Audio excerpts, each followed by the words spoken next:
Chapter 7:15. Awoo! Big John roared and charged at the giant killer with his long legs. He was nearly 1 meters tall, and his body was full of solid muscles. His movements were very sudden, like a tank moving at the speed of a jeep. With a powerful impact, he knocked away 3 unprepared knights of red heart of flames in just a few steps. Before he got close to the sedan, he swung the iron sword in his right hand, which was as wide as a seesaw.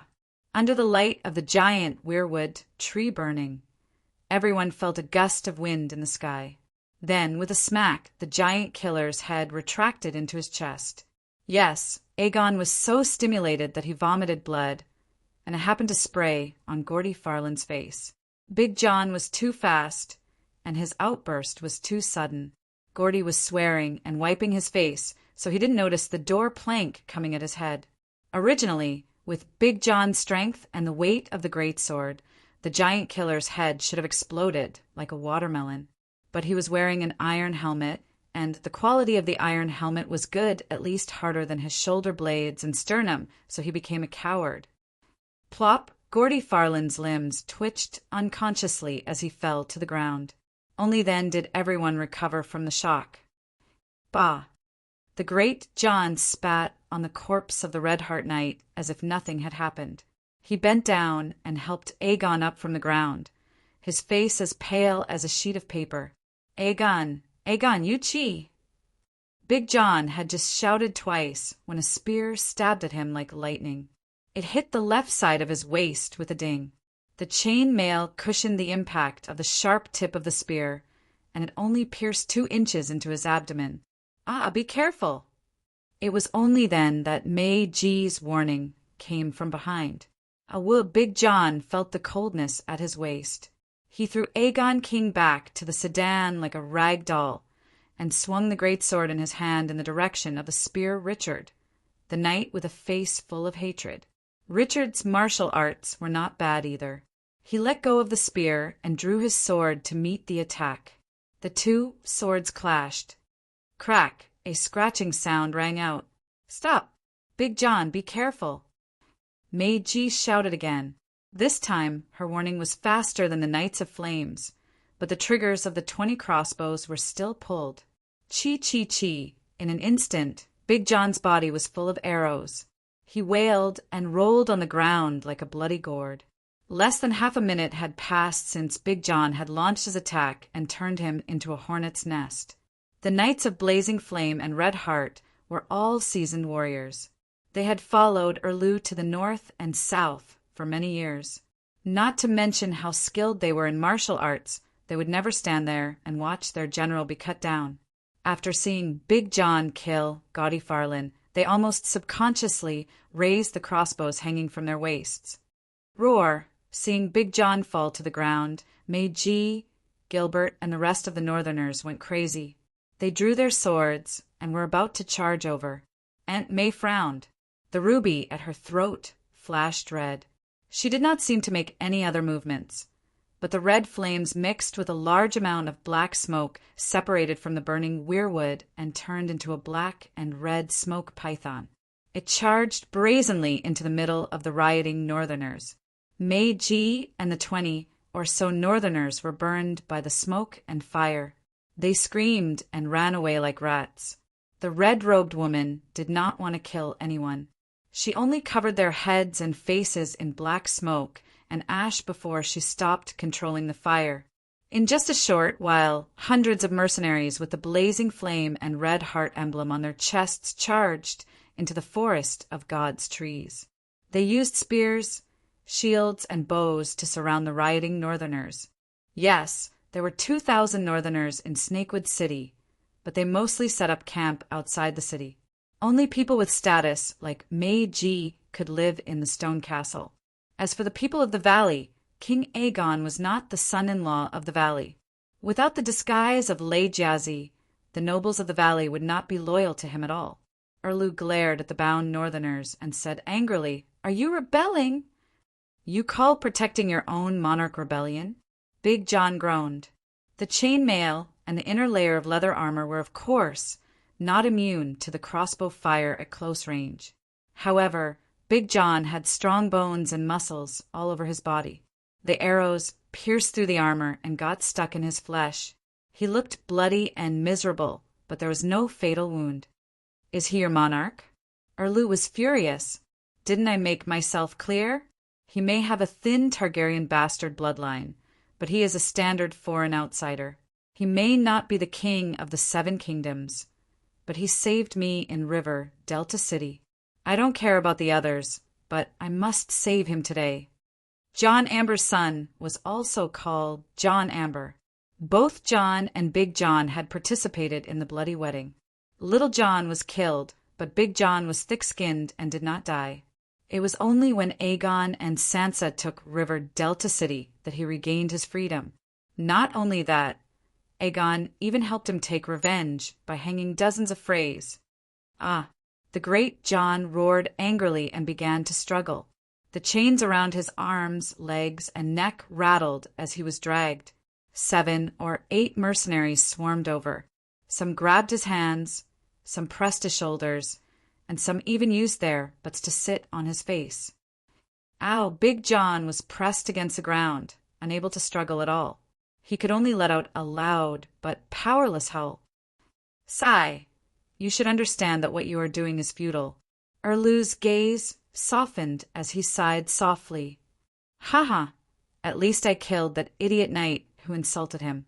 Big John laughed bitterly. Richard's anger rose when he heard this. He rushed over and kicked Big John. Bang! The steel boot landed squarely on Big John's mouth. His lips and tongue were torn, and his front teeth were broken. "Stop!" Before the pockmarked knight could kick Big John a second time, Erlu snapped out of his daze and stopped him. Erlu frowned as he looked at his knight. Words of reprimand flowed into his throat from his heart, but he swallowed them back into his anus. "Sigh, you may have broken the king's laws, but you are still a brave and loyal man." Erlu sighed with a complicated expression. He pointed at Big John and said to the Knights of Red Heart, "Take him away and lock him in the dungeon. We will deal with him when Jon Stark returns. We will continue." No, don't burn my son." A fat man in embroidered clothes staggered through the crowd, wailing in grief. Illyrio had arrived. Although he was the mastermind behind the exchange of princes, and Erlu had always wanted to take him down for trial, Jon's crime of impersonating Lay Jazzy had little to do with him. It really had nothing to do with Stark. Of course he did not like him, but he was still Sansa's father-in-law. These days, the fat man had been staying in the northern camp outside the city. He had limited freedom of movement. He could move about in Snakewood City, but he had to be under the protection of the northern guards. The heart tree of the Godwood Forest was a 1,000-year-old weirwood. It was over 20 meters tall, and when it burned, it looked like a candle stuck on a birthday cake. Snakewood City was that birthday cake. Anyone outside the city who was not blind would notice it. "We have already paid the ransom. Why are you going back on your word?" The Pentos trade prince's fat face twisted, his eyes spitting fire as he roared at Erlu. Erlu looked at him in disgust and turned to ask Aunt May, "Does he have the king's blood?" Aunt May shook her head. The trade prince is an honorary title. His political power is equivalent to that of a senator. Even if he has the king's blood, it must be extremely thin. Erlu said coldly the ransom was paid for the defeated Aegon Targaryen. It has nothing to do with the war now. Your son impersonated Lay Jazzy and conspired to seize the Iron Throne. His crime is unforgivable. Aren't red dragons and black dragons all dragons? The fat merchant said angrily. You should say that to Dany Rise, to John Clinton, to Sansa Stark, and to all the nobles of the True Dragon Alliance. Erlu waved his hand. The blazing Redheart Knight carried the drooping Aegon to the bonfire. Aegon, Aegon. Illyrio's eyes were red as he struggled against the two knights. Two hands full of rings reached out desperately, as if trying to pull his son back. Aegon recovered from his rage and spat out blood. He turned to look at the fat face that was both familiar and unfamiliar. his cheeks as pale as charcoal, flushed with excitement. This was the first time the two of them met after their identities were exposed. Aegon was looking forward to this moment as much as he was looking forward to Sansa's. "I don't care about your identity and Aunt Dany's. You are still my nephew acknowledgement." So he began to struggle. He roared at Illyrio, "You lied to me. You ruined my life." Illyrio's heart felt like it was being stabbed. Tears streamed down his face. "I did it all for you. You deserve the best in the world." Dog's Hit. Aegon's expression twisted. The best in Dog's Hit. "I pursued the Iron Throne because I was told my life's mission from the time I could remember to take back the honor that the Targaryens had lost, to avenge my parents and sister. Rhaegar, who died in Theon's rebellion, was my father. Elia, who was raped and killed by Lannister, was my mother. Rhaenys, who was chopped into pieces, was my sister. The Iron Throne that was usurped belonged to me. These are the reasons why I have always wanted to return to the Westeros. From the moment I was born, you draped me in the guise of a ghost. My dreams were given to me by you. My fate was twisted by you. Now you tell me that this is for my own good? I would rather be a fisherman by the Rhone River for the rest of my life. At least I can truly live with my own identity." Illyrio seemed to have been hit by an oncoming truck. His body swayed as he clutched his chest. "You are the grandson of Daemon Blackfyre. You have the noble bloodline of Aegon IV and Diana Targaryen. You should inherit the legacy of your ancestors. Your mother once told me that you should become a noble prince." Aegon looked up and laughed maniacally. "Retribution, retribution. You and Varys' plan drove Viserys crazy and caused Dany and Rhys to suffer. The turmoil in the Seven Kingdoms over the years was most likely caused by you, right? Thousands of innocent people have died. Now retribution has come. Burn me, burn me. Even the seven hells are not enough for me. Only the evil God Aegon." The fatty stretched out his neck and wailed. When they heard the interaction between Aegon and Illyrio, including Erlu and Aunt May, the Red Heart Knights of Blazing Flames, the onlookers from the Northern Territory, and the people from the Valley were all enjoying the show. However, how could the believers of the Red God tolerate someone insulting Lawler? Without waiting for King Aegon to finish his last sentence, the two knights who were holding him down pushed him into the sea of fire with all their might. A holy mother of mercy. Aegon was bathed in flames as he rolled back and forth on the burning firewood. The realization of being in the evil god's hell was thrown out of his mind as he began to shout for the Holy Mother of Mercy. "The night is long and danger is everywhere. Fortunately, there is Allah who overflows me." Aunt May recited the Red God ritual again, and the Red Heart Knights around her followed suit. It formed a strange harmony with Aegon's wails and Illyrio's curses and cries. There seemed to be a gluttonous monster hidden in the fire. Aegon's pain from his soul was its food. It once again extended its shadow, tentacles greedily, and wrapped them around the rolling Aegon in the bright fire. The red fire and the pitch-black shadow swayed happily in the fire, as if it was extracting something from Aegon's body. The fire was clearly soaring into the sky, but the onlookers felt a chill run down their spines. It was as if their souls were being tightly grasped by the shadow. Gods, what kind of monster is that? Meiji, who was forced to kneel on the ground by the mercenaries, was pale as if she had fallen into an icy abyss. The Red God believer beside her said proudly, "This is Lalo's Majesty, roar majestic heavenly dragon." Suddenly a roar came from the sky. It was majestic, holy and grand. Chapter 716. Dragon, Queen wasn't in a good state of mind recently. Nephew Gu falling into the enemy's hands was one thing. After all, Nephew Gu existed to lie in the mines. She had tried her best to save him. Erlu wouldn't dare to take his life, at least she thought. But the loss of contact with the dwarf outside Meereen was very troublesome. She was waiting for news from him to adjust her battle plan. Before she could come up with a plan, something happened at the King's Landing again. Big Sparrow died, tragically under the wildfire bomb. This was really unexpected. When she saw Big Sparrow again, she was dumbfounded. How did this guy die again? Big Sparrow was the holy son with 250 piety. His soul broke free from the pull of the death domain and entered the seven gods' paradise, the seven gods' faith pool, the seed of the seven gods' divine kingdom. After that, Aegon's eldest nephew was completely gone. His identity was exposed. Naturally, he was no longer the Dragon Queen's nephew. Dragon Queen missed the dwarf even more. Although he was small, his survival ability was very strong. He would definitely be a stronger and sturdier shield than Aegon. In the end, a bolt from the blue, and the long night really came. Like Aunt May, she also sensed the change from beyond the Great Wall. She wasn't sure how Aunt May felt. In Dany's spiritual sense, at that moment, the sun seemed to have been shot by an arrow or slashed by a knife, hitting a vital point. Or maybe it was poisoned by time and suddenly became old and decayed. In short, no matter what the reason was, the sun in the sky didn't have long to live and was about to die completely. This was the sign of the long night. As for King Strange Ghost, maybe it was too far away. Maybe she didn't have any prophecy skills. She didn't know it all and didn't feel anything. Let's put it this way.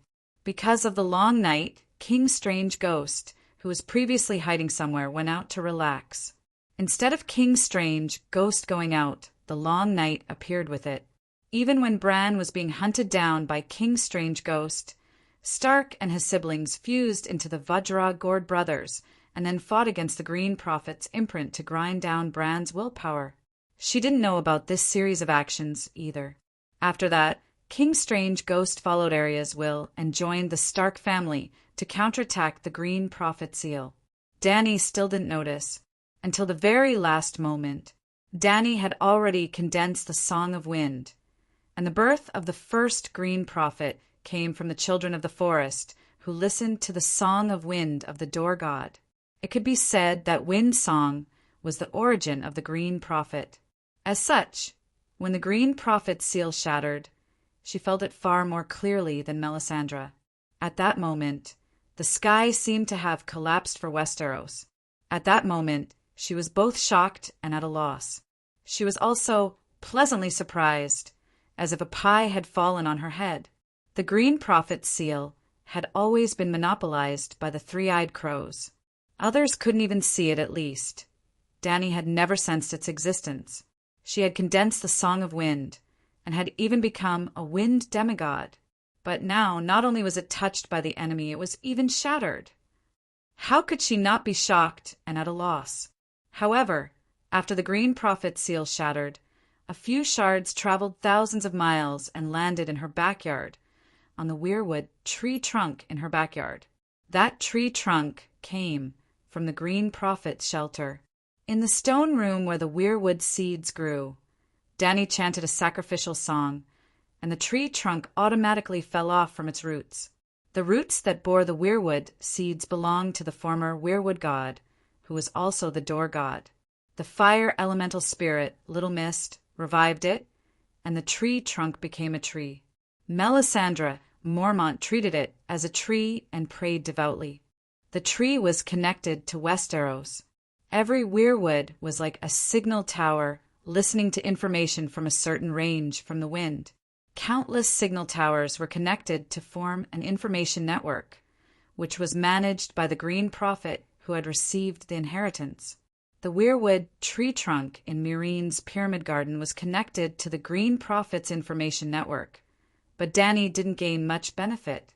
She could only observe what happened within 10 meters of the weirwood tree. For example, if Chi sat on the lawn in the afternoon and ate melon seeds, Dany could see her slacking off when she went home at night. If Chi was happy in the swimming pool, Dany couldn't see it because the swimming pool was more than 10 meters away from the weirwood tree trunk. Even if the weirwood tree trunk's signal tower had a weak effect, it was still connected to the tree towers of the Westeros. When the Green Prophet's seal was shattered, the shards didn't disappear into the air. In other words, the Green Prophet's information network was another dimension, the tree dimension. The Green Prophet's seal had always existed in it. Now that it was shattered, The shards were scattered in the tree dimension.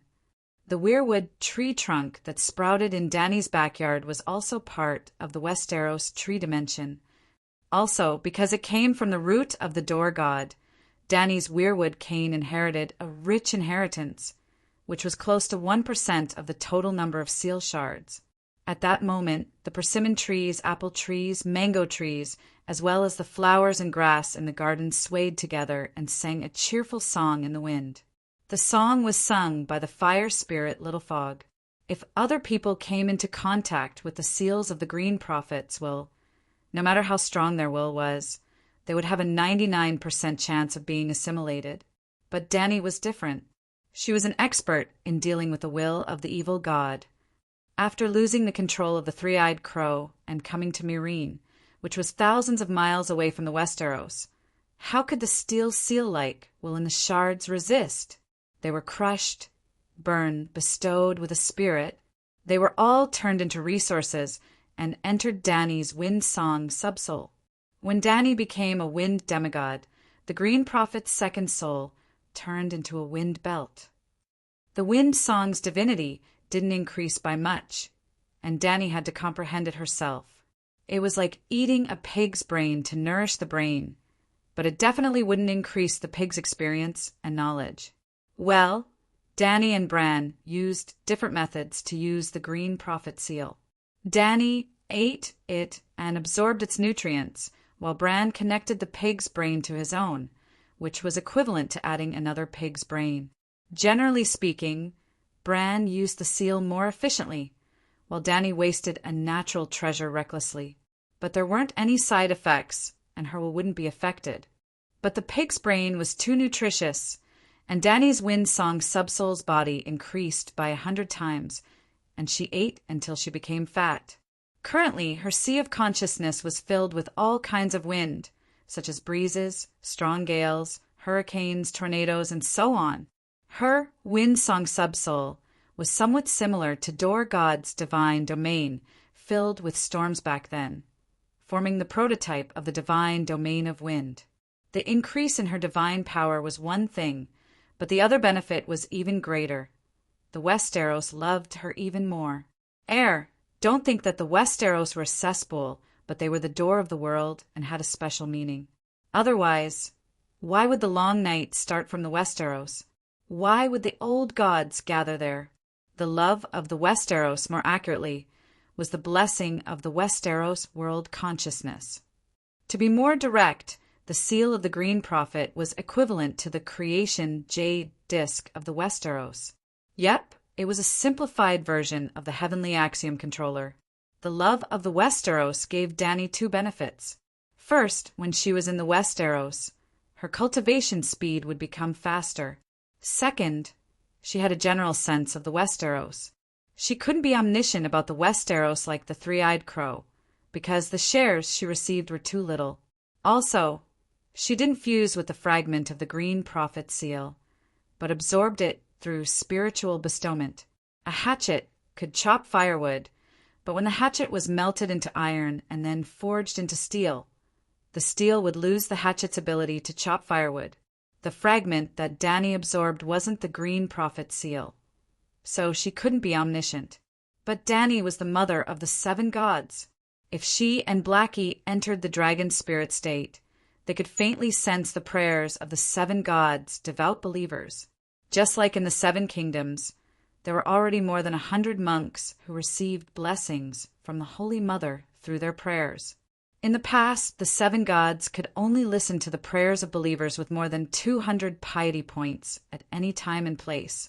They didn't need to be in the Holy Church, and they didn't need the believers to face the Holy Mother statue. They could only respond to the prayers of true believers with more than 10 piety points, but they needed the Holy Church, which had a long history and rich power of faith. They also needed the believers to sincerely pray to the Holy Mother statue. But now things were different. After receiving a portion of the love of the Westeros, Blackie and Dany's dragon spirit sensed the believers so much so that they could fly. If the communication between the 7 gods and their believers was compared to information exchange on the internet, then Blackie used the phone line plus cat mode to communicate with the believers. Not only was it slow, but it was also extremely expensive. It was so expensive that the Holy Mother Dani could only bestow divine arts to monks with more than 200 piety points. For example, the Big Sparrow had 250 piety points. He contributed 100 points of power of faith to the pool of faith. Dani deducted 50 points and gave them to Blackie. The remaining 50 points were stored in the pool of faith and belonged to the Big Sparrow. When the Big Sparrow needed to use divine arts, all the stored 50 points were transferred to him. He thought he got 50 points, but in fact, only 25 points were actually used, and the remaining 25 points were consumed in the process of transfer. Not only would the divine arts bestowed by the gods be consumed, but even the power of faith provided by the believers when they prayed to the 7 gods would also be consumed. Dani received 100 points of power of faith from the Big Sparrow. Maybe the Big Sparrow contributed 120 points, and the remaining 20 points were lost in maintaining the channel of faith. The Big Sparrow was the Holy Sun. The channels of faith of other believers were far more thin than his, and the consumption was greater. Therefore, Dani could only bless the saints with more than 200 piety points. That was the era of the phone line and net. But now it had changed. After being favored by the heavenly axiom, the connection between the 7 gods and their believers instantly surpassed 3G and entered the 4G era. The speed and efficiency were increased dozens of times, and the cost was reduced dozens of times. Originally, in the state of the Holy Mother with the big black dragon, there were only a few hundred red dots distributed in the land of sunset in the west. Now, the red dots were densely packed and stacked, and countless information poured into the 7 gods' minds. They were all the prayers of the believers. They couldn't sense it before, but now that they had entered the 4G era, they could do live broadcasts anytime and anywhere. However, there was too much information for Dani's human brain to process. It was like 10,000 mosquitoes buzzing around her. But the big nephew's cry was too sad and desperate, and she was very familiar with him. Therefore, she responded to the big nephew and established a connection with him. The big nephew, who was rolling in the flames, saw the Holy Mother. Oh, 7 gods, the Holy Mother is so kind, so gentle, and a little familiar. The Holy Mother is merciful, he wailed. Holy Mother, save me. He asked the Holy Mother for help. Then, Dani discovered in shock and anger that a familiar evil aura was entangled around her dear big nephew. It was Lalo. Lalo, the shadow devil, was extracting the power in his bloodline and corrupting his soul. Erlu, that square-jawed guy, dared to sacrifice her cute big nephew. Dani was furious. Fine, he was no longer her big nephew. But even if the family was gone, the favor was still there. There had never been any family before. The exposure of her big nephew's identity didn't affect Dani's love for him at all, because she never treated him as family. It was the 4G era, and the transmission speed and efficiency of godly power had increased dozens of times. She didn't have any family love for her big nephew, but for him, she was willing to waste a lot of the 7 gods' godly power.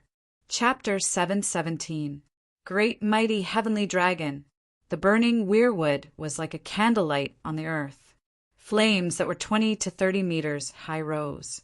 Suddenly, a grand, majestic, and sacred voice came from the sky. It was like the evening drum and the morning bell. It was so loud that it cleansed everyone's souls. In an instant, everyone's fear of the twisted black shadow in the fire disappeared. They looked up and saw a platinum palm the size of a bed for 2 falling from the sky. It slapped the struggling and wailing Emperor Aegon. Boom! The red flames around them exploded. Sparks flew, charcoal flew, and smoke filled the sky. It was as if a missile had hit Emperor Aegon. At the same time, the black shadow tentacles that were wrapped around its body exploded. Squeak, squeak, squeak. The black shadow twisted and made a sound that scratched the soul. The Red Heart Knights, who were chanting the Red God's sacrifice, suddenly stopped. They were stunned and did not know what to do. The people of the Northern Territory, the people of the valley, and the mercenaries from the other side of the narrow sea were also shocked. "What's going on?" Erlu exclaimed, "Rustle, rustle, rustle." While everyone was still in shock, the surrounding flames were pulled by a mysterious force. They quickly gathered above Emperor Aegon's twitching, charred corpse. They condensed into a ferocious megalosaurus with its eyes wide open, as a large amount of flames were absorbed into the flaming megalosaurus body. Its figure gradually turned from an illusion to a solid form. Aunt May's gaze sharpened. The ruby at her Adam's apple shone with a bright red light. Swoosh, swoosh, swoosh before the megalosaurus, which was a combination of flames and divine power of faith, turned into a solid form. Hundreds of thin and long black shadows stretched out from the flames like hedgehogs. They pierced into the megalosaurus body like spears. Boom! The megalosaurus exploded into countless small fireballs and fell from the sky. Dany made a perfect entrance with her voice. However, when she showed her face, she failed to show off. The flaming megalosaurus exploded, leaving behind a milky white ball of light that emitted a holy radiance, a thought from the seven gods. Instead of reforming the megalosaurus, Dany directly appeared in front of the world in the form of a holy light ball. She roared, "How dare you, demon! How dare you sacrifice my holy night in my blessed land?" "Ah, Holy Mother!" Some nobles in the valley suddenly came to their senses and knelt on the ground. They were so excited that their faces were covered with tears. They shouted in a trembling voice, "The Holy Mother has come to the world!" Wow, the crowd exclaimed, "Gods, the seven gods have descended!" The evil god has lured the Holy Mother here. Aegon is a holy knight blessed by the seven gods. He is a disciple of the seven gods. Some of the nobles who knew about the Holy Knight's seal suddenly realized, "Mother of Mercy, save my son." Ignoring the fact that he had never believed in the seven gods before, Illyrio was like a drowning man grasping at straws, crying out with unprecedented devotion. There was no need for him to make a fuss. Since the Dragon Queen had come, of course she would not let nephew go end up in such a miserable state. Buzz, buzz, the night sky where the crescent moon was hidden suddenly scattered a misty silver light that almost covered the entire forest of divine trees. Then the silver light condensed into a milky white, holy pillar of light that landed on the body of the moaning, charred figure in the fire pit. At the same time, a golden seven-pointed star rune lit up between Aegon's eyebrows. The Holy Knight's seal appeared. Spirituality poured into his sea of consciousness, helping to repair his broken soul. There was healing on the outside and soul repair on the inside. It seemed that Aegon was really going to be reborn. Seven gods. Erlu, who had always been expressionless, looked at the red-robed woman with a panicked expression. "The seven gods are fake. Throw a dagger at her." Aunt May laughed coldly. "What?" Erlu was puzzled. Aunt May turned around and pointed at the dragon bone tile dagger at Erlu's waist. "Dany Lilith is playing tricks. Throw a dagger at her." "Dany Lilith?" The fear on Erlu's face disappeared. He ground his teeth, his eyes full of shame and anger. He felt that he had been deceived and humiliated. He pulled out the ransom Dany had given to Asha Greyjoy, rushed to the fire, and threw the dagger as hard as he could. Whoosh! It hit the ball of light. It was clearly an illusory ball of light, but it seemed to pass through a ball of cotton candy. The dagger passed through the ball of light, taking a handful of milky white light with it. Then it lost its momentum and fell into the fire pit, not far away. The tile weapon was indeed the best anti-magic weapon in the world. Even the Holy Mother of Divine Light, Dany, was fatally wounded. "Ah, heretic of the evil god! How dare you blaspheme against the seven gods?" The ball of light expanded and contracted. The majestic and angry voice directly entered everyone's ears. It was like a series of thunderbolts in their minds, shaking their minds and causing them to be in a state of panic. "I will curse you deeply. Heretic will never be able to ascend the Iron Throne. Boom! St. Danny's thoughts suddenly exploded. The milky white ball of light exploded, turning into countless specks of white light and disappearing into the night. Well, this was the reason why there were very few gods in the Song of Ice and Fire world who showed up in public. Danny was now in her true god state. The descent of a god was supposed to be a scene of divine light, but the laws of this world were too unfriendly to supernatural powers. A tile dagger could easily kill a god. What was even more frustrating was that the tile dagger with a dragon bone handle originally belonged to Danny.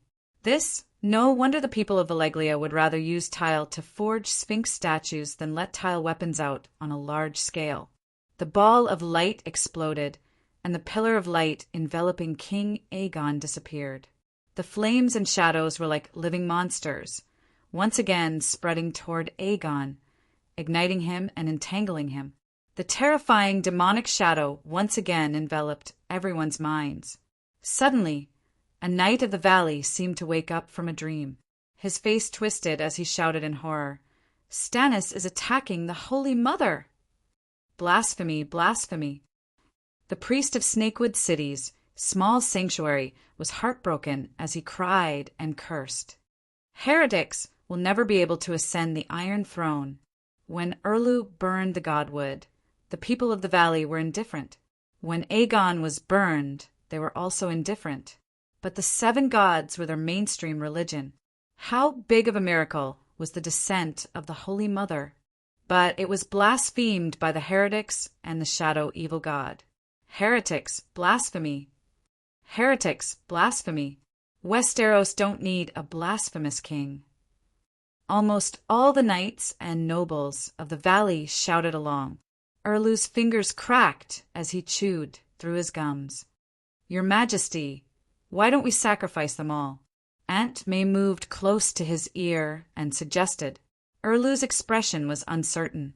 After a while, he changed the topic and asked, "Can the dragon eggs still hatch?" "Of course." Aunt May raised the stone egg high. A black shadow hung down from the stone egg like roots. The eggshell shattered at a visible rate, revealing a slowly wriggling creature with black and red scales inside. "The mystic dragon has been born." Erlu was overjoyed. Mystic dragon, mystic dragon, mystic dragon. The blazing red heart knight, who had been silent for a long time, shouted fanatically again. At this moment, another change occurred.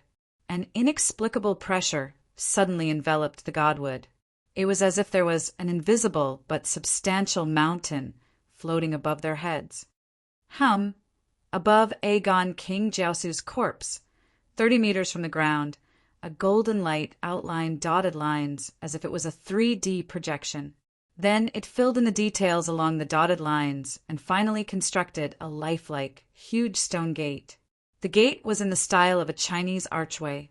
The pillars on both sides were carved with the pattern of a heptagram. At the top there was a plaque with the words "Mountain Paradise" written in Westeros.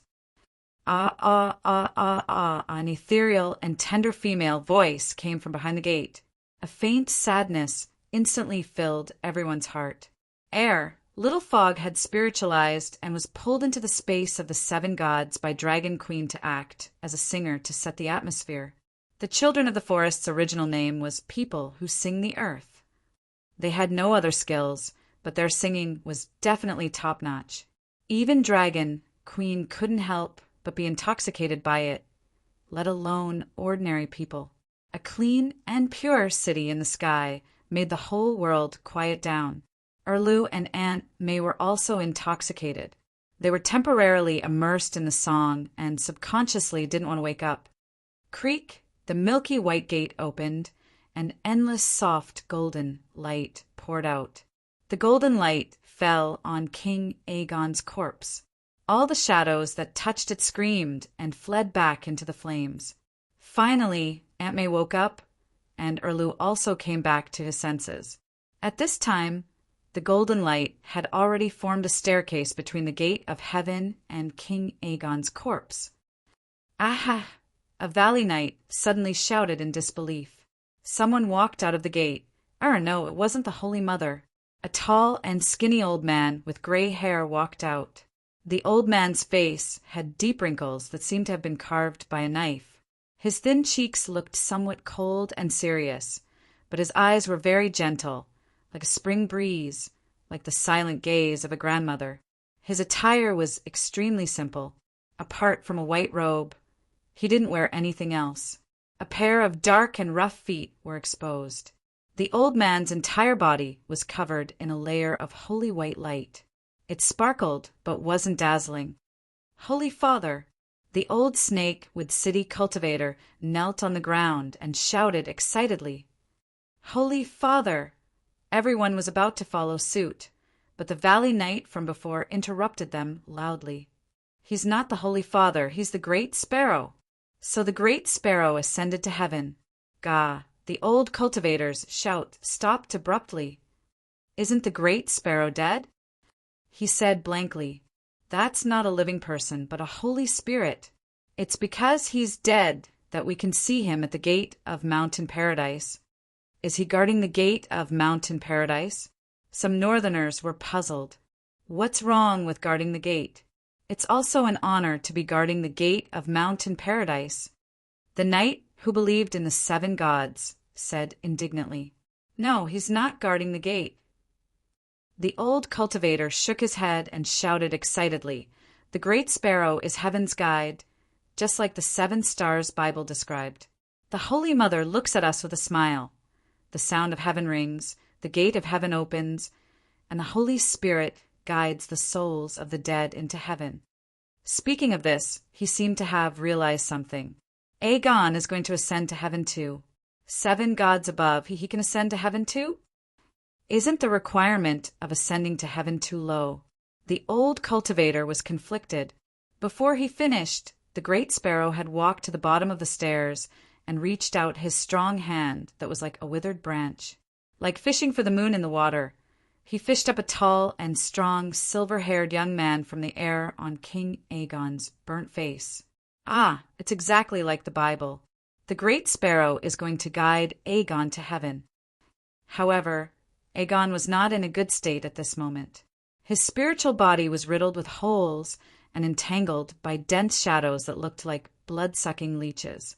Some of the shadow leeches had already drilled into Aegon's spiritual body, and some of them were still hanging outside. It was a horrifying sight. All the people around, including the Knight of Red Heart, felt that their blood was freezing. They could never imagine that the blood sacrifice of Lalo could be so evil. The Great Sparrow widened his eyes in fury and slapped the head of Aegon, who had a painful expression on his face, with his other hand. Chapter 718. Big Sparrow clamped Aegon's shoulder with his left hand and slapped his head with his right hand. A dazzling white flame spurted out from his palm. The white flame spread from Aegon's head down, burning all the way. His spiritual body twisted in the holy flame, and his face twisted in pain. He opened his mouth and howled, but no one could understand the sound from his soul. However, the effect of the white flames was indeed powerful. Those black tentacles, whether they had drilled into Aegon's body or hung on him, did not escape the burning flames. Crackling, crackling, crackling, they exploded into black mist and dissipated in the white flames. Damn it! Erlu cursed and asked the red-robed woman beside him with his hand on the hilt of his sword, Can only steel weapons attack these illusions? The red sword was created before steel was invented. It's very effective against deviant ghosts, but Aunt May said uncertainly, Why don't you go and try? Erlu was bold and fearless. He pulled out the light emissary, which was glowing with a strange red light. His eyes were firm as he strode toward Holy Sparrow. Ah! The Knight of Valley was furious. Blasphemy! Blasphemy! Heathen! Believer of evil God! Protect holy disciple Big Sparrow! The old cultivator of Snake-wood City shouted. Then, he was about to charge at the defense line of the Red Heart Knights when pock-marked face Richard slapped his forehead with the back of his sword, and he fainted.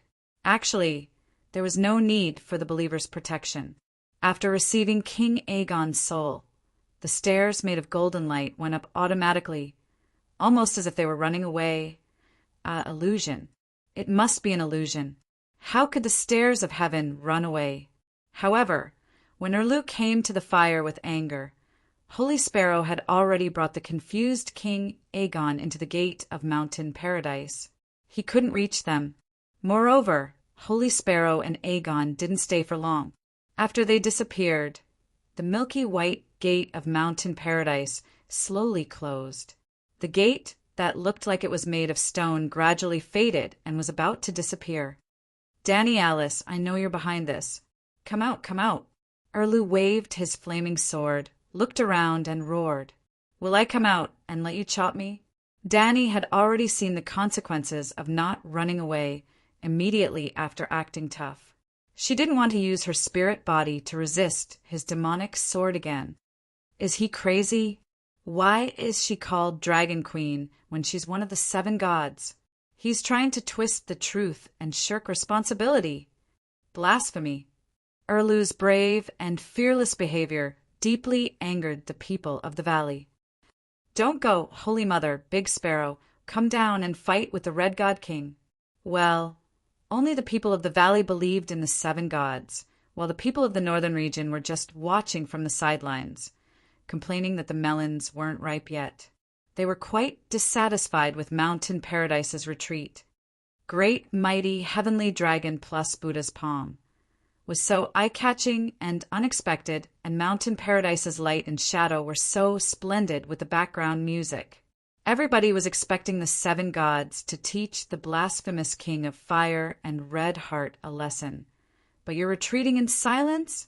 Danny was also very dissatisfied with the arrival of the gods this time. A thought of the 7 gods was hurt by a dagger. Wasn't it too cowardly? At this moment, there should be a thunderbolt from the sky, and a chain of lightning should smash Erlu, who was yelling and pulling out his sword. Unfortunately, she couldn't do it. The gate of faith at this moment consumed enough power of faith for Big Sparrow to pray devoutly for 10 years. The Holy Father said that faith belongs to the 7 gods, and the fight between the royal power and the secular world belongs to the believers themselves. He will only be the final judge. Fortunately, every castle in Westeros had a forest of divine trees, and every family that believed in the 7 gods also built a sacred hall, and there were monks in every sacred hall. After Holy Mother Danny ran away after acting tough, a follower patched up her behavior and gave a perfect explanation in line with the doctrine. The old monk was knocked out by Richard before, and now he woke up slowly, hearing the blasphemy of the northern region barbarians against the 7 gods. He began to lecture them seriously. The soul of Saint Aegon has been saved by the Holy Mother from the evil gods. He has fulfilled his promise to the believers. Faith belongs to the 7 gods. The fight against the blasphemer Stannis belongs to us, to all the believers of the 7 gods in Westeros. We will form an armed church, call on all the nobles of the 7 kingdoms, launch a holy war, and defend the glory of the 7 gods. Clang, clang, clang, the sound of a large number of swords being unsheathed sounded. Well, it was not that the people of the valley were inspired by the old monk and wanted to rebel against Erlu, but that the Red Heart Knights were so angry that they pulled out their swords and wanted to cut the old monk. "You are threatening me, but I am not afraid." The old man held his head high, his expression firm, and said word by word. Aunt May raised her chin and said lightly, "It just so happens that the dragon egg needs some time to hatch, and the priests of the 7 gods can also please the great King of Light." Immediately, 2 Red Heart Knights stepped out, dragged the old monk's thin body, and threw him into the raging fire. "Ah, Holy Mother, show us your miracles." The old monk was bathed in fire, but he opened his arms and embraced death, loudly shouting the name of the Holy Mother. Even though the shadow touch slithered over like a snake, wrapped around his body and extracted his soul, his eyes were still firm and fearless. He firmly believed that the Holy Mother would not let him down. Even the fake Prince Aegon could go to heaven, so he must be more pious than Aegon, and more loved by the Holy Mother. Such a firm soul made Lalo even happier. The eggshell in Aunt May's hand quickly fell off, revealing a monster the size of a kitten. Mountain Paradise did not appear again. Sorry, Holy Mother Danny went offline. She could not hear or see. Even if she could hear or see, she would not save him, because his soul was not worth saving. Saving Aegon was not because of how pious Aegon was, but because he was related to the 7 gods, which meant that he got in through the back door. Most of the time, it was so sad to place one's hopes completely on the gods. Therefore, a gentleman must constantly strive for self-improvement. It was better to rely on oneself than on the gods. A demon dragon really hatched. The old cultivator was a nobody with no background. His soul fell into the evil god's hell in despair, but it only shocked and saddened the others for a while. Soon, the birth of the demon dragon attracted everyone's attention. Demon dragon, this is the great Light King's gift to the child of prophecy. Finally, her wish of hatching the demon dragon was fulfilled. Aunt May held the baby dragon up high in excitement. Demon dragon.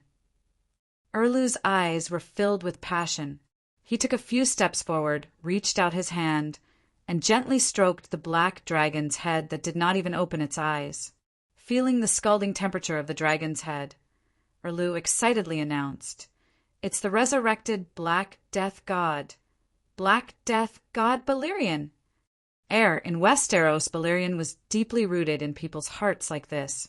Bang! While he was excited, Erlu felt a hot, wet pain in his palm. When he looked again, he was shocked to see that the newborn demon dragon's head had exploded. It was as if a firecracker had been stuffed into its head. What's going on? Then, something even more terrifying happened. The little dragon with black and red scales decayed visibly. Its scales fell off, its flesh rotted, and maggots as thick as a finger crawled out of its organs. Before they could crawl out completely, the white maggots trembled and died.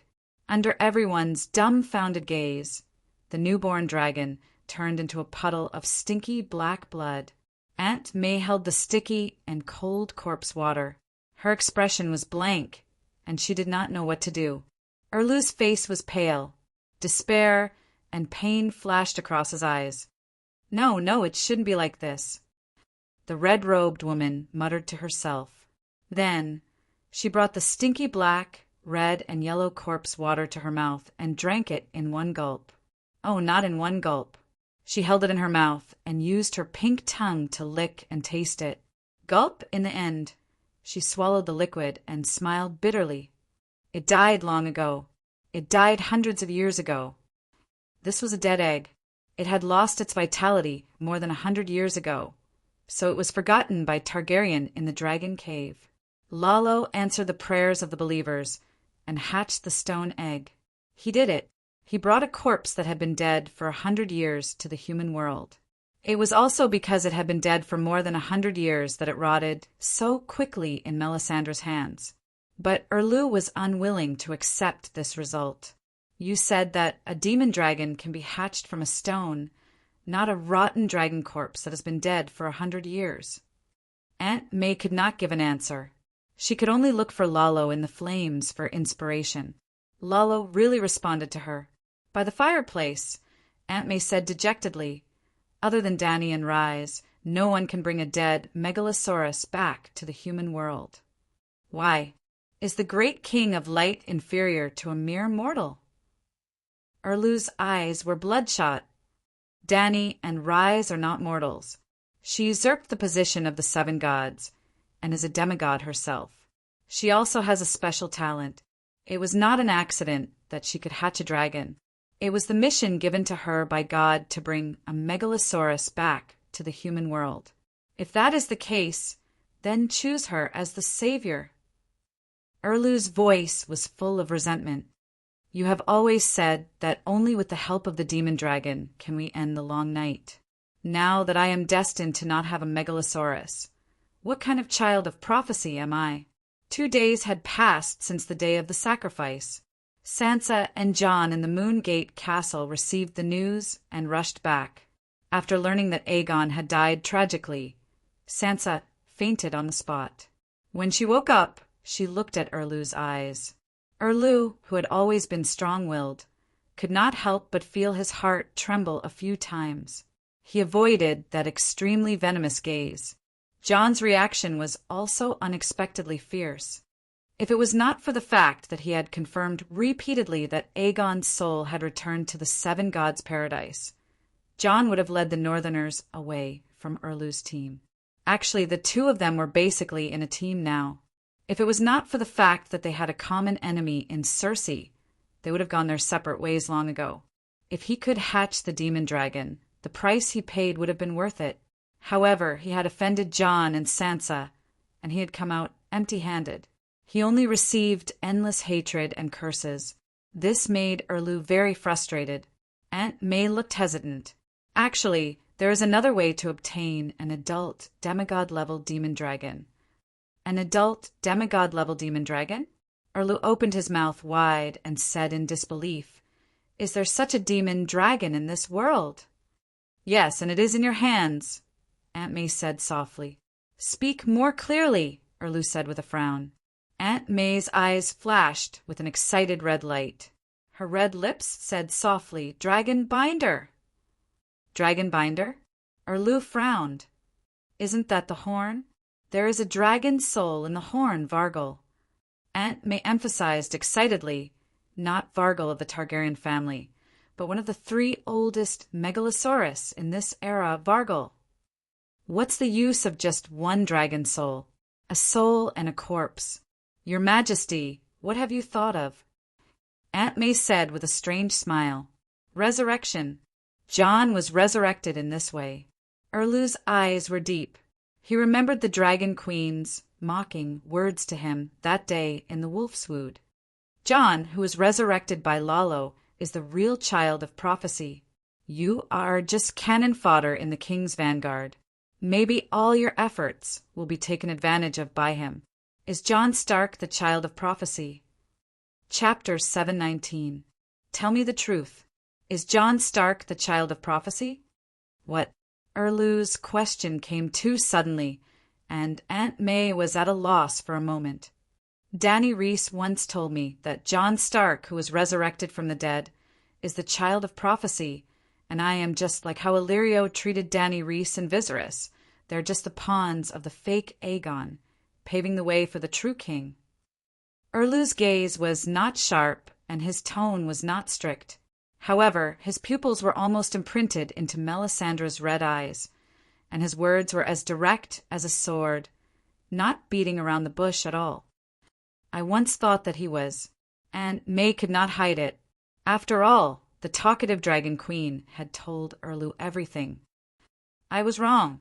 She smiled bitterly. You know, there are prophecies in the flames, but most of them are illusions to deceive people. The night is long, and there are dangers everywhere. The evilness of the human heart is even greater than the cold geography of the north. The Great Wall is the territory of the Ice God, and my divination was disrupted by the servant of the God of Frost. He tried to make me give up on the real child of prophecy, which is you, and instead waste my energy and time on a believer of the Ice God, so as to avoid the ending of the night by the Savior. Fortunately, the great King of Light guided me out of the wrong path and prevented the world from falling into eternal calamity. Melisandre was not lying. She really thought that her mistake was related to the three-eyed crow. Lalo held the final right to interpret the prophecy. If he said that it was an illusion, then it was an illusion. Only the revelation that he acknowledged was a revelation. It was not that he wanted to deceive Aunt May. If he could, he would directly tell her all the secrets related to Jon, as well as the deviations in the predetermined destiny. Just like Dany, she knew a lot of secrets and often shared them with her underlings. If you did not make things clear, how could your followers accurately understand what you meant and complete the mission perfectly? However, Lalo was too far away from the material world previously, making it difficult for him to communicate directly with his believers. Most of the time, the messages Lalo sent to Aunt May were misinterpreted by her. The prophecy couldn't be wrong. only the interpretation of the prophecy was wrong. Erlu took a deep look at the priestess and reluctantly accepted her explanation. After confirming his identity as the child of prophecy once again, he began to ask about the mage's dragon mount that was part of the savior equipment set. The body of the dragon soul in the horn has been dead for thousands of years. How can it be revived? We have pterosaurs. Pterosaur? Erlu asked doubtfully. What's the point of reviving a pterosaur? Have you read Friar Bath's The Unnatural History of the Dragon? Aunt May asked. Erlu pursed his lips and said impatiently, That book is very famous. I've heard of it before. But the content of the book is absurd and evil. It was banned by St. Bailey. It's not absurd. The Targaryens moved to Dragonstone Island 400 years ago. When they left Valeglia, of course, they did not forget the family's collection of books that had been accumulated over thousands of years. Many of Valeglia's secrets were recorded in those books. For example, the masonry techniques used to build Dragonstone Island and the magic arcane techniques used to mine volcanoes. For example, the secret of the origin of the mages. Friar Bath was once the manager of the Royal Library and was a close friend of King Rue. He had the opportunity to come into contact with those rare books. Therefore, The Unnatural History of the Dragon has a high reference value. If Friar Bath dared to publish such a book before Valeglia was destroyed, not only would he not be able to survive, even the Targaryens would be implicated. What's the point of saying this now? Those books have been burned by St. Bailey long ago, Erlu said impatiently. If you had read that book, you wouldn't be asking so many questions now. Aunt May sighed inwardly and said directly, The mages of this era were born from blood, witchcraft. The ancestors of Valeglia fused pterosaurs and dragonworms to form the first megalosaurus. After that, the first megalosaurus gave birth to all the megalosaurus in Valeglia. And Vargal in the Dragonbinder's horn was one of the first megalosaurus. Vargal's soul, body, and bloodline all came from a pterosaur. And when the first Valeglia used blood witchcraft as a sacrifice, it was the former Lord of Fire, the current Lord of Light, the great Lord Lalo. So do you understand now? Erlu nodded slowly. The red-robed woman had explained it very clearly. How could he not understand? In other words, with a simple sacrifice, Vargal's soul can be fused into the pterosaur's body, and the pterosaur can be revived into a megalosaurus? More or less, but Aunt May's eyes wandered, and she stuttered. The sacrifice isn't simple. It requires the king's blood, I know. It requires your most precious. Facing Erlu's suddenly widened eyes, Aunt May turned her head, unable to continue. What do you mean? Erlu's gaze became dangerous. How did Yesor and Yahai forge the hero's red sword? Aunt May lifted her head slightly, her beautiful eyes looking at Erlu, and said, He failed countless times in forging the sword, until he sacrificed his most cherished wife, Nisa. The mages are your hero's red sword, and you have to forge your own divine weapon of salvation. Erlu's stern expression suddenly became very strange. I'm going to sacrifice Celis?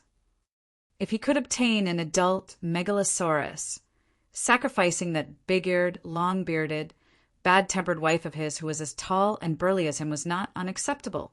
No. Aunt May's face twitched a few times. How could there be such a good thing in the world? It's Shireen.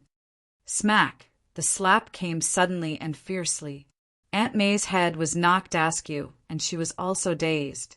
Her ears rang, and her face instantly swelled into a greenish-red bun. She was about to question him, but when she turned her head, she saw Erlu's crimson-red eyes that looked like they were about to swallow someone whole. She sighed softly and silently swallowed her anger. Shireen is my successor. Don't even think about touching her. Erlu left this sentence and angrily left. Where is this? Aegon walked in a white world. He looked left and right and was at a loss. There was a white jade staircase under his feet, and as far as his eyes could see it was empty. Only clouds that emitted white and golden light floated past him.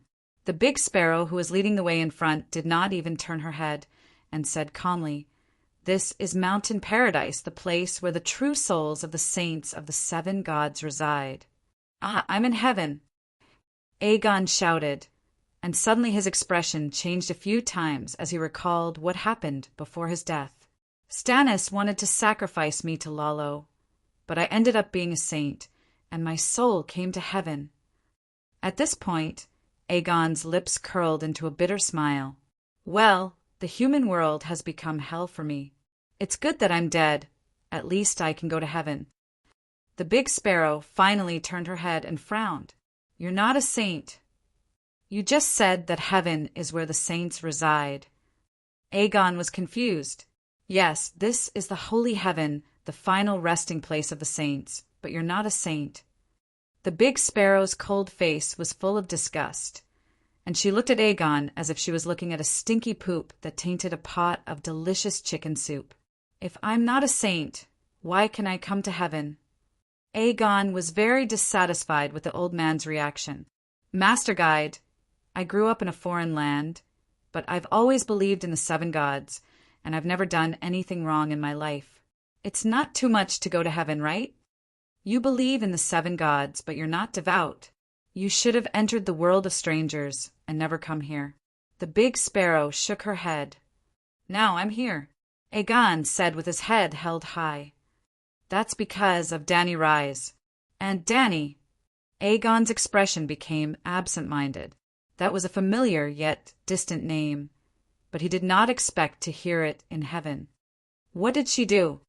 He said in disappointment, "She's also a saint, and she can go to heaven like me after death and become a manager of heaven.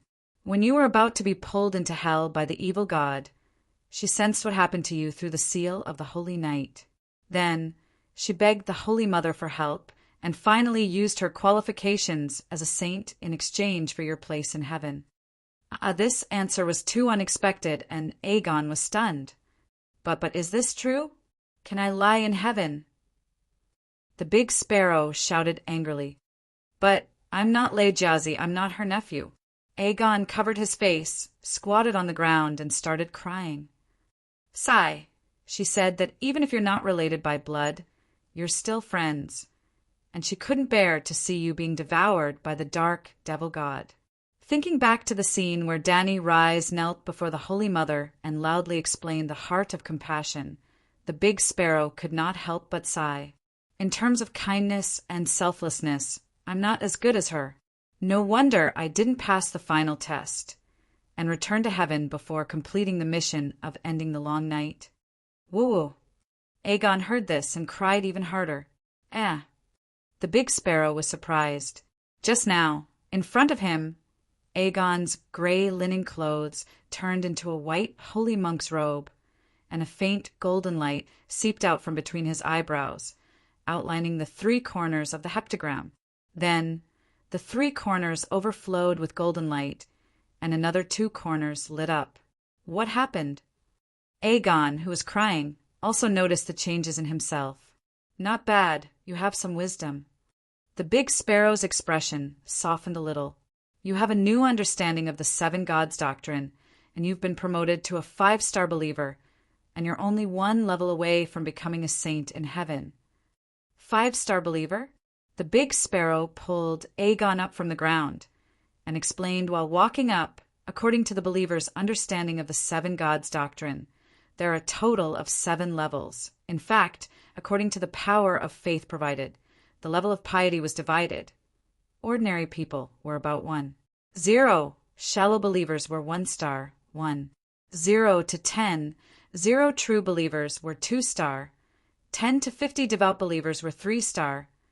50 to 100 fanatics were 4 star. 100 to 150 petitioners were 5 star. 150 to 200 saints were 6 star. 200 to 250 saints were 7 star. Aegon's piety was relatively low before, but in order to obtain the mark of the paladin, he increased it to more than 10. 0. Recently, his life had been going through ups and downs, and now he had ascended to heaven, and was touched by Aunt Danny's lofty heart of compassion. His piety rose from 21 to 110, and he became a 5-star petitioner. After listening to the Big Sparrow's explanation, Aegon wiped his tears and said excitedly, "If I work hard to become a saint, then Aunt Danny's saint qualification can be returned?" "Yes, Danny Reese and I are not related by blood, but she is my aunt."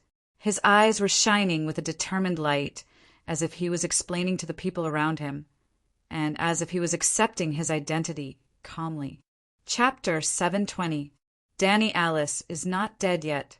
She still has a chance to make a contribution, the Big Sparrow said bitterly. She opened new parishes in Slave Bay and Barbarian Land. In the future, the whole world may be under the glory of the 7 gods. Her contribution is great, enough to be canonized 10 times. Sigh. Ending the long night was my mission. Danny Alice was responsible for opening parishes in the secular world.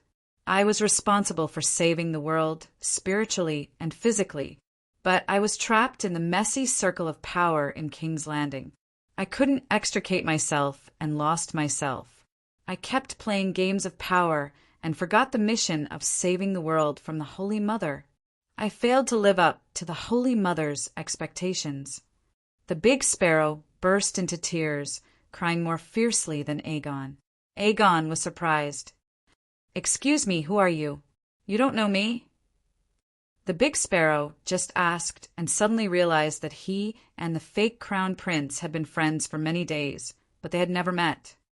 "I am the Archbishop of King's Landing, the Holy Son of the 7 gods," the Big Sparrow said reservedly. "So it's you, Big Sparrow." Aegon suddenly realized, and then his attitude changed.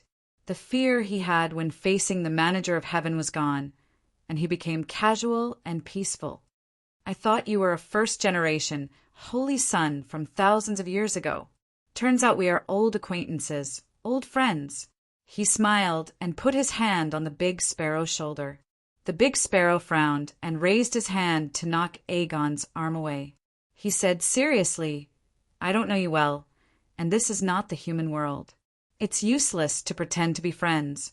Behave yourself." Aegon blushed and was very embarrassed. "Sorry, sir, I was just too excited." He was very sensible and immediately bowed to apologize. As the Big Sparrow said, this was heaven, and the other party was the Holy Mother's favorite, but he was just a person who got in through the back door. While talking, the two had already climbed up the stairs. Suddenly, their field of vision became very wide. On a boundless grassland, there stood a huge temple. The temple was carved out of a whole piece of white jade, and it emitted a holy 7-colored light under the sun. But other than the temple, there were no other buildings around, not even a single person. This is heaven? What about the other saints? Are they all praying in the holy hall? Aegon wondered. Big Sparrow shook his head. "There are only 2 of us on this island." "Are you sure?" "Even if I'm not a saint, the church has been passed down for thousands of years. You and Aunt Danny can't be the only 2 saints, right? Where's Saint Bailey?" "They are no longer here." The Big Sparrow brought Aegon into the sanctuary. The walls of the sacred hall were made of jade, and the dome was made of gold and crystal. It was more luxurious, sacred, and magnificent than the palaces of all the kings in the world. But there was no one inside. After praying to the statues of the 7 gods, the Big Sparrow explained the situation in heaven to Aegon.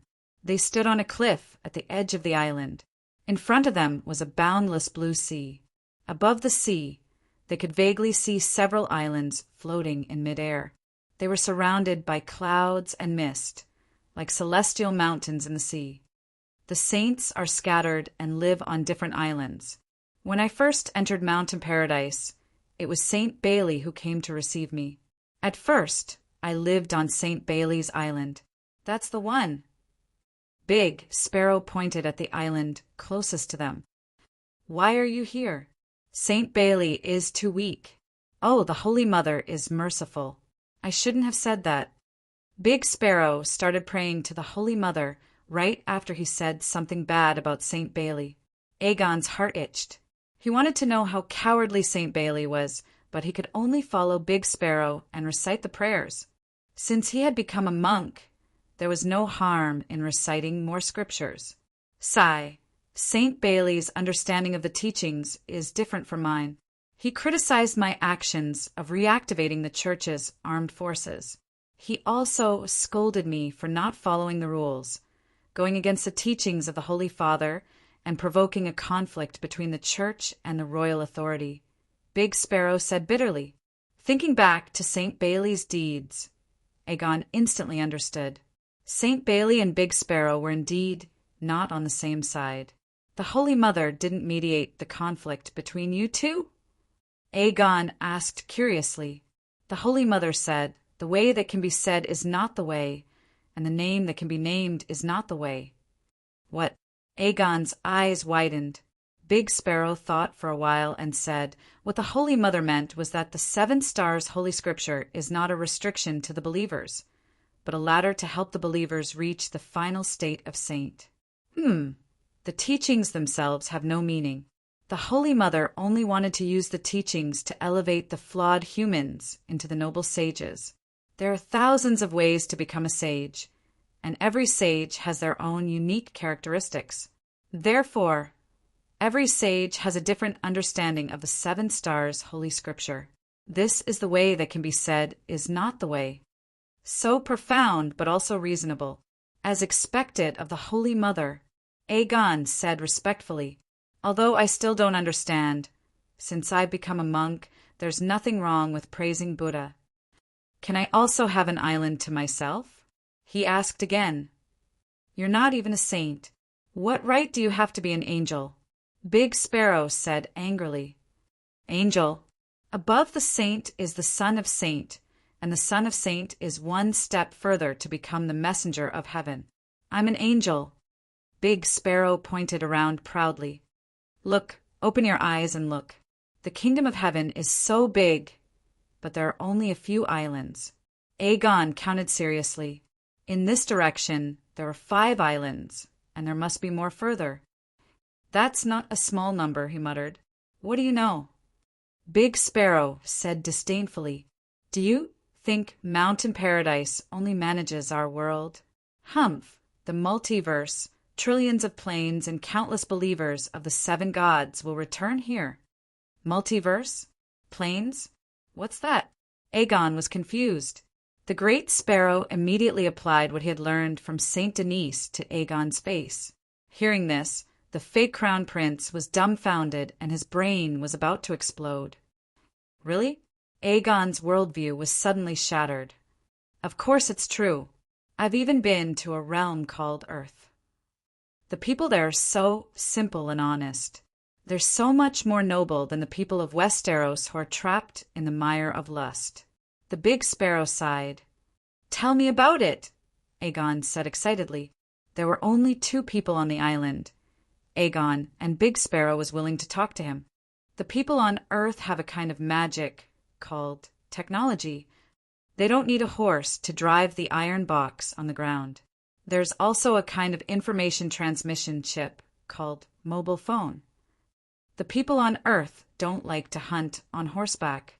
They usually stay at home, read novels on their mobile phones, and check Weibo. Wait! Aegon hurriedly stopped her and asked in confusion, what are you talking about? How can the iron box run without a horse? And mobile phone, Weibo, I don't understand at all. Big Sparrow sighed. I know I look like a lunatic now, but that's a different world. 1 acre of land can harvest 500 kilograms of wheat. The nobles live in small houses and eat vegetables instead of meat. The poor live in magnificent buildings with dozens of floors high and eat meat every meal. Everyone's face is rosy and chubby. What kind of world is that? It's so strange, Aegon said in disbelief. Yes. It's a highly developed civilization. The society is progressive and the people are simple. It's a perfect world. Big Sparrow was fascinated. How simple are they? What's the dream of ordinary Westeros? Big Sparrow asked in return. Well, to become a noble, to have a large piece of land, to have a group of servants, to marry a beautiful, noble lady, and perhaps to achieve great deeds and gain the glory of the whole country and become a legendary hero, Aegon said thoughtfully. The fake prince summed it up very well. Big Sparrow agreed and said, "That's right. Anyone with a little ambition can't escape from the above few desires. But the people on earth." Big Sparrow sighed. "They're too simple. I've seen a lot of people. They're very interested in God. Oh, the name of the great Virgin Mary on earth. They only hope that the Virgin Mary can give them a house of 100 square meters. Well, actually it's only 70 square meters. The rest is said to be a public stall." "Sigh, I don't understand." "It's probably a house with 2 beds, a kitchen, and a living room." "That's too simple." Aegon frowned. "If they pray to the Virgin Mary, they should at least have a castle, right? That's why I say they're very simple." Big Sparrow sighed again. "Most of the men pray to the Virgin Mary, and their biggest wish is to marry a wife. Does he want his wife to be beautiful, talented, and good at singing and dancing?" Aegon guessed. "No, as long as she's a healthy woman. Not promiscuous, able to bear children, a little stupid, a little ugly, a little reckless, anything is fine. This. Aegon was dumbfounded. "That's too simple. Can I go live in the heaven of the people on earth? It takes a lot of divine power to travel between planes. You're not even a saint. What choice do you have?" Big Sparrow said angrily. Even he himself was too curious about the other world. It took him a lot of effort to beg the Virgin Mary to take him out to see it. He would need to pray for 100 years to pay back the divine power of faith that he consumed. Aegon looked back at the vast grassland and sighed. "But it's so desolate here. There's not even a place to live. You have to learn from the simple people on earth. Know your place and have little desire. Build your own house and farm your own land," Big Sparrow said calmly. "How do I build a house? There's not even a forest." "Pray to the Virgin Mary." Big Sparrow knelt on the ground and demonstrated to Aegon. He chanted the 7 Stars Bible. A white light flashed in his right hand, and a piece of gold the size of a brick appeared. "Here, worldly power and wealth are meaningless. Here, as long as you give your devout faith to the Virgin Mary, you can get everything." Big Sparrow spread out her arms and raised them high. "Here is heaven." Soon, Aegon also received a big apple through prayer. Crunch! He took a bite. It was crunchy and delicious. The juice was full. It tasted great. Ah, so this is heaven. Aegon was wild with joy. He was really in heaven. After a moment of excitement, he thought of the fetters in the human world. The joy on his face disappeared and was replaced by sadness. He asked Big Sparrow, "I want to see my wife. I also want to see Aunt Dany. Can the Virgin Mary arrange it?" Slap. Big Sparrow was furious. She slapped Aegon's head hard and scolded. "You really got in through the back door. Do you think the Virgin Mary is your nanny? If you don't want to stay in heaven, you can ask the stranger to send you to the 7 levels of hell." Aegon was submissive. He didn't dare to be angry or say anything.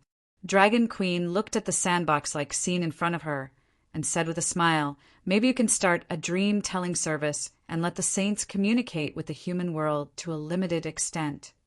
Big Sparrow's island of thousands miles was like a grain of sand floating on the sea of divine power of water song. The sea of water song was in Dany's mind. A thought was born from a wave of neurons. In other words, the heaven of Big Sparrow and Aegon was just a thought of Dany, a thought. Chapter 7:21. The pool of faith of the 7 gods was a strange space filled with the power of faith. Only spirits and magic power could exist. Since the trial of martial arts, when the soul of the Big Sparrow broke in for the first time, Dany had the idea of building a heaven of the 7 gods. Before Dahe usurped the position of the 7 gods, the pool of faith of the 7 gods was in a closed state. It could only passively absorb the power of faith. No matter how devout the believers of the 7 gods were, they couldn't open the door of faith and enter it. Children of the 7 gods, like Saint Bailey, didn't have any preferential treatment compared to non-believers after death. They all entered the world of death, returned to heaven and earth, were captured by evil gods, or became wandering ghosts. When the pool of faith had an owner, it began to form a real space with structure and scale. At that time, along the line of faith between believers and Dahe, devout believers could enter Dahe's kingdom. Dahe didn't have a kingdom, so they could only enter the space of faith in the prototype of the kingdom. In other words, after Dahe obtained the first priesthood of the 7 gods, uninvited believers like the Big Sparrow would definitely appear. The Big Sparrow wasn't the first. As Dahe and Dani's strength increased, the threshold to enter the pool of faith would be lower. In the beginning, only saints with more than 200 piety points like the Big Sparrow could enter. Later, saints with more than 150 piety points could also enter. When Dani obtained 1% of the fragment of the green prophet seal and received the blessing of the will of the Westeros world, the threshold was further lowered.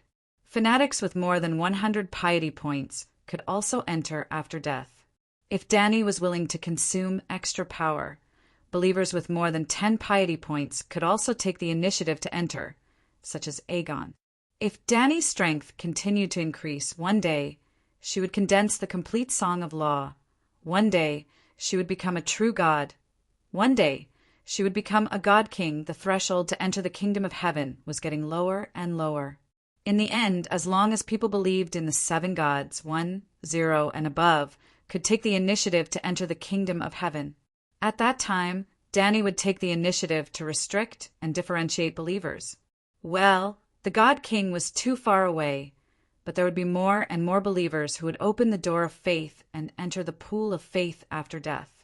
Therefore, Dani had to do the saint's soul placement work as soon as possible. She didn't know how other demigods and true gods with believers did it. She could only find inspiration from the memories of her previous life. The first thing she thought of was the matrix in the matrix. Afterward, she separated a thought from her main soul and poured the power of the Song of Laws and her innumerable memories into it. She then sent that thought into the faith space. Afterward, she guided the believer's soul into the thought. In other words, the believers lived in Dani's mind.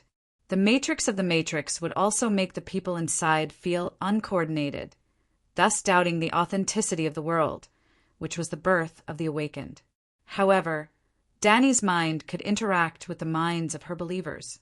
She was not omniscient and omnipotent, but she could obtain the truth from her believers' minds and then repair the loopholes in her logic and improve the inadequacies of her thoughts. For example, Dani had eaten mangoes before, but she had never eaten durian. However, the Big Sparrow wanted to eat durian. Dani could not deceive him with her own thoughts, but she could extract the complete feeling of eating durian from the Big Sparrow's thoughts. Then, she used the Big Sparrow's own feelings to deceive the Big Sparrow. Therefore, would the Big Sparrow suspect that it had eaten a digitized durian? The world in front of her believers was actually created by Dani and all her believers. The more believers there were in the future, the more realistic the thoughts obtained from them, and the more realistic the world would be. This was a process of continuous evolution. Let's use eating durian as an example. Both the Big Sparrow and Aegon had eaten durian. The Big Sparrow thought it was sweet and sour, but Aegon thought it was like eating shit. Dani could not give Aegon's feelings to the Big Sparrow, nor could she give the Big Sparrow's sweet and sour to Aegon. However, the database had 2 more options. For someone who had never eaten durian, such as Dani, her understanding of the durian's taste was closer to the truth. Well, if the 5 blind men in the story of the blind man touching the elephant entered Dani's mind, she could infer the true form of the giant elephant through the 5 different feelings of the 5 people. Of course, even the matrix in the matrix consumed energy in the process of operation. Dani's thought interaction, collection of information, feedback of information, storage of information, and growth of thoughts with the increase of population and time all required energy. Where did the energy come from? That was why she placed her thoughts on the pool of faith. The essence of the power of faith was the power of thought. It could completely satisfy the growth of the mind's mind. Moreover, the souls of the saints in the mind's mind were not for nothing. They were all devout believers and had to pray every day. The power of faith produced by praying was used to maintain the operation of the mind's mind and even infinitely evolve. Danny was looking forward to what this mind would develop into after thousands or tens of millions of years.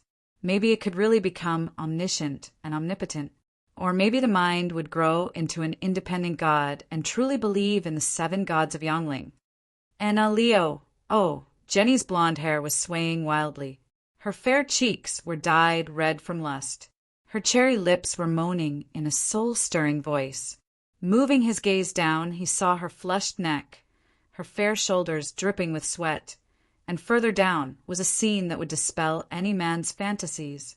Starting from her chest, the beauty's flesh and blood suddenly turned into dark red earthworms that were as thick as a thumb, 3 to 4 meters long, and had slippery skin. There was no A4 waist with 2 abdominal muscles, no delicate and round pelvic bones, no 2 long legs that could crush the ambitions of men in the world.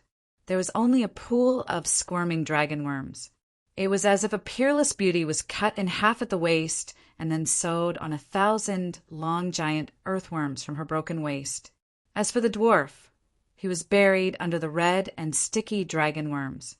Only his head was exposed. Dozens of giant, earthworm-like dragon worms were wrapped around his neck. It was wet and hot. Jenny on top of him was in a frenzy. The dwarf below had his eyes tightly shut and his teeth clenched. His face was pale as if he was enduring extreme pain. "My dear," scream, "don't be like a block of wood." Jenny was very dissatisfied with the dwarf's reaction. Immediately, 4 to 5 dragon worms crawled up his neck. Before his mouth was stuffed, the dwarf hurriedly opened his eyes and shouted, "Fuck you!" After shouting, he said in an extremely aggrieved tone, "Can you not use this form? I'm scared." "What are you scared of? You're a dragon. How can you be scared of dragon worms?" Jenny was dissatisfied. "I'm not scared, but it's horrifying." The dwarf shouted with a sobbing tone, "This is my body. My original body was destroyed by Danny Rise and her White Knight. I can only use dragon worms to reassemble into a human form." "Then use your human form," the dwarf begged. "You really don't know what's good for you. I've already accommodated you," Jenny said unhappily. This was the truth. Jenny's face, body, and temperament were all top-notch. The dwarf had always been more focused on his body than his heart. As long as his appearance was good, he never cared about his inner beauty. But the first time with Jenny, it was the biggest nightmare of his life. It was even more terrifying than the experience with Zaro's top beauty. It was 10,000 times more terrifying. No matter what, those beauties were still humans. But when Jenny took off her clothes, they immediately turned into a pool of squirming dark red dragon worms that spat out sticky liquid and covered his entire body. It was like a giant with terminal roundworm disease who ate a large basin of pagoda medicine and then poured wisdom on the dwarf's head. The dwarf fainted immediately. But we all know that in the matter between a man and a woman, no matter who fainted, as long as the other party persisted, the matter could still be completed. Because of the dwarf's strong resistance, Jenny was already reasonable and only turned the lower half of her body into dragon worms. At least by only looking at the upper half of her body, one could still see some beautiful scenery. "You should understand that I'm doing this for your own good." Seeing the dwarf close his eyes and pretend to be dead, Jenny couldn't help but soften her tone. "A normal person's desire is meaningless to me, but this is the most efficient way to purify the blood." Glancing at the golden white hair at the tip of his eyebrows, the dwarf had mixed feelings. The proportion of silver hair was getting higher and higher. Well, Jenny really didn't have sex with the dwarf out of desire. Even if there was desire, she wouldn't be interested in this frustrated dwarf. But she needed to use blood witchcraft to help the dwarf get rid of the mixed blood, and intercourse was the most common method of blood witchcraft. To put it bluntly, This wasn't love between a man and a woman, but a blood magic ritual. Jenny's dragon worms drilled into every part of the dwarf's body, using the dragon worm blood that contained magic to replace the Veleglia's lowly blood, thus achieving the goal of purifying the blood. Feeling the heat surging in his body, the dwarf sighed and asked, after Veleglia was destroyed, "You invented this kind of witchcraft to continue the bloodline?" "No, before the catastrophe, our 14th Fire Peak family had already mastered this kind of blood magic." The dwarf tried hard to keep his gaze on Jenny's charming cheeks and asked in confusion, "At that time, wasn't it an internal marriage? Why do you still need blood, witchcraft to purify the blood?" Jenny's breath was uneven as she said, "As the inheritance continues, the level of the blood will decrease from generation to generation, so internal marriage is useless." "Why is that?" The dwarf was shocked. "There are two criteria to determine the level of the blood: genes and the compatibility with the laws of heaven and earth. The only thing that doesn't change in the world is that it will always change. Genes will decline, and laws will also change, causing the compatibility between the blood and the laws to decrease. Of course, if one of the descendants has a deep understanding of the laws, for example, comprehending the Song of Laws and becoming a demigod, the blood will also increase." The secrets of bloodline inheritance were not much in Veleglia, so Jenny explained in detail. The dwarf frowned, as if he had grasped something in his heart, but he couldn't put his finger on it. After a while he asked, "You said to use the dragon worm's blood to replace the mixed blood in my body? Why don't you use the megalosaurus? The megalosaurus is obviously stronger than the dragon worm." "Then I have to have the megalosaurus," Jenny said unhappily. The dwarf was deep in thought. He somewhat understood that with his ugly appearance and body, as the queen of Veleglia's descendants, Jenny had chosen him as her mate. The blood of Veleglia's descendants was really degenerating. Before the megalosaurus went extinct, they must have used the megalosaurus to perform blood witchcraft, using the dragon's blood to replace the mixed blood in their descendants' bodies. After the catastrophe, the megalosaurus was destroyed, and Jenny's ancestors could only use the dragon worm.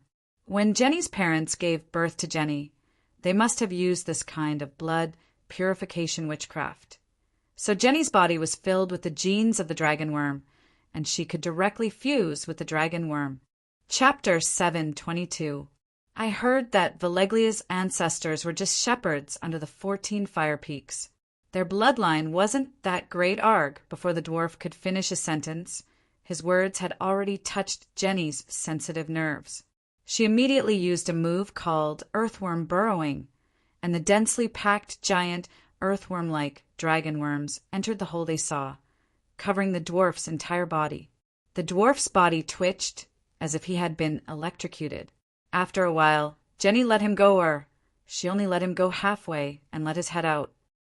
"Don't you dare speak to me of your ridiculous hearsay insults to the great ancestor," Jenny warned him. After being tormented, the dwarf was also angry. He stubbornly said, "There's only the two of us here. What's so hard to say?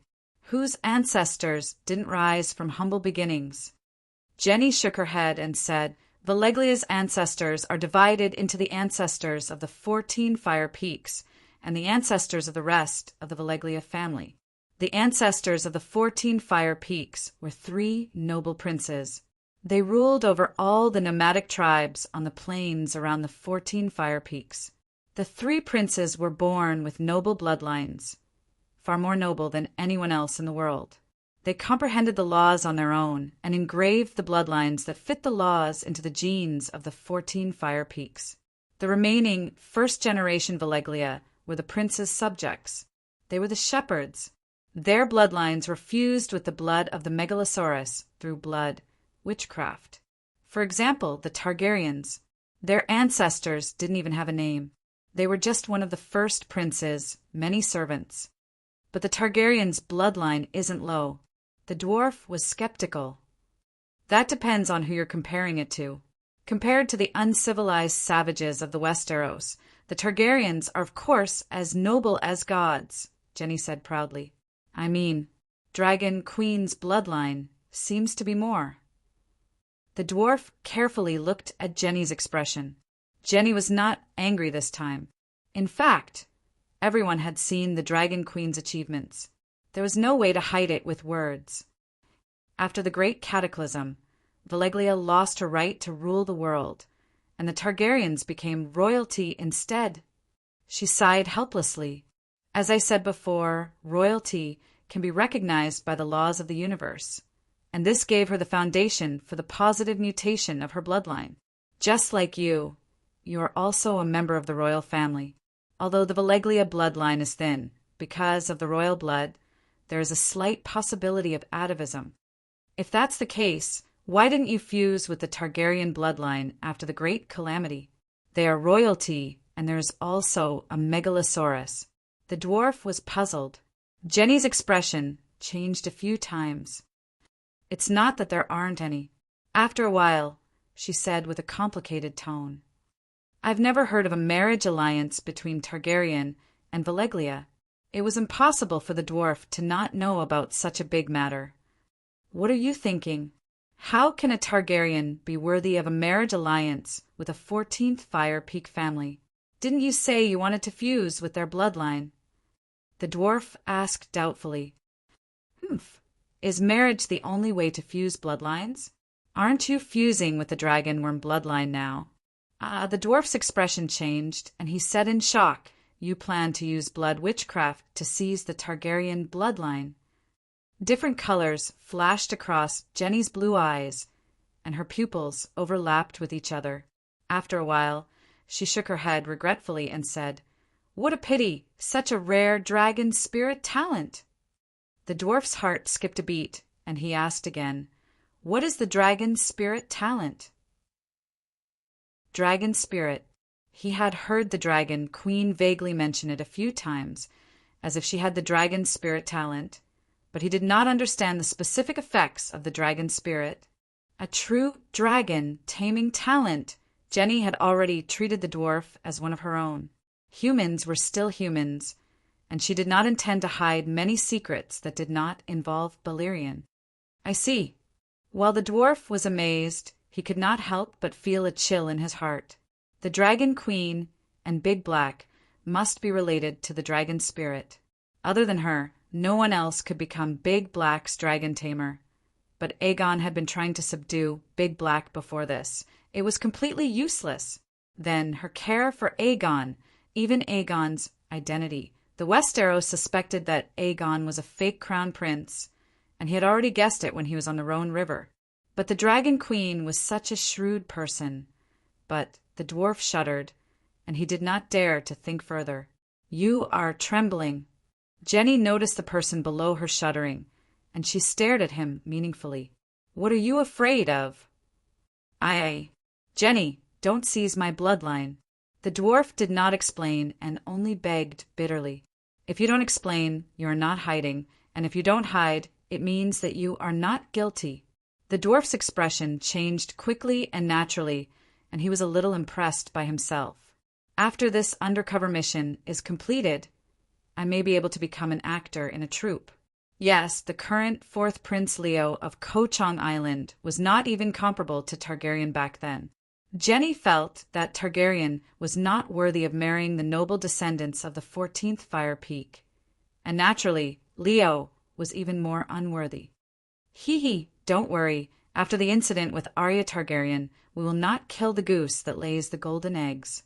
Jenny chuckled and comforted him. Damn, kill the goose that lays the golden eggs.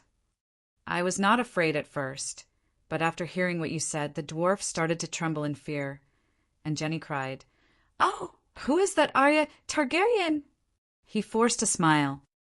That was 250 years ago. At that time, the Targaryen dynasty had just been established, and it was during the most prosperous and glorious period of the true dragon family. Arya Targaryen was the crown princess at that time. She had a noble status, a pure bloodline, awakened the talent of the dragon spirit, and even subdued Balerion of the Targaryen family. The Megalosaurus expert gradually had some impression of Princess Arya, because he remembered the names of all the Megalosaurus in the 7 kingdoms, as well as the dragon riders of the Megalosaurus, and even the ending of the Dragon Riders. It seems that, according to the official records, Princess Arya died of fever?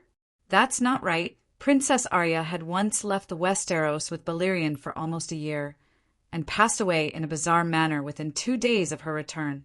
This is not normal. There must be a huge secret hidden by the Targaryen royal family. Thinking of this, the dwarf was really interested. What happened at that time? Why do you care about this? Jenny asked curiously. I feel the same way. The dwarf let out a long sigh. I am also a prince, and also of Valeglia's side bloodline. I have also awakened the noble pure blood of Valeglia, and I have also been chosen by you. You think too much. Jenny looked at him with disdain. You are a few hundred streets behind her, no matter how lowly the Targaryen bloodline is. It is still only relative to the 14 Fire Peaks. In front of mortals, the servants of the 14 Fire Peaks are also gods. Moreover, her talent. Jenny swayed her body a few times, thinking deeply, and commented, She has just awakened the dragon spirit. You are far from her in this aspect, but your bloodline is a little special. The help it provides to me is probably no less than the Targaryen dragon spirit. How special? The dwarf began to tremble in fear again. Since it is so special, will it be devoured by you? It is special because it is rare. This is the first time in thousands of years that there has been such a magic wave. Actually, your bloodline is not pure, nor is it noble.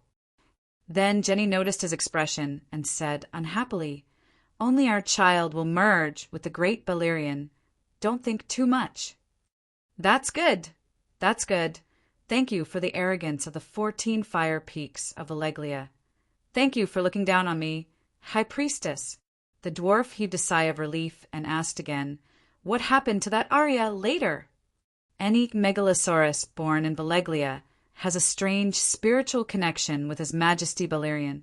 So, after Arya became the Black Death God's Dragon Knight, we could directly summon the Black Death God home.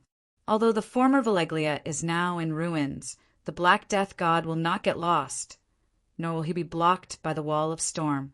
The dwarf suddenly realized that the Black Death God Balerion was indeed born in Valeglia, before the Great Cataclysm and before the Targaryen were exiled.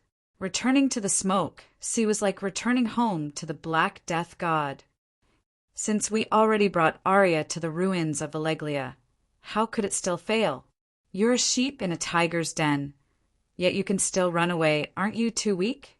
The dwarf was puzzled. At first, she was very obedient and even worked as a priestess in Orlos for half a year. His Majesty Balerion also taught her many great wizard legacy spells. But that little bitch was the same as Dany Rise, ungrateful and unable to tell good from bad. When she found out that she was going to merge with the spirit of the ancestors, she immediately struggled and resisted, unwilling to give up everything for the great ancestor, God Balerion. Sigh, she has only just awakened her dragon spirit, and the Black Death God Balerion is an adult Megalosaurus. This means that Dany Rise and Princess Arya are normal people, other than you bunch of brainless survivors of the 14 Fire Peaks, who would be willing to give up everything for an evil god. The dwarf complained in his heart, and then asked strangely, The Black Death God is so terrifying that he can resist the ancestor god. Do you know when Balerion died? How many years did he live? Jenny sneered. Of course the dwarf knew, but Leo definitely did not. So he said, I don't know. In order to save Arya, the Black Death God used a forbidden spell. She wasn't even his first night, and the two of them shouldn't have had such deep feelings for each other, Jenny said regretfully. Then she told him about the great wizard legacy and the overclocking fusion in the form of a dragon spirit. The dwarf carefully recalled that after Arya's death, Balerion lived for almost 40 years, but his condition was very poor. He was the first Megalosaurus to live in a dragon's den, and he had been lying in the cave all this time. Later, a Prince Viserys gained his recognition and became his last dragon knight, but the Black Death God could barely fly, and almost never went out on a mission. In less than a year, he died of old age. He barely lived for 200 years. As one of the 3 great dragon ancestors of the Targaryen dynasty, Vargal lived about the same age as Balerion, 180 years old, but he died in a dragon battle, and there were no signs of his energy declining. And Vargal's death was not because he was weaker than the younger generation. It was mainly because his dragon knight was a one-eyed dragon, and in the dragon battle his only eye was blinded by the afterglow of the setting sun, and the enemy took advantage of his blind spot. Even when a megalosaurus half his size bit him in the throat, Vargal was not afraid, and almost tore the strong megalosaurus apart with his claws. Even in a disadvantageous situation, Vargal won the dragon battle. But the megalosaurus had limited weight, and with his neck bitten and another dying megalosaurus wrapped around him, Vargal could not fly and fell to his death in the God's Eye Lake. Compared to Vargal's tragic death, Balerion, as the big brother, died a little cowardly. Chapter 7:23. Jenny had no desire for the dwarf. After the deed was done, she put on a white priestess robe and returned to her priestess appearance. She left the bedroom with a cold expression. "Damn it, Stannis ruined my plans." After some time, Jenny's angry roar came from the study. The bedroom and study were temporarily remodeled from the underground cavern. There was no thick wooden door, only a curtain. Thus, the dwarf who was resting on the bed was woken up.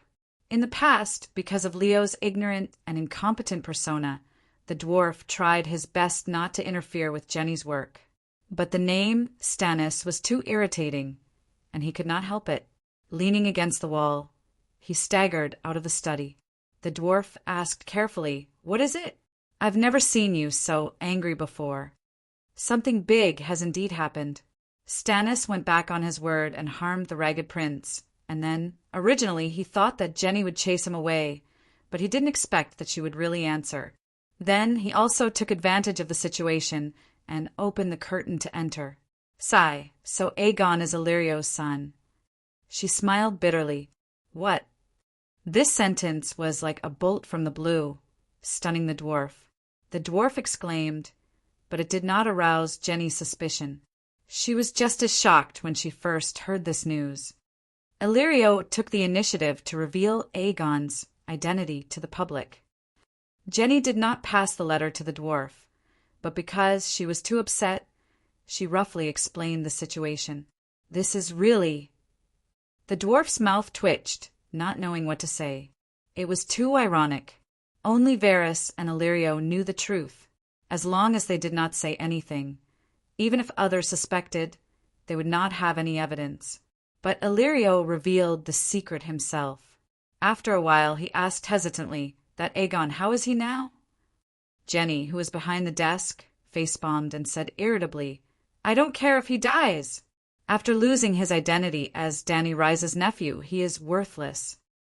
Not only was he worthless, his life was in danger. Stannis, the Dragon Queen, Prince Dowling, and the nobles of the Valley and the Stormlands would not let him go.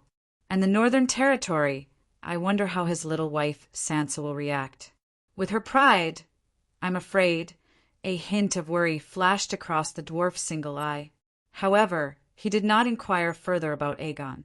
Instead, he asked, "Even if Aegon isn't a fake, what use is he to us? Dany Alice is definitely not stupid. She won't be threatened." "How did you get here?" Jenny asked. "I was on a boat, but in the end, I encountered the evil mother of dragons raiding party in the Straits and was captured." At this point, the dwarf's heart skipped a beat.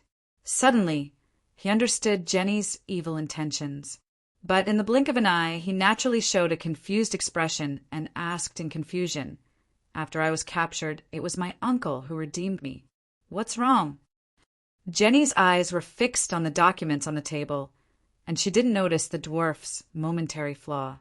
She sighed and said helplessly, "You were redeemed, then can Aegon be redeemed?" "With Aegon's identity, Dany Alice will definitely appear personally. The next step will be simple. We will arrange a time and place to redeem him, and wait for Dany Alice's megalosaurus to land on the ground. Humph. As expected, I guessed it. This woman is ruthless. If the Dragon Queen really wasn't prepared, she would have most likely died. Unfortunately, it's impossible for her not to be prepared. How could she let me come here if she wasn't prepared? With that in mind, he asked, the White Knights and the Blood Guards can both represent Danny Alice.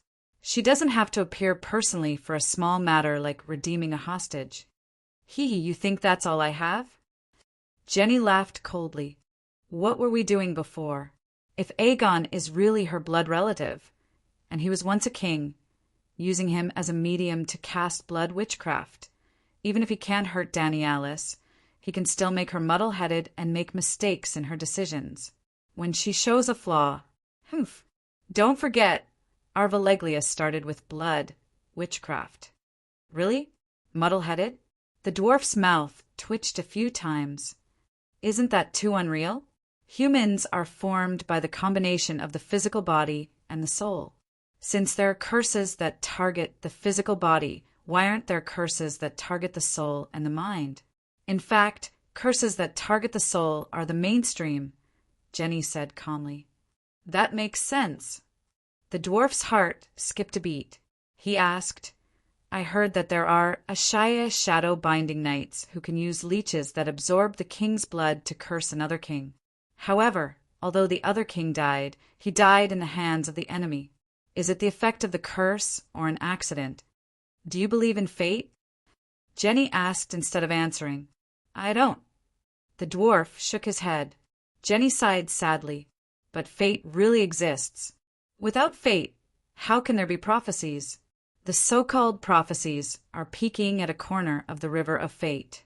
Everyone's fate converges in the river of fate. No one can change fate. If he really changes fate, it only means that the fate he peaked at before is fake. If you say so, then fate really can't be changed. The dwarf's mouth twitched. You don't understand. I'm not playing word games. Jenny shook her head. Suddenly, she caught a glimpse of the small beetle crawling on the table. She pointed at it and asked, I think you can guess its fate. The dwarf said thoughtfully, It will be crushed to death by you, crushed to death by me, and continue to be ignored by us. But you have the final say here, so its fate is in your hands. Not bad. You're not as stupid as everyone says.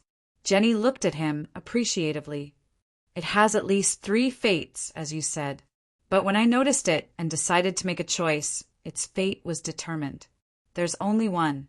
After saying that, she smiled mischievously at the dwarf. She lowered her head, stuck out her pink tongue, and put the beetle into her mouth. Crunch, crunch, crunch. The yellow juice slid down the corner of her mouth. Before it fell, it was licked by her tongue that was covered in black and green minced meat. Ugh, the dwarf's face turned pale and he wanted to vomit. Hee, Jenny laughed happily. You don't know anything. This is a meat longhorn beetle. It can be eaten raw. As long as you're happy, the dwarf mumbled. Going back to the curse technique mentioned earlier, the king could be betrayed by his subordinates, could be killed by the enemy, could be killed in an accident while riding a horse, but more likely he wouldn't die before a conscious being observes his fate. No one knows what his fate will be. In other words, his fate is uncertain. When a conscious being observes the king's fate, that consciousness will see the fate that he chose for the king. In this way, the king's fate will be predicted by that consciousness.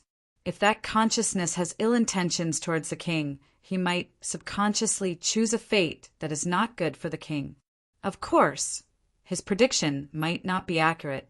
It's very likely that what he saw was just a fantasy. Understanding this, it's not hard for you to understand how the curse works. Even if I can't observe his fate, I can sacrifice power to the river of fate and pray that the worst fate will befall the king. Yes, if you can't come into contact with the river of fate, you can sacrifice evil gods to obtain temporary power. The dwarf frowned and said, If that's the case, it's best not to find someone to help you predict, and don't come into contact with witches that know how to curse. Yes, if you don't have power, don't come into contact with extraordinaires. If you have extraordinary power, it will be very difficult for the curse to work. Otherwise, I would have cursed that little bitch Daenerys to death. At the end, Jenny's pretty face twisted, her eyes full of hatred and greed. The dwarf said strangely, "You said before that you want to use Aegon to curse her. Blood relatives have a miraculous effect." "I don't want to be cursed. Jenny, can you teach me witchcraft?" the dwarf asked expectantly. Jenny looked at the dwarf from head to toe, and finally stopped at his waist. Her blue, watery eyes flashed with satisfaction. She nodded and said, "I've been purifying your blood these days. You're almost qualified to come into contact with Valeglia's secret technique." "Ah, you're really willing to teach me?" The dwarf was overjoyed. "Without Aegon, I'm afraid this battle will." Jenny closed the document, sighed helplessly, and said, "Meereen is built at the mouth of the river, and the underground water is too abundant. 3 days ago, in the process of digging a tunnel under Meereen City, 5 adult dragon worms drowned. In a head-on clash, although the dragon worms are strong, they can't fly. Since that's the case, you have to prepare for the worst. If something happens to me, you have to live on. His Majesty Balerion can't be without a clone. If I die, you will replace me and become the new high priest of the land of long summer." Jenny's subtext was like this. "Jenny." The dwarf didn't understand, so he was really touched, and his eyes turned red. Jenny waved to the dwarf. "Come here. I'll teach you the inheritance of the great shaman." The dwarf took a few steps forward excitedly, went around the desk, and came to Jenny. Suddenly, he reacted and asked in confusion, "The inheritance of the great shaman? Is it another way of saying the inheritance of the great wizard? What are you thinking about?" Jenny's eyes widened, and her big blue eyes were suddenly dyed with a layer of blood red. Her flat, round pupils also turned into the multi-layered, deep, vertical pupils of the megalosaurus. In the next moment, the dwarf's body stopped moving, and he couldn't see what was happening in the outside world. His consciousness came to a blood-red spiritual space. It wasn't the first time he encountered this situation. The last time when he and Jenny were on their wedding night, facing the complete high priest, he howled and wanted to run away. Jenny used this move, Magic Dragon's Gaze, and fixed him on the spot, allowing her to do whatever she wanted.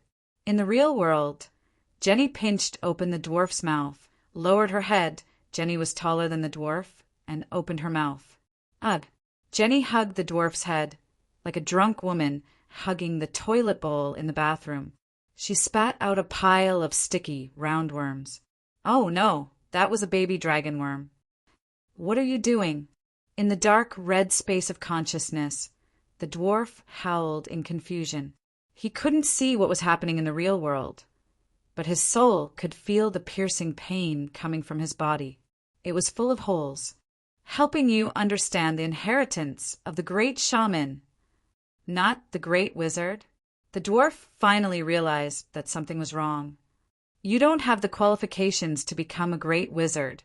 You can only be like me, a holy priest under His Majesty Balerion, like you." The dwarf was trembling. "You're lucky. It's just that the direct descendants of the 14 Fire Peaks have withered.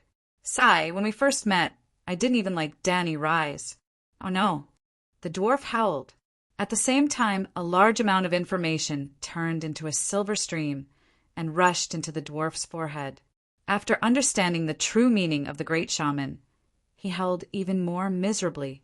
Chapter 7:24. Sob, sob, sob. Feeling the pulsating placenta at the core of his meditation foundation, the dwarf sobbed and wiped his tears. "What are you crying for?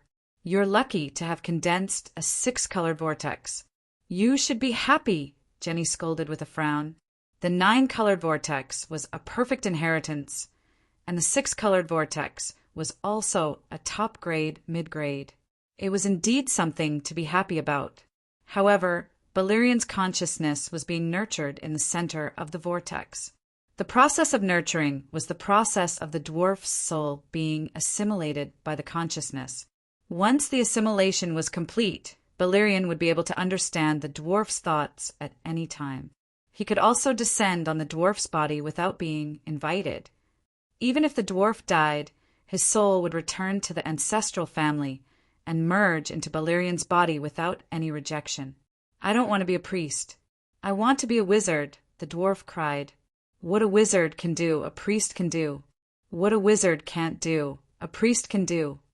But, thinking of Jenny's attitude towards Arya and the Dragon Queen, who were ignorant, ungrateful, normal people, the dwarf's normal words immediately changed. But I don't believe in His Majesty Balerion. Without the power of faith, I'm afraid I'll never be able to hatch the divine will embryo. You're starting to change your faith now, Jenny said. I don't even understand His Majesty Balerion's teachings. How can I believe? It's okay. The embryos will slowly change your thoughts. As time passes, you'll become a devout believer of His Majesty. The dwarf's face turned pale. He was about to cry again. No, I have to leave this place immediately and find the Dragon Queen for help. I can't let the embryo brainwash me. Perhaps he was quick-witted. The dwarf immediately thought of a way to get out of his current predicament. Jenny, I have a plan that can achieve the same effect as capturing Aegon. Oh, tell me about it. Jenny did not even raise her head. It was obvious that she did not think highly of this person's wisdom. Directly challenge Dany Rise. This is Meereen. It's a tradition to challenge the hero of the city. The dwarf said, City protector hero. Jenny thought carefully.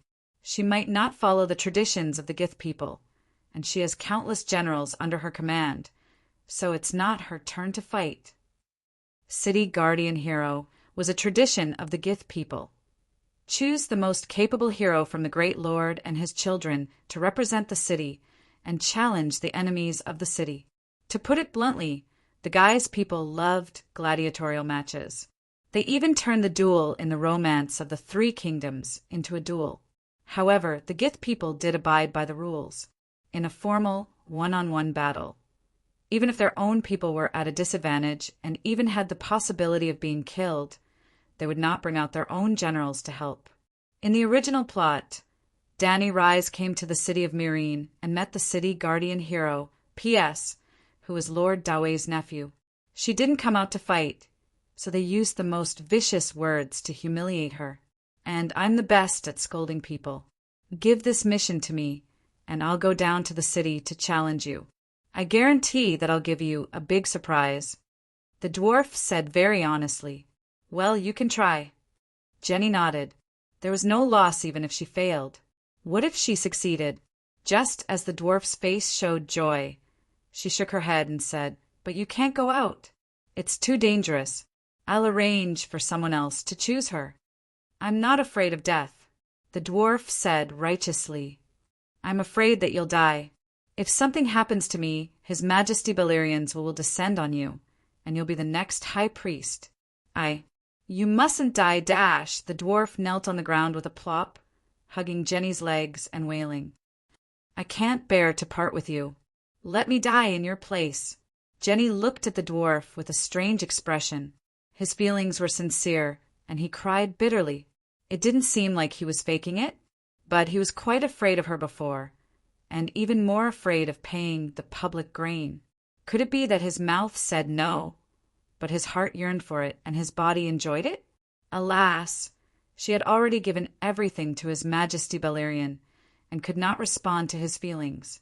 For the sake of his deep affection and sincerity, she would be more unrestrained when collecting public grain in the future. Dang, dang, dang. Just as the two of them were being lovey-dovey, a hurried bell suddenly rang in the cave outside the house. It was an alarm. Ah, Dragon Queen is attacking our camp on the surface? The dwarf stood up in surprise. Jenny closed her eyes, and through the faith communication device, she contacted the believers of Balerion on the surface. In just a few seconds, her expression changed. Dany Lilith has launched an all-out attack. What? The dwarf was stunned. It was not an act this time. He, the ace spy, had yet to spread the news. Why was the Dragon Queen so impatiently blowing the horn for the final battle? Also, didn't she say it before? The longer the time dragged on, the more advantageous it would be for her. It was around 10 in the morning. The sun in Slave Bay seemed to be covered with a thin veil, and it was no longer as bright and warm. The dwarf was surprised to find that he could even look up at the sun in the sky, but it was not glaring. Although the sky was still blue and the air was still fresh, he felt that the sky in Slave Bay was slightly dimmer than before he entered the cave.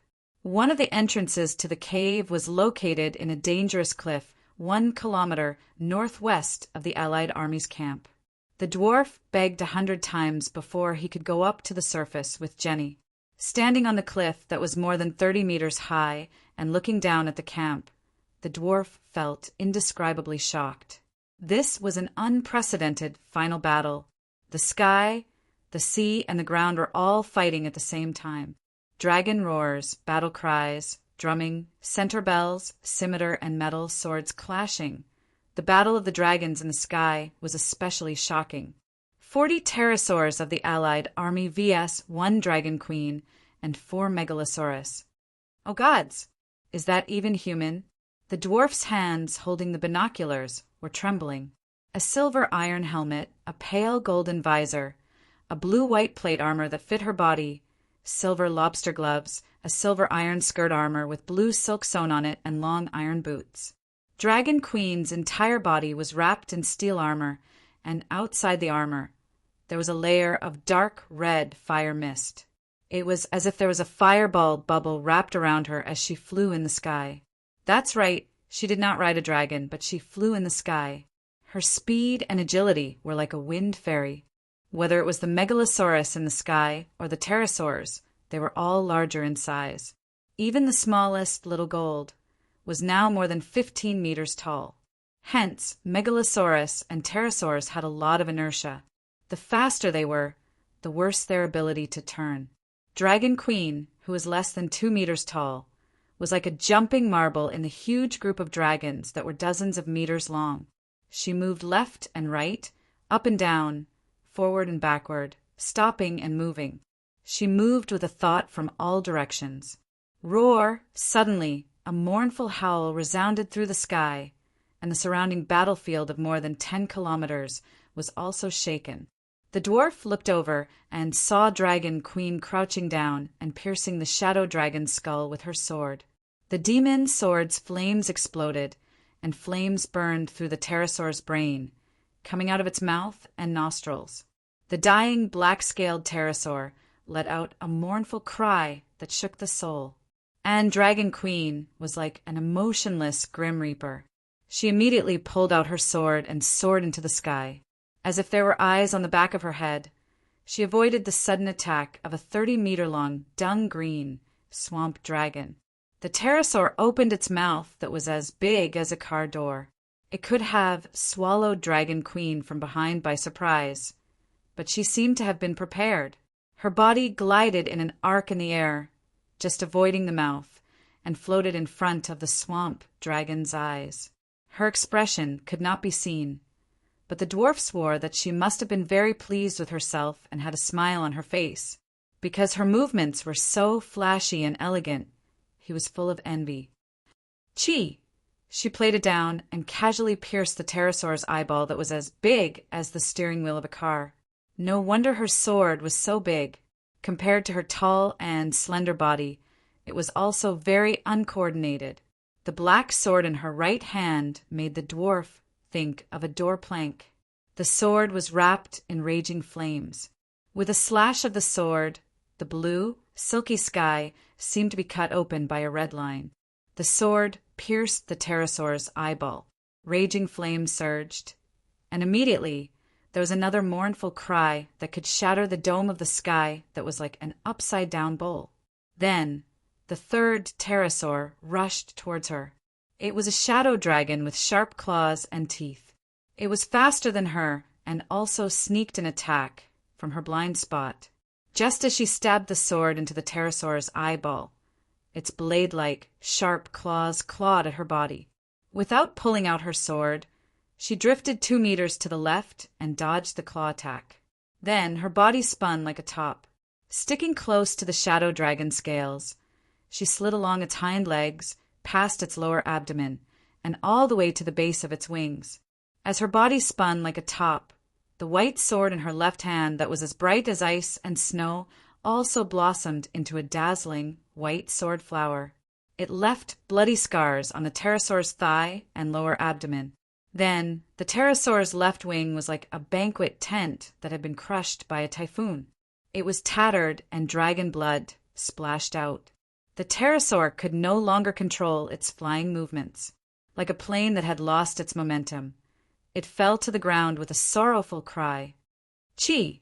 When the storm of swords broke through the pterosaur's wings, it also moved a few steps to the right and cut the dragon knight on the dragon's back, who was adjusting the pterosaur's movements in a panic into two. Then Dragon Queen jumped lightly and landed in front of the forehead of the pterosaur that had pierced its left eye. She slowly pulled out her black sword. His Dragon Queen has become a god.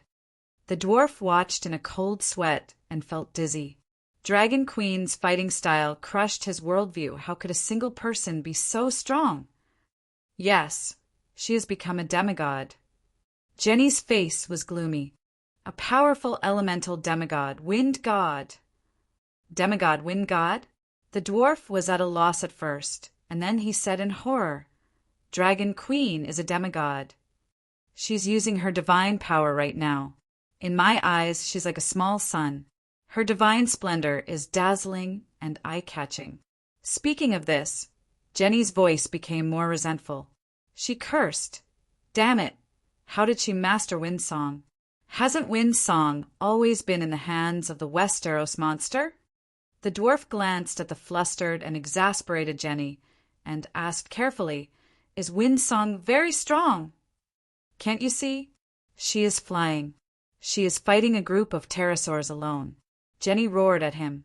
The dwarf shrank his neck and whispered, Windsong let her fly, but she is so strong not only because she can fly. Ravens can also fly, and flying into a group of pterosaurs is a piece of cake. Hearing this, Jenny was not angry. Instead, she calmed down. You are right. Her swordsmanship, her state of being almost omniscient and omnipotent on the battlefield is very abnormal. Looking at the 4 Megalosaurus hovering in the sky, Jenny was thoughtful. Maybe she has surpassed all the great wizards in Valeglia and broken through the limit of only one Megalosaurus dragon spirit. These dragons are all her eyes. Chapter 7:25. Big Black, Little White, Little Green, and Little Gold didn't just act as radar machines in the sky. As long as there was a chance.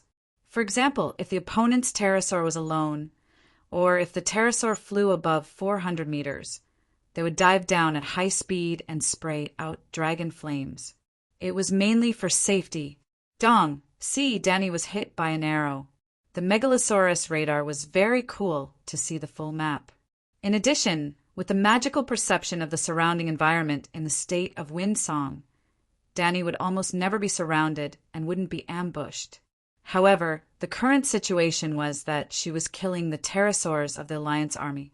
Therefore, the battlefield was chosen by the pterosaurs of the Alliance Army within the range of the dragon-slaying crossbows. The scorpion crossbows of the Alliance Army were endless.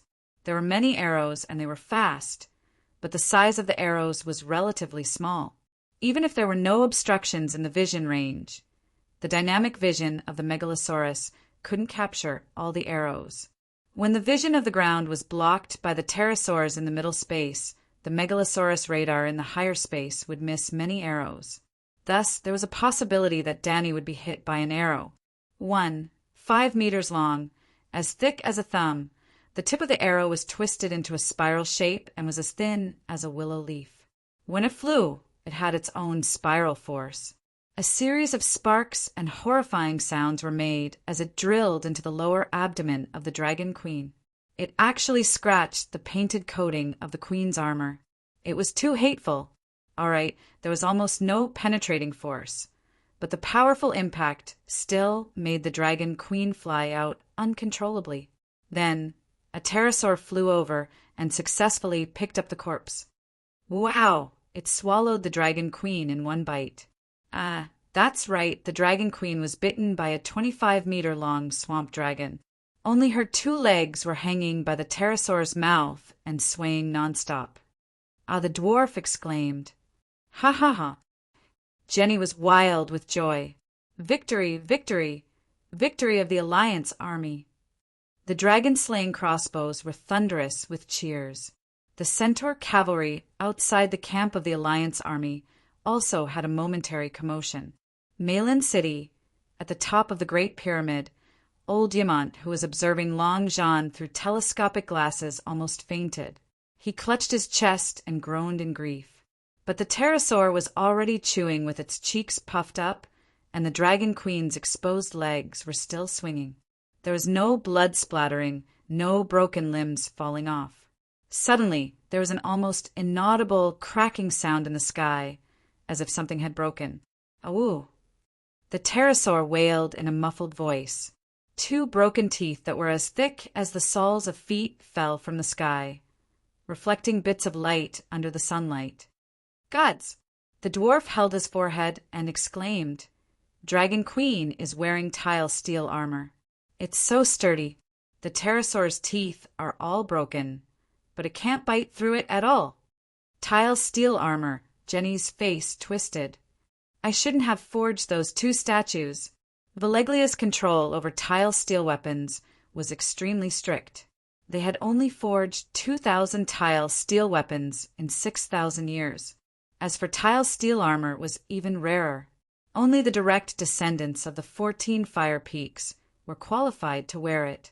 Maybe it was because they were too pleased with themselves, or maybe it was fate, but Valeglia had left 2 huge loopholes in Gatto. At this moment, Big Black, who was high up in the sky, without anyone noticing, lost its agility and went into a stiff, gliding state. Then, everyone was shocked to see a string of golden flames filling the mouth of the pterosaur that was biting Dragon Queen. Black smoke and pillars of fire spurted out from the pterosaur's nostrils, teeth, and eyes. The dwarf even noticed that the dragon's eye, which was as big as a rice cooker, was connected to a green-red nerve tentacle that was as thick as an arm. It hung under the pterosaur's eye socket, and it was like fried meat in a pot of oil, sizzling with oil. Dragon Queen's entire body was covered in flames. She broke free from the dragon's kiss and continued her massacre as if nothing had happened. Even the pterosaur's saliva and blood on her body were all cleaned up by the flames. There's no way to fight this battle. He looked at Dragon Queen, who had split the pterosaur knight into 2 with a sword, and said with a complicated expression, The pterosaur's bite earlier might not have caused a penetrative wound, but it would definitely have caused a blunt injury. If it was a normal person, their organs would have bled and their body would be paralyzed. But the dwarf touched his big nose and could not help but shed tears of sympathy for his allies. The Dragon Queen must also be injured, but she knows healing magic, strong attack, agile movement, high defense, and rapid recovery of HP. This not to mention this low magic and low martial arts world. Even in the game, she would be a bug-like existence. I didn't expect her to have such a strong trump card. Jenny gradually regained her composure. If she didn't expose herself today, I wouldn't even know that she had become a demigod and even learned the Song of Wind and the Song of Fire. She has at least cultivated 2 top-notch meditation techniques, wind and fire, and can at least fight with 2 Megalosaurus dragon spirits. If we follow the original plan, even if we successfully kidnap Aegon, I'm afraid we won't be able to kill her who can fly quickly. What do we do now? If this goes on, our winged dragons will all die today, and then will completely lose control of the air. I can even imagine that the mother of dragons, winged dragon knights, who didn't appear today, will carry kerosene bombs tomorrow and bombard our ports, ships, and barracks without restraint, said the dwarf worriedly. The Allied army's main camp was built near the sea, so they also built a temporary cargo port by the sea.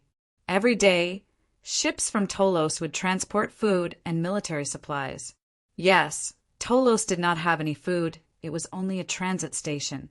Ships from all over the world came from afar to unload their goods at Tolos, and then arrange for fast ships to transport them to the Allied Army's main camp. Because of the fall of New Gith, and also because of the raiding team in the Strait of Maiden Freedom, the Allied Army's logistics costs were 3 times higher than before. Almost every 3 ships that passed through the Strait of Maiden Freedom would be raided, and only one could avoid the patrol ships and patrolling Winged Dragon site. The Strait of Maiden Freedom was too wide, more than 200 kilometers, and it was difficult to completely seal it off. One of the reasons why Dany had not taken the initiative to attack the Allied army before was that the Allied army's logistics team was transporting food for her. In recent months, New York and Annan towns had seized more than 100,000 tons of food. With so much food entering the pockets of the Dragon Queen, the difficulties of the Allied army's logistics could be imagined. If the Dragon Queen obtained complete control of the air and burned the small port of the Allied army's main camp to ashes, then the Allied army would collapse due to hunger without even fighting. Seeing Jenny's thoughtful expression, the dwarf continued to work hard, stomping his feet and wailing, "Priestess, what other trump cards do you have? Don't hide them. The Dragon Queen has already bet all her assets. Don't be reserved anymore. I didn't complete the mission, and there's also a heretical god seed in my head. If I don't bring back some valuable information, don't mention finding the Dragon Queen to save my life. She'll probably sacrifice me." "Sigh, I don't have any more trump cards," Jenny said helplessly. "Valeglia has dominated the world for thousands of years. It's impossible that she doesn't have any trump cards, right?" The dwarf's face was full of doubt. Valeglia's trump card has always been the Megalosaurus. If one Megalosaurus can't solve a problem, send a team of 5 Megalosaurus.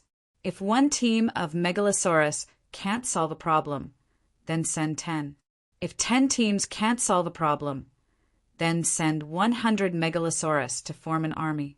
If 100 Megalosaurus can't solve a problem, then send 200, 300 if it's really not possible, then send out all of them. At our peak, we had more than 500 adult Megalosaurus. What trump card is stronger than 500 Megalosaurus? The dwarf was completely speechless. Yes, what trump card is stronger than 500 Megalosaurus? None. 100 Megalosaurus destroyed the Undul civilization.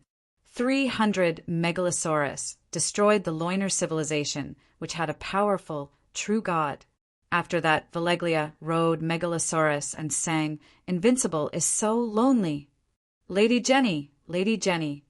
The triangular-faced Sibirio and war god Yuan Kai, who had a dragon-slaying saber at his waist, rushed over together. They were in a hurry, and there was an unconcealable panic in their voices. "You two are the commanders of the army." Jenny was shocked and angry. She scolded, "Why are you all here? Who's commanding at the front line?" "Don't talk about commanding. They don't even listen to orders." War god Yuan Kai was also full of resentment. His tone was very aggressive. The bombardment that lasted for more than a month already made the soldiers in the camp anxious and their morale low. Now that they see Dany rise killing the Winged Dragon army single-handedly with 2 swords, how can they still fight?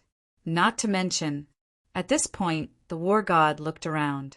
The cliff here wasn't very high. It was only about 30 meters above the horizon. Jenny and the others were standing in the wrong position. They were halfway up the cliff, facing the southeast corner of the camp. They couldn't see the northwest camp behind them, which was being attacked by the centaurs. The war god didn't care about his fear of Jenny. He stretched out his large hand and pulled the petite, blonde priestess up the cliff. "If you stand up there, you'll be discovered by the Megalosaurus," the dwarf hurriedly reminded. But Jenny didn't react and let the war god do what he wanted. When they reached the top of the cliff, war god Yuan Kai pointed to the north and said angrily, "Priestess, look, look!" The endless horsemen howled as they charged from the northern plains. The Dothraki Sea had become a real ocean. Strong winds blew, and the Dothraki horsemen were like a tsunami. The hooves and roars of the horsemen were like the roar of the waves, and the dust beneath the hooves of the horsemen was the pervasive water vapor. The huge camp of the Alliance army stretched for nearly 20 kilometers along the coastline. It was like a seaside house built by a black-hearted merchant. The first wave knocked down the balcony railings. The second wave swept away the safe in the bedroom and the mistress on the bed. The third wave hit, and the whole house was on the verge of collapse. The fourth wave, of course, not all of the Alliance army were mercenaries, but mercenaries made up at least 60% of them. And the morals of mercenaries were known by everyone in the world. The Dragon Queen had been bombarding the camp for more than a month. The reason why the mercenaries could hold on and not run was because the high-ranking officers of the Alliance army had promised that High Priestess Jenny had a trump card. The Alliance army would definitely win.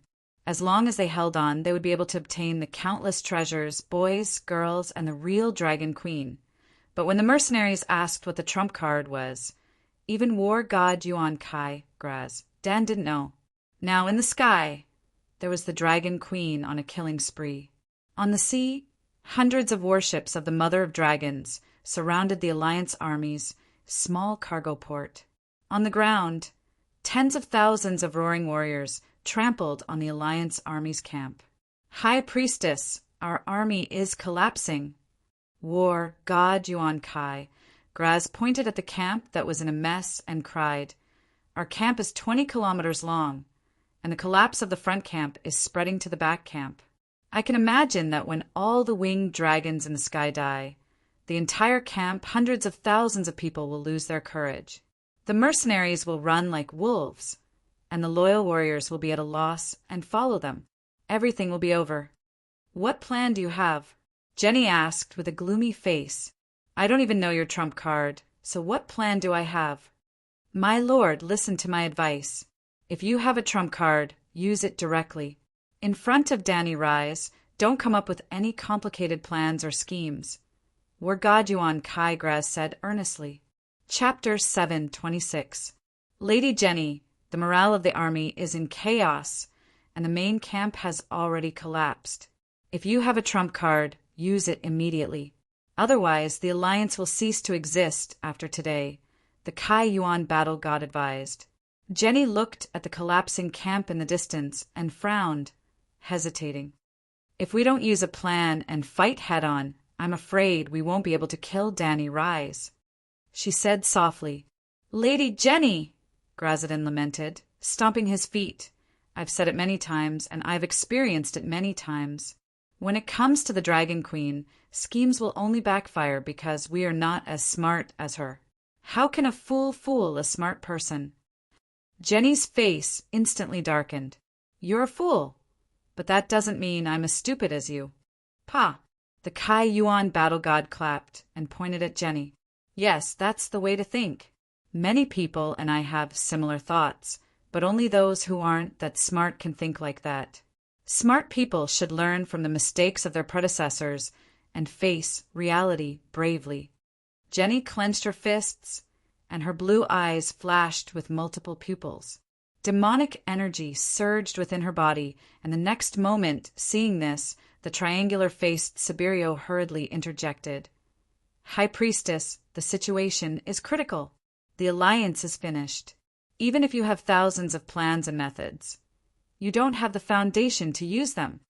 "Ah, Lady Jenny, I'm telling the truth. Please don't be angry." The Kai Yuan battle god also realized that his previous words were inappropriate. However, he really had a lot of things to say, and he couldn't help but say them.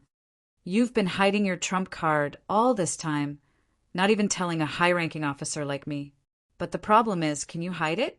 5,000 elephant soldiers have disappeared, and large amounts of food have mysteriously disappeared every 3 days. Even if I'm an idiot, I can guess that you dug a tunnel. It's not on the ground, it's not in the sky, and it can't be in the sea. It can only be underground." The Kai Yuan battle god's tone was certain, and Jenny was speechless. "Is the Dragon Queen stupid?" The battle god continued. "Only an idiot would think that she's stupid. So, she must have guessed that you have." After a moment of hesitation, Grazadin slowly uttered a word. "Dragon worm!" Only the dragon worms, unique to Valeglia, could dig such a large hole. Jenny lamented in her heart. Too much time has been wasted. Now, even this war god, who had been defeated time and time again, realized that something was wrong and guessed her trump card. Danny Alice, who was investigating the Alliance camp every day, would most likely not be able to hide it either. I originally planned to kidnap Aegon quickly and lure Danny Rise out. Then the dragon worm would suddenly emerge from the ground and swallow her. Who knew that the Westeros were too complicated and wasted too much time? At this point, Jenny no longer concealed her thoughts. She was not stupid. If the 5,000 elephant soldiers only disappeared for a week or two, everyone would slowly investigate and guess where they were hiding. If the elephant soldiers disappeared for a month and everyone searched everywhere but did not see them, they might guess the truth.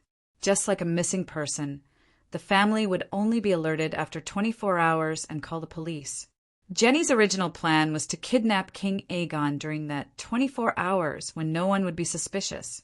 At that time, the two armies of the True Dragon Alliance were already approaching the King's Landing. If Aegon did not fall into Winterfell, the winged dragon mercenary group that Yulun hired would have already clashed with Aegon. It was less than 3 days after the elephant soldiers disappeared. But everyone knew what happened after that. Stannis brought Aegon from Winterfell to White Harbor and rode for more than a week. Then he went to Snakewood City and floated on the sea for another week. When he arrived at Snakewood City, the Ragged Prince met up with him. Then there was another round, sigh. During this period, too much time was wasted. I see. The Cayuan war god Triangle Face and the dwarf finally understood why Jenny left behind such a huge loophole as the 5,000 elephant soldiers that disappeared. In other words, the waters of the Westeros were too muddy. Even the powerful Alliance army could not understand the situation there. Jenny's gaze gradually became resolute. She pointed at the northern camp that was being ravaged by the centaurs and said to Triangle Face, "Withdraw your men and lure the centaurs 10 kilometers away from the camp.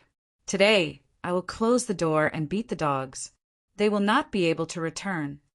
Triangle Face was overjoyed. "I will arrange it."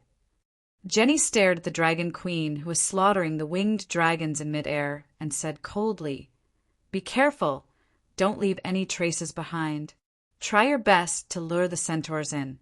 I want to go on a killing spree too. Our army is really collapsing. It's hard to fake it." Triangle Face laughed bitterly and quickly left on his horse. "You are still not leaving?" Jenny looked at the Cayuan war god calmly. Grazadin laughed bitterly. "You didn't tell me the secret of the dragon worm previously because you didn't trust me. Now that you want to lure the centaurs into the trap before the situation is settled, how can I leave your sight? Furthermore, the main force this time is the dragon worm. It doesn't matter if I am there or not." In the case of the fall of New Gith, the Cayuan war god was once labeled as a revolutionary spy, together with Zaro and Chue. Even after Jenny discovered the secret of the shape-shifting animal companion, the three of them were defeated. However, they were still in an awkward situation. They were not trusted and were even alienated by their former companions. In a fit of anger, Zaro and Chue really betrayed the Alliance and became the Dragon Queen's lackeys. Grazadin's faith was firm, and even the Dragon Queen did not dare to corrupt him. However, it was difficult to judge a book by its cover. His determination was not known by others. For example, Jenny's suspicion of the war god was even higher than Zaro and Chue. That was because Zaro and Chue did not make any mistakes after that. Instead, the Cayuan war god, the entire East Army was wiped out. Even Bayasabad was taken down by the Dragon Queen. All of this was because the Dragon Queen knew about the East Army's plan to secretly gather at Meereen City along the Kaisai mountain path. The Cayuan war god was the commander-in-chief of the East Army. If he did not take the blame, who would? Jenny looked at the war god and said coldly, "You don't seem to think highly of my plan?" The Cayuan war god shook his head. "Your plan is very good. If we can achieve complete victory this time, no one will take the blame. What does it mean that you are afraid of taking the blame? Jenny said calmly. Grazadin smiled helplessly and asked, if she knew that you had the dragon bug, would Danny Rise not be prepared? I think that she is more likely to beat you at your own game out of habit. Actually, you should have waited for Aegon to arrive before sending the 5,000 elephant soldiers into the tunnel. The dwarf could not help but say. Before Jenny could reply, Grazadin shook his head and said, you are wrong. The elephant soldiers must disappear before they reach Meereen. The Alliance has hundreds of thousands of troops, and the Dragon Queen cannot monitor every single troop. Therefore, when she discovers that the elephant soldiers have disappeared, she will immediately suspect that they were lost on the way. When we get close to Meereen, the Alliance will always be under the Dragon Queen's surveillance. If we set up camp at Meereen City, then one day, hiss, the fire sword entered the dragon's throat, and dragon blood spurted out. The pterosaur flapped its wings and howled as it fell from the sky. Another swamp dragon was killed by the Dragon Queen. Gazing at the figure in the sky that melted into the wind, Grazadin was silent for a moment before he sighed and continued. If the elephant soldiers in the camp suddenly disappear, not only will the Dragon Queen be able to guess where they went immediately, the Alliance's spies will also spread the news. Don't be suspicious. Although I am not a spy, there are definitely many people in the Alliance who are secretly in contact with the Dragon Queen. Look, how can such a Dragon Queen not make people fear her? This is really... The dwarf was completely speechless. He thought that only the Westeros had the rule of always standing on the winner's side in power games, but he did not expect the Alliance's singing warriors to do the same. A dim light flashed in Jenny's eyes, and she said calmly, actually, there is another reason. The elephant soldiers must be sent into the tunnel immediately. What is it? The dwarf asked curiously. How many elephant soldiers have you seen underground? Jenny asked. The dwarf thought for a moment and was shocked. He had seen giant elephants underground, and he had also seen the elephant soldiers who controlled them, but the total number did not exceed 1,000. He had thought that the remaining elephant soldiers were hidden in other tunnels, but the meaning of Jenny's words, as expected, Jenny continued. Does the Megalosaurus want to eat? What about the pterosaur? What about the dragon worm? His Tessa had a big belly and ate at least 1 sheep a day. What about the dragon worm? In an instant, a chill rushed from his tailbone to his brain, and the dwarf's face turned pale. It's all eaten? He seemed to hear his own trembling voice coming from someone else's throat. The Kaiyuan war god was not stupid, and he immediately understood what Jenny and the dwarf were talking about. He could not help but feel cold all over, and his eyes were filled with fear as he looked at Jenny. Can't the cows and horses be used? The Kaiyuan war god asked softly. Jenny shook her head helplessly and said, I didn't want to use the precious giant elephants to feed the dragon worms, but even the humans are running out of food, so I can only let the biggest eaters be eaten. The Kaiyuan war god could not help but smile bitterly. It was indeed so. A month ago, the Alliance army had started slaughtering the horses and cows, and half a month ago, the spare war horses, a regular knight was provided with at least 3 horses, were placed on the soldiers' tables one after another. How many elephant soldiers are left? The dwarf asked. 2,000. So many, the war god was surprised. The dwarf's mouth twitched. 2,000 is not even half of the total. I thought it was all eaten, but now it feels like there are 2,000 more, the war god said awkwardly. The giant elephants are big, so they're full. If the dragon worms don't dig, their consumption is much less than the Megalosaurus, Jenny said. The war drums beat above Meereen City, and between the blue sky and white clouds, human figures surrounded by flames floated and flashed. Pterosaurs' blood splattered across the sky, and their cries spread for more than 10 kilometers. To the north of the Alliance Army's camp, the excited sounds of the centaurs could be heard from afar. The horses galloped for more than 10 kilometers, and the cries of the Alliance Army mixed with the cries of the pterosaurs in the sky. However, it was obvious that there were more than 50,000 centaurs that had besieged the camp. Now that the gates of the camp had been broken and the morale of the Alliance army had been destroyed, only about a fifth of the centaurs had charged into the camp to chase after the ducks. The rest of the centaurs had spread out and hunted the Alliance army's knights in the vast plains outside the camp. In the first half of the camp, tents had collapsed, swords had broken, and blood had dyed the ground red. The fences were burned, and black smoke rose into the sky.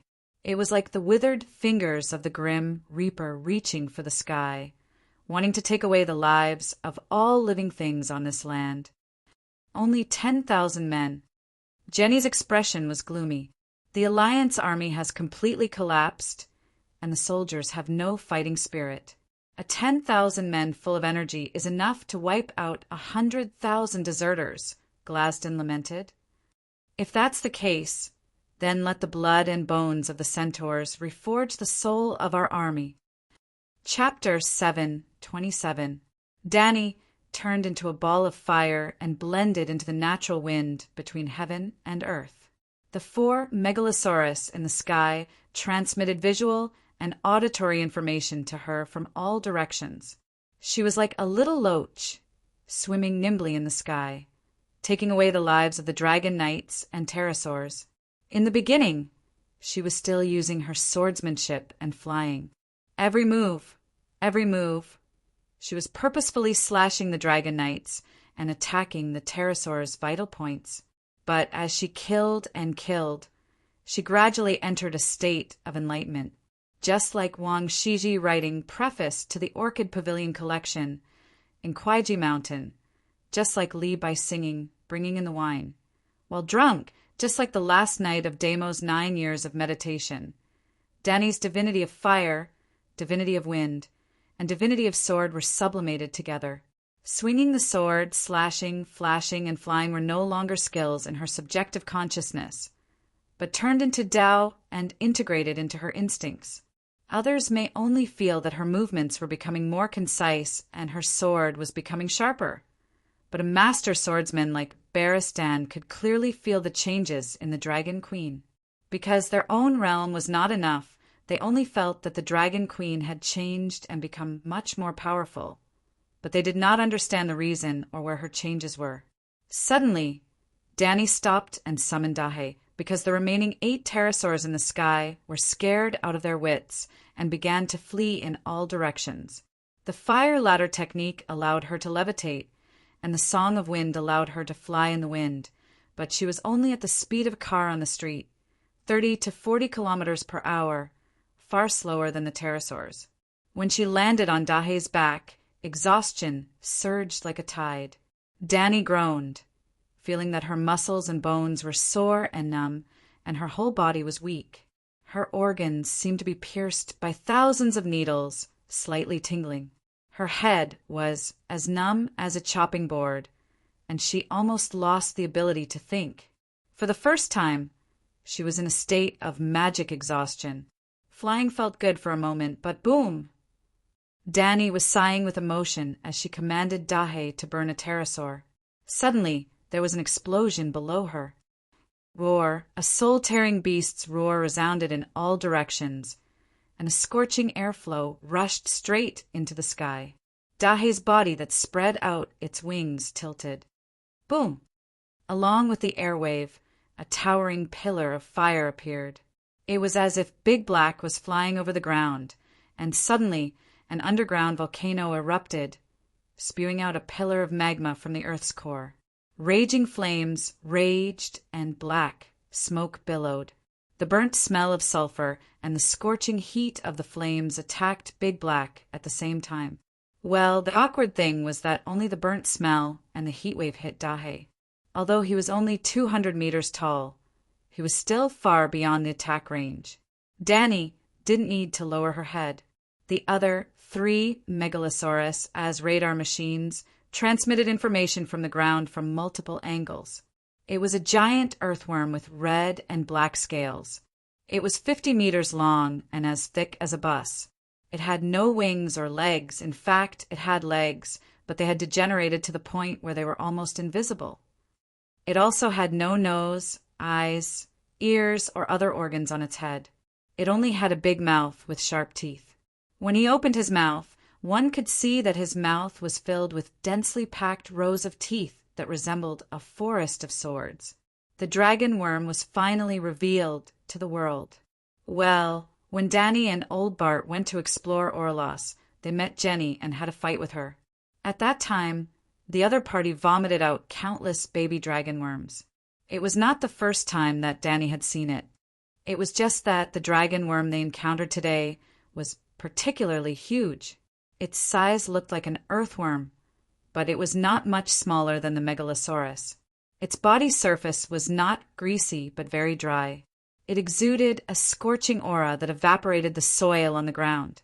It also had dragon scales similar to the pterosaur and Megalosaurus. However, compared with the Megalosaurus, the dragon worm's scales were finer and thinner. Hiss! Grr! The dragon worm was like a sea clam that had been dripped with salt water on the beach. Half of its body stretched out of the ground, opened its mouth full of sharp teeth, and roared angrily at the Megalosaurus. Dahe's dragon flames, with the help of Danny's witchcraft, only had a killing radius of 30 to 40 meters. The dragon worm stood on its feet and spat saliva into the sky, but it could only attack flying objects at a height of 40 to 50 meters. It could not reach Dahe at all. Danny smiled coldly and immediately sent an order to Barristan and Garth Hyder through the Faith communication channel. The next moment, woo woo! Outside the camp, a loud and sonorous horn sounded from the Centaur army. Under Barristan's command, tens of thousands of centaurs began to retreat in an orderly manner. Bang! Ong! Bang! Ong! Other than the dragon worm at the entrance of the Alliance's camp. In a short span of 10 seconds, another 4 dragon worms that were more than 40 meters long emerged from the centaur army. Black smoke, red flames, the smoke wrapped around the fire. The centaurs were like candles, howling miserably as they melted. While spitting fire, the dragon worms were like stone rollers, rolling their bodies, crushing the centaurs and their horses into a bloody pulp. Green intestines, red blood, and white bones were mixed together with the black soil. There were even more dragon worms that went berserk, and like a bulldozer, they dug into the centaur cavalry. They opened their mouths, and their teeth were like steel sieves, scraping deeply into the ground. Even the thick layer of mud, the horses, and the riders on the horses were all dug in. It was like the gods had drawn a picture of 10,000 horses galloping on the grassland. And then the dragon worms were like an eraser, erasing a blank space on the picture with the grassland as the background. Their mouths were like a meat grinder, and the cries of the centaurs and their horses disappeared in an instant. Only the dark red mud, mixed with blood, seeped out from the gaps of their teeth as their mouths chewed. This scene was like a battle between Godzilla and a primitive man. However, although the centaurs were primitive, the horses were not primitive at all. Hiss! Hiss! Hiss! The dragon worms did not wreak havoc for long, and a large group of pterosaurs took off from Marine City. Ah, we have completely lost control of the air. Slaver's Bay has activated its bombing mode. The dwarf exclaimed. Jenny's face was green. Indeed, without the harassment of their pterosaurs, the other party could calmly carry out their bomb-throwing practice. More than 40 pterosaurs flew out from Marine City, and the rookie dragon knights appeared together. The pterosaurs lined up in formation, and like a dark cloud, they covered the dragon worms. When they arrived above the dragon worms, the pterosaurs reduced their speed and changed their flight mode to hovering. No one knew what the knight on the dragon's saddle did, but suddenly the sound of a rubber band snapping came from the sky. Then the bottom of the wooden box in the pterosaur's claws fell off. Whoosh, whoosh, whoosh, whoosh. It started to rain. Long spears that shone with cold light fell from the wooden box, like rain. Under the influence of gravity, they moved faster and faster. Ah, this is bad. The dwarf's hand that held the binoculars tightened, and he could not help but exclaim.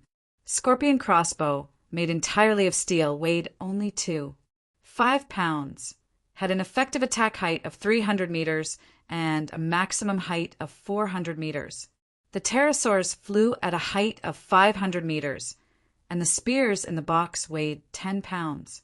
Between the Dragon Slayer crossbow and the pterosaur flying spears, whose attack power was stronger, the scorpion crossbow needed at least 2 minutes to reload, and the scorpion crossbow formation usually had 50 crossbows, which meant that in 2 minutes, 50 crossbow bolts would be shot out. The pterosaurs carried at least 300 pounds, and the swamp dragons carried more than a ton. The Black Reaper that Dany gave to the Aegon King had a maximum weight of close to 3 tons. A ton of weight was equivalent to 200 pterosaur flying spears. More than 40 pterosaurs, more than 10 tons of weight, and close to 3,000 fine steel spears. Wouldn't that be a rain? No. Jenny's eyes were about to split open. She opened her mouth, and soul-suppressing soul sound waves spread out like a tsunami. The pterosaurs in the sky swayed, and their bodies stiffened. Ha ha ha! Dragon Queen's laughter shook the sky, and the souls of the pterosaurs and knights were cleansed, and they regained their mobility. Soul attacks like the true dragon's roar had no effect on Dany's side, or on the Alliance army. Dany and Jenny came from the same sect, so their moves were the same. If you can attack, I can defend.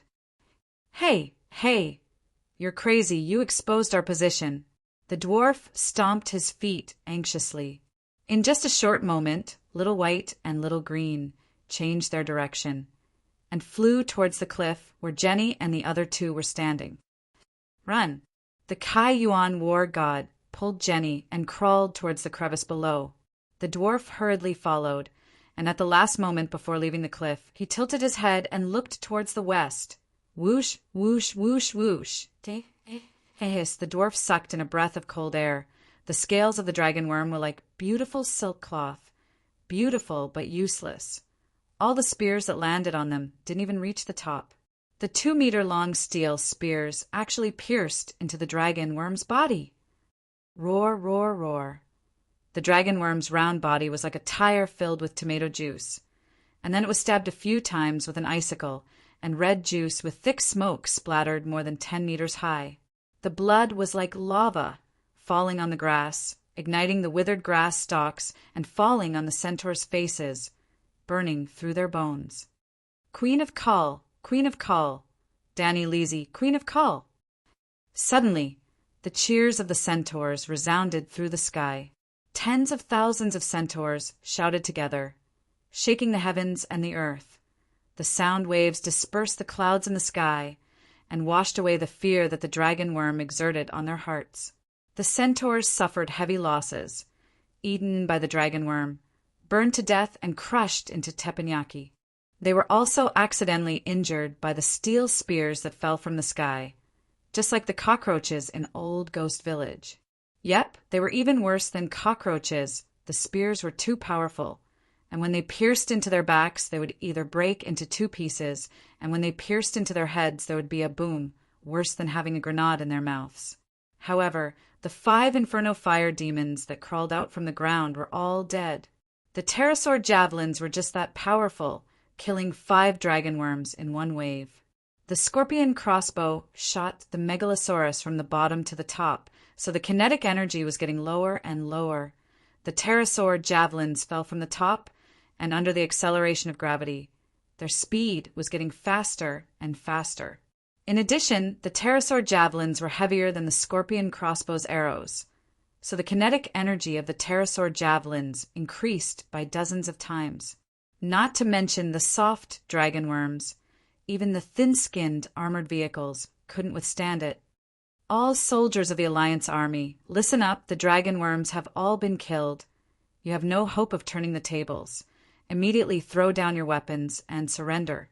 Big Black's loudspeaker came online again, and Dragon Queen rode on her dragon and circled above the Alliance army camp, showing off her might, feeling proud of herself. The Alliance army has been defeated. The Alliance army has been defeated. Long live the Queen! Long live the Queen! the tens of thousands of centaurs at the north end of the camp, and the mother of dragons guards in Malin City, 10 kilometers south of the camp, cheered together, beating drums, blowing horns, and shouting loudly. The entire battlefield, which stretched for tens of kilometers, seemed to be echoing with the sound of "The Alliance army has been defeated. Long live the Queen!" Boom, boom, boom, boom. Suddenly, there were 4 consecutive landslides. For landslides, for bottomless pits, and 4 dragon worms stuck their heads out and roared at the sky. Jenny was unwilling to admit defeat, so she continued to work hard. Chapter 728. Ong, ong, ong. In an instant the world was silent. Apart from the roar of the dragon worm, Blackie the centaurs, and the mother of dragons guards in Meereen all went silent. The fleeing Alliance army also stopped and stared blankly in the direction of the dragon worm. Their eyes that were filled with despair once again lit up with the flame of hope. Victory to the Alliance army. Meereen will be broken. In the silence, the Alliance army camp began to shout sporadically. The appearance of the 4 dragon worms not only saved the Alliance army from defeat, but also re-established the belief of victory in the hearts of the crumbling soldiers. Well, it was not certain how strong this belief was, but the Alliance army finally won half of the battle in the afternoon. This time, Jenny was prepared for the pterosaur spears in the sky. The dragon worms still crawled out of the ground to attack the centaurs, but they did not leave the range of the tunnel. If a small number of pterosaurs threw the spears, the dragon worms would quickly dodge. The spears needed about 10 seconds to fall from 400 to 500 meters. If the pterosaurs threw a rain of spears in a wide range, the dragon worms in the tunnel would immediately dig a hole in the ground. The dragon worms on the ground would be near the tunnel and would be able to drill back into the ground with a few wiggles. After wasting 3,000 spears, Danny began to lower the throwing height of the pterosaur spears. 200 meters, 150 meters, and even 100 meters. She had absolute control of the air, so she could play with it however she wanted. Well, the law of the universe was there for all to see. She could not play with it however she wanted. By lowering the height, the spears would fall faster, but the kinetic energy of the attack would also decrease. In the first wave of attack, the 2-meter-long spears pierced through the dragon worm's body, and blood splashed more than 10 meters high. When the spears were lowered to 100 meters, even if the spears hit the dragon worms that did not have time to drill, only a small part of the spears would be embedded under the scales. It was like a toothpick stuck in a python. If the spears did not hit the vital parts, it would be difficult to kill them. Anyway, the battle with the dragon worms started at noon. By 3 in the afternoon, the Meereen pterosaurs had wasted nearly 10,000 spears and only killed 1 dragon worm. The efficiency was too low and the cost was too high. Danny could only beat the gongs and retreat. Dragon Queen's goal of destroying the Alliance army during the day had failed, and the Alliance army had barely managed to defend their base. At night, in the Queen's palace at the top of the Great Pyramid in Meereen, the giant crab was the first to speak. "Your Majesty, we have achieved a great victory in this naval battle. The docks outside the Allied camp have been completely destroyed, and the seas around Meereen have been sealed off by us. If nothing goes wrong, the Alliance will lose control of the sea." Towards the end, his expression was very strange, as if he had encountered something incomprehensible. "That's a good thing. What's the problem?" Danny was puzzled. "Your Majesty, the Allied Navy shouldn't be so weak. The performance of the Allied Third Fleet is too poor, and the Maritime Escort Fleet is slow to react. Could it be a conspiracy?" Eris, the giant crab, frowned. The Third Fleet that was guarding the Allied Army's port was led by Zaro, and the Allied Army's escort fleet was led by Chui Ge. Both generals were my spies, so wasn't it normal for the Allied Army to lose control of the seas? Seeing me killing in the sky, how could they not be scared out of their wits? Danny waved her hand, deciding the outcome of today's naval battle. "A victory is a victory. What conspiracy is there?" "Morona." She turned her gaze to the leader of the shapeshifters. "How are things on Chui Luo's side?" Morona nodded excitedly and smiled. "Congratulations, Your Majesty. Tolos is once again in your hands." Well, today's decisive battle didn't just take place in Meereen. Dragon Queen had 200,000 howling warriors and was fully capable of splitting her forces to attack from multiple directions. Chui Luo led a team of 10,000 men to approach Tolos early in the morning and blew the horn to attack almost at the same time as Dany. Very good. Now the Allied army has lost all their ports at Slave Bay. In the end, Dany turned her gaze to Old Boar and said with a heavy expression, "Sir, how many men did we lose today?" More than 5,000 centaurs died, and more than 80% of them died in the first wave of dragonworms. The main reason was that 10,000 centaurs entered the Allied army's camp, and the dragonworms came out from the entrance of the camp, blocking all escape routes. If not for the winged dragon spears you prepared in advance, killing 5 dragonworms in the first wave, the centaurs who entered the camp would have been wiped out. In today's battle, Dragon Queen was the commander-in-chief of the Air Force, and she single-handedly crippled the Allied army's air force, obtaining absolute air supremacy. Barristan commanded 5 teams of 10,000 centaurs and attacked the centaur camp from the front. Garth Hyder was more talented in the dragon battle, so he led the Winged Dragon Legion and was responsible for leading the winged dragon spears to kill the dragonworms. "We've crippled an army of 10,000 men." Dany was not feeling good. "Sigh, as expected. Plans change again and again. I originally planned to eliminate the Allied army without losing a single soldier," Barristan said in a low voice. "Your Majesty, in a world war of this scale, the idea of not losing a single soldier is a shackle on one's mind. People die in war. We lost 5,000 light cavalry, but the enemy's casualties were at least 5 times more than ours. We cut through half of the 20-kilometer-long camp and burned countless rations, tents, and supplies. This is a great victory. Sacrificing 5,000 centaurs is completely worth it. Under normal circumstances, we have already won. A true victory, and without food, the Allied army will definitely collapse." "You said it was normal, but is it normal now?" Big Bear retorted sourly. If Big Bear had been at Queen's Horn, the task of leading the centaurs would have been given to him. Before Big Bear came, Dany had already deduced today's tactics. Well, today's battle was a little sudden for the Allied army, but the generals of Meereen had already started preparing.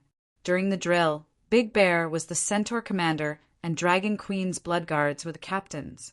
But today, Big Bear stood on the walls of Meereen for half a day and only threw a few hundred spears when Dragon Queen began to summon the winged dragons.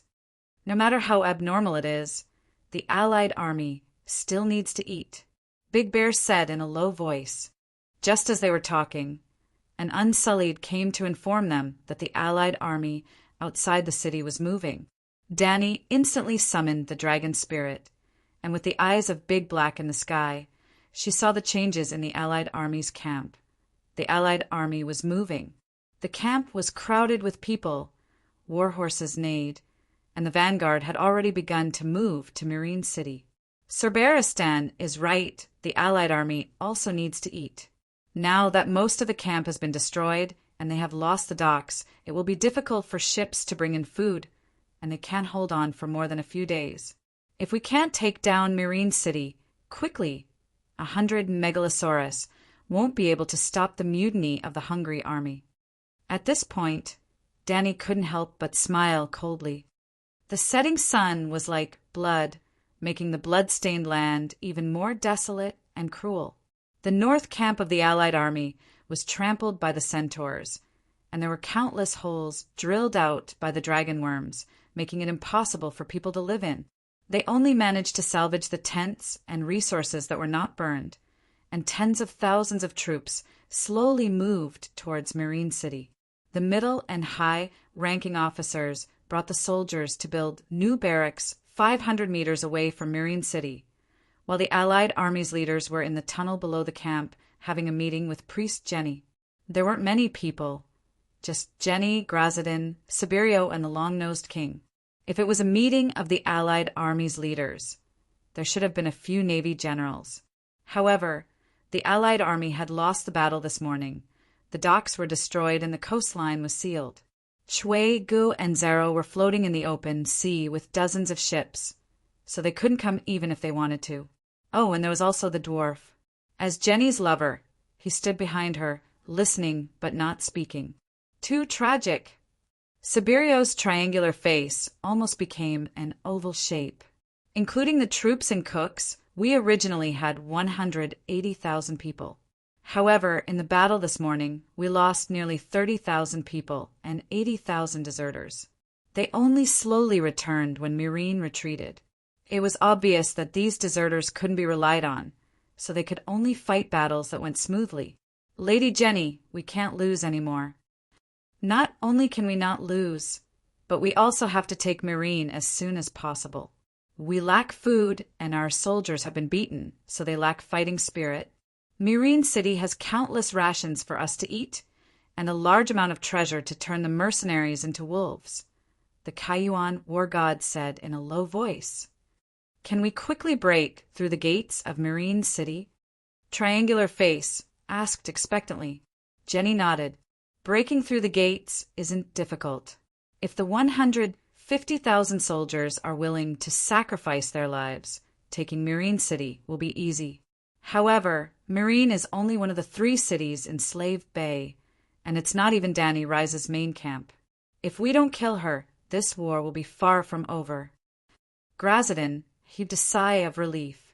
As long as there is hope of winning, our mercenaries are no different from the Dragon Queen's most loyal guards. Once the gates are broken, they will definitely go and take over Myrine. As for Danny Rise, sigh. Let's take it one step at a time. Despair appeared on the wargid's face. Even the pterosaurs couldn't bite her to death. It's almost impossible to kill her. The long-nosed king rubbed his large nose. The goal of the Alliance isn't to kill Danny Rise and make her take back her oath to free all the slaves in the world. If we can first take over Myrine, then take down Yuan Kai and Astapor and make her lose her ability to free the slaves, we will win. That's the right thing to do. Grazadin nodded. We only want to protect the slavery that is the foundation of our survival. We don't have any special hatred for the Dragon Queen herself.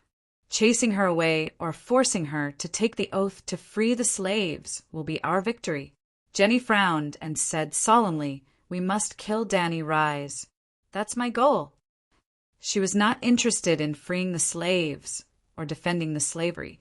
Her only goal in joining the Alliance was to take away the Dragon Queen's bloodline and destiny. I'm afraid it will be difficult.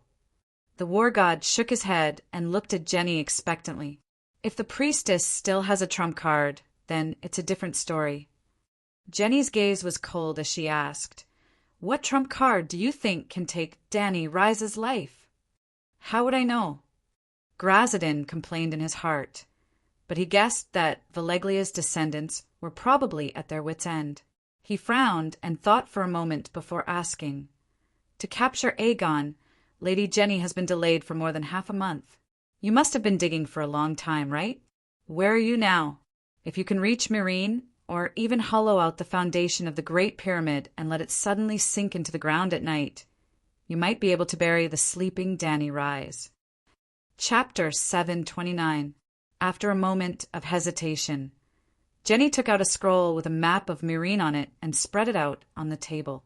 Her slender fingers slid along the red line on the map and said, this is the general direction of the tunnel. Why did it take such a long detour? The Kaiyuan war god frowned. The Alliance army set up camp at the north gate of Myrine City. The tunnel started at the base of the camp and went east for about 5 kilometers, then south through the bottom of the river, until it reached about 15 kilometers to the northeast of Myrine City. Finally, after a series of twists and turns, it barely reached the outer wall of Myrine City. It was about 200 meters away from the wall. The camp was clearly 10 kilometers north of Marine City, but the tunnel did not go in a straight line. Instead, it went in a circle to the south of Marine City. The dwarf stood on his tiptoes and carefully recorded the route on the map. Like everyone else, he was also puzzled. Suddenly, he remembered what he saw on the way out of Marine City, a large paddy field in the north of the city. Even today, the ground in the north of the city was still wet and soft. War horses left deep hoof prints as they passed, and shallow puddles of water seeped out of the prints. Moreover, there were ravines near the paddy fields, and lakes of all sizes could be seen everywhere. When he crossed the ditch, he deliberately fell off his horse and caught a cold. The cold made his voice hoarse. I see. Dragon worms must avoid underground rivers. The terrain north of Marine is lower, so there is no need to divert water from the river. There is naturally water, so the Gith people planted rice in the north of the city. The terrain south of the city is higher, mostly low hills, which are more suitable for wheat and soybeans. The dwarf clapped his hands and suddenly understood. Jenny, the war god, the triangular-faced war god, and even the dwarf's new father turned to look at him in surprise. Damn, I'm exposed. I'm not the intelligent little demon, but the stupid fourth prince of Ko Chang Island. With this thought, the dwarf naturally raised his chin slightly and looked at the sky at a 45-degree angle, revealing an extremely exaggerated smile. Not bad, Leo. You're finally enlightened. The new father's puzzlement turned into joy. Uncle, I've always been smart, but there is no place for me to use my talents. The dwarf's expression became even more smug. Why don't you let me take the lead tomorrow? I want to be the first to rush into Marine City. I want to have a one-on-one duel with Danny Rise. The bewilderment in the eyes of the god of war and the triangular-faced man turned into faint disdain. Even a fool can get something out of 1,000 thoughts. Ahem. The long-nosed king waved his hand awkwardly. Don't mess around. You're my lieutenant. Of course you have to follow me. The Kayuan war god no longer looked at the dwarf. He pointed to the north of Marine City and asked, since we've already dug to the south gate, why don't we follow the city walls all the way to the north? The Great Pyramid is also in the north. I would like to continue digging. What do you mean? Glash was puzzled. The dragon worm only approached the south of the city last night, and the war broke out this morning. War God was enlightened and sighed. As expected, Danny Leasy had already guessed that there were dragon worms underground and had been using some sort of method to check the situation underground. She must have sensed that the dragon worms were approaching Marine, so she chose to launch the final battle today. It seems like that is the case. Jenny's face was filled with helplessness. How does she monitor the underground? Triangle Face asked curiously. She buried them in the water tank. The dwarf remembered that when he was lying on the operating table, he heard the Dragon Queen tell Yamant that she wanted to select the people with the best ears from the millions of soldiers and set up underground monitoring stations around Marine. Danny's methods were not as passive as burying them in the water tank. She had been drawing a map of the underground water distribution in Marine City and could roughly determine the location of the dragon worm's excavation, the place with the least underground water and the driest soil. Then, she would dig a deep pit based on the possible location of the dragon worm's burrow. It would be best if she could dig through the surface and reach the dragon worm's burrow. Even if she could not dig through the burrow, she could bury a water tank in the deep pit so that the person with the best hearing could monitor the underground movement 24 hours a day. Even without the dwarf's message, she could roughly figure out the approximate location of the tunnel. At first, she really planned to beat the dragon worm at its own game, as the war god had feared to pour the river into the tunnel. But recently, there were 3 major accidents while the dragon worm was digging the tunnel. Marine was close to the sea, and the underground water was too abundant.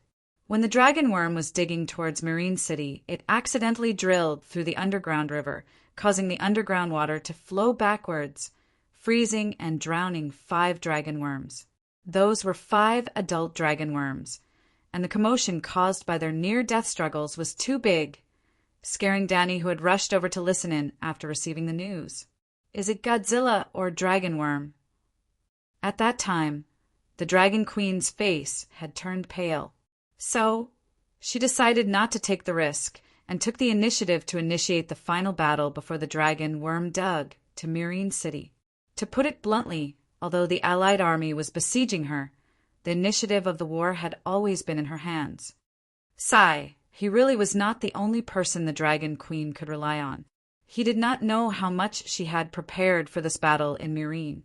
The dwarf was a little disappointed. It seemed that he had never been able to play a decisive role on the Dragon Queen's side. Just like the War of the Four Kings, when he was the hand of the king at the King's Landing, he was indispensable to turn the tide and save the building from collapse. Being the nameless prime minister by King Aegon's side also gave him a great sense of accomplishment. Aegon relied on him, trusted him, and all his plans, big and small, had to go through him. He also did his best to help Aegon build the glorious True Dragon Alliance from scratch. If not for that bitch Sansa interfering in politics in the harem, he would have already entered the Prime Minister's tower in the Red Fort.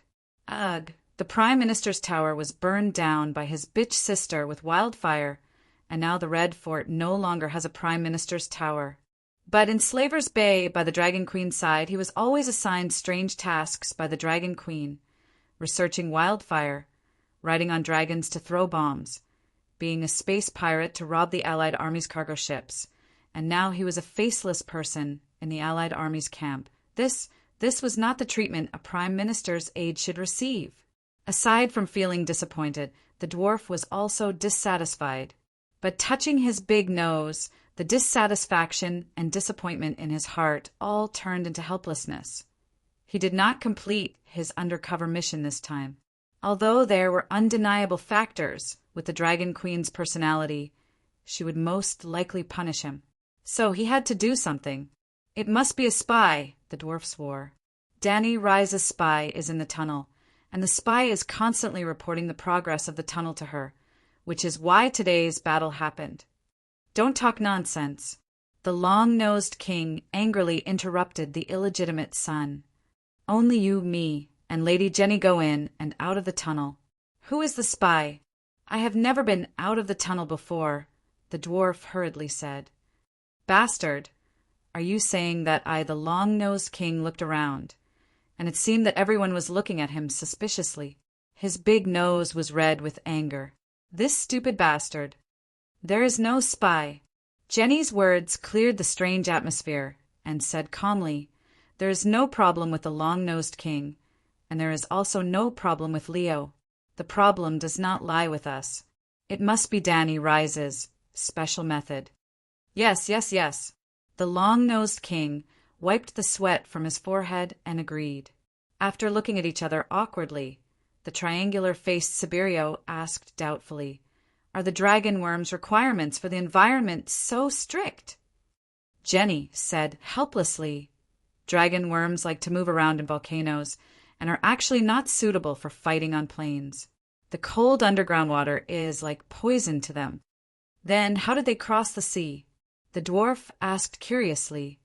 Dragon worms can't swim, right? I once read in an ancient book that dragon worms almost die upon contact with water. At this point, the Kai Yuan war god looked at Jenny with a hint of complaint in his eyes. There should be a tunnel between Long Summer and Marine. Lord Priest, you should have revealed this secret earlier and let the logistics team use the secret tunnel. That would have reduced unnecessary losses. There is no tunnel. Jenny shook her head. There are volcanoes under the Smoke Sea, and they are also under high-level magic radiation. After hundreds of years, the dragon worms that could only drill into the ground have evolved the ability to move freely in hot seawater. The dwarf's heart skipped a beat, and he said expectantly, I heard that there are many sea monsters in the Smoke Sea. Our navy just lost a battle. Perhaps we can subdue a group of sea monsters to fill in the navy? The sea monsters in the Smoke Sea are also mutated species under the magic radiation. There are indeed many of them, But to the Megalosaurus, sea monsters are food. Other than filling the stomachs of Danny and Megalosaurus, they can't help at all. That's really... Thinking about how he and Aegon were scared out of their wits by Yuluin's sea monsters, the dwarf felt awkward and dejected. Since dragon worms can cross the sea, why are they afraid of underground water? The Kayuan war god asked, confused. What do you think I built the magic tower for? Just to suppress the transmission of information on Dragonstone Island's magic network? Jenny said calmly. The magic tower can help dragon worms cross the sea, the dwarf said in shock. If a person who has just filled his stomach and a starving person are sent naked into a world of ice and snow, who will freeze to death first? A person with a full stomach can even last until the next hunger comes, the dwarf said thoughtfully. Jenny nodded. Before leaving the Smoke Sea, I used the magic tower to replenish a large amount of fire magic power for each dragon worm. Fortunately, the Smoke Sea is just next to Slave Bay, so the dragon worms swam ashore before they ran out of magic power. There's something else. Did you notice? After a pause, Jenny said, the temperature is much lower than a month ago. Low temperatures and icy water are the dragon worms' greatest enemies. That's strange. Grazadin stroked his beard and said in confusion, I've lived in Slave Bay for most of my life, and I've never seen winter as cold as this. In fact, the 3 cities of Slave Bay have never had winter. In the past, even if it snowed in the north, we still wore silk clothes and sandals. I heard that the long night is coming. Is it true? The dwarf said in surprise. The long night. Grazadin turned to Jenny. My lady, what do you think? What could he think? The sheep eggs had never experienced the long night. Valeglia rose to power 6,000 years ago. In other words, when the sheep eggs were born, the long night had already passed for 2,000 years. The long night has nothing to do with us, Jenny said ambiguously. The sheep eggs knew that the first long night was real, and that the second long night would come. However, they were sealed under the Smoke Sea and did not sense the changes in the north of the Great Wall. Moreover, as Jenny said, what did the long night have to do with Valeglia's descendants? The land of the long summer where they lived was shrouded in a layer of high-energy radiation fog. There was no sunlight at all, and the environment was 10 times worse than the long night. Jenny emphasized, Our target now is Danny Rise. Tomorrow morning, even if we lose a few dragon worms, I will break through the north and south gates of Meereen. The elephant soldiers will enter the south gate through the insect path, and the army of 150,000 will enter from the north gate. We will attack from the north and south, and we will break through Meereen. Attack from the north and south, we will break through Meereen. The dwarf's face turned red as he waved his fist and shouted. Chapter 730. The morning of the second day. It was sunny with a cool northern wind. The golden light of the rising sun dispersed the cold white fog that shrouded Meereen, revealing a flat black land that was about to be stained with blood. Woo! The first horn sounded at the entrance of the Alliance's simple camp. Woo, woo, woo! The sound of the horn rose and fell in the camp. The soldiers hurriedly finished the last piece of toast wrapped in fried bacon, extinguished the bonfire in front of them, wiped their mouths, picked up the spears, swords, or shields under their buttocks, and ran to their respective teams. Woo, woo, woo! The urgent horn sounded above Meereen City, warning the defenders in the city that the densely packed Alliance soldiers were approaching the city gate. The battle was about to begin. At the same time, 500 meters south of Meereen City and 50 meters deep, in a tunnel as wide as a subway tunnel in the city, thousands of torches crackled and burned, casting a hot and dirty red light in the continuous darkness. The dwarf released his right hand that was holding the crossbow, pulled over a corner of his cloak, and rubbed his sweaty hands on it. His hand that was about to reach the crossbow changed direction halfway, lifted his helmet, and opened his mouth to take a few deep breaths. Cough, cough, cough. After taking a deep breath, He inhaled a bellyful of thick smoke from the burning whale oil torches. The dwarf bent over and coughed violently, tears and snot flowing down his face. I told you not to come, but you didn't listen. You know fear when you're about to enter the battlefield? The long-nosed king on the giant elephant next to him scolded in a low voice. I'm not afraid, just as he argued. The dwarf smiled bitterly and shook his head. Okay, I'm afraid. Who knows what's waiting for us above ground? Hearing this, the long-nosed king was silent. Since the dragon queen had already discovered the location of the tunnel, it was impossible for her not to be prepared. So, what would be waiting for them? Looking at the orderly formation of elephant soldiers in front of him, the long-nosed king said faintly, "A lot of people will die later, but we're at the back of the team, so it's not a big problem. Okay, we'll try to hide at the back." The dwarf looked back at the dark tunnel and let out a long sigh of relief. He said to the attendant in front of him, "Cadillac, take a few steps back." The attendant had blonde hair and blue eyes. He was in his early 20s and was about 6 meters tall. His long, freckled face took up about 25 centimeters of his height. "Sir, we're already at the back of the group," the horse-faced attendant said blankly. The dwarf held the crossbow in his right hand again. His single eye swept over the new father beside him for a moment, and he emphasized, "Take a few more steps back. There's smoke and fire in front of me, and I can't breathe properly." Oh, boom! Suddenly, an earth-shattering sound came from the front. What followed was a beastly roar that sounded like a steam whistle. Roar, the battle had begun, and Jenny was controlling the dragon worm to dig through the ground. Woo, woo, woo! The sound of the bugle horn came from the front of the troops. The elephants had been fed with magic potions in Materis, so they were almost immune to the pressure of the Megalosaurus. Even if the dragon worms were right in front of them, they would still run slowly under the control of their riders. "Leo, follow me closely," King Long-Nose shouted and began to jog on his elephant. "Cadillac, you are my servant. You should listen to me in everything. I promise you a bright future, do you understand?" The dwarf whispered to his driver. As soon as they entered the cave, Cadillac became his attendant. After spending many days with him, the dwarf was confident that he had already subdued Cadillac's heart, just like how he had subdued Cadillac and Boldrick. "I'll do whatever you tell me to do." The horse-faced young man nodded.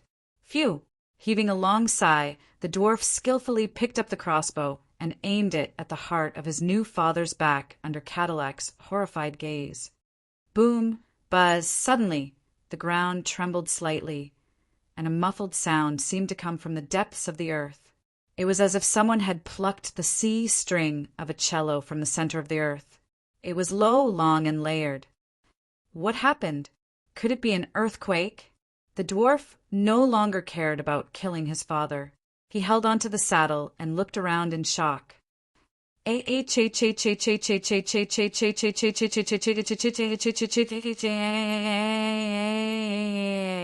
river is rising. Flood. The flood is coming. It's dark, it's dark. An elephant soldier screamed crazily. What flood? What dark? The dwarf at the back could not hear clearly and shouted, "What happened outside? What did Dragon Queen do?" The blazing white sun rose into the sky, covering the city and the earth with a warm, golden veil. The blue sky was clear and cloudless. 5 Megalosaurus, black, green, white, gold, and red, soared freely in the sky. They were unusually bright and adorned the sky. The 4 older Megalosaurus were draped in full armor made of steel. They reflected a blinding white light under the sun. Only Little Red, which was the size of a small pony, was still naked. One could vaguely see the blue and white armored dragon, Queen, standing proudly on the back of the black dragon.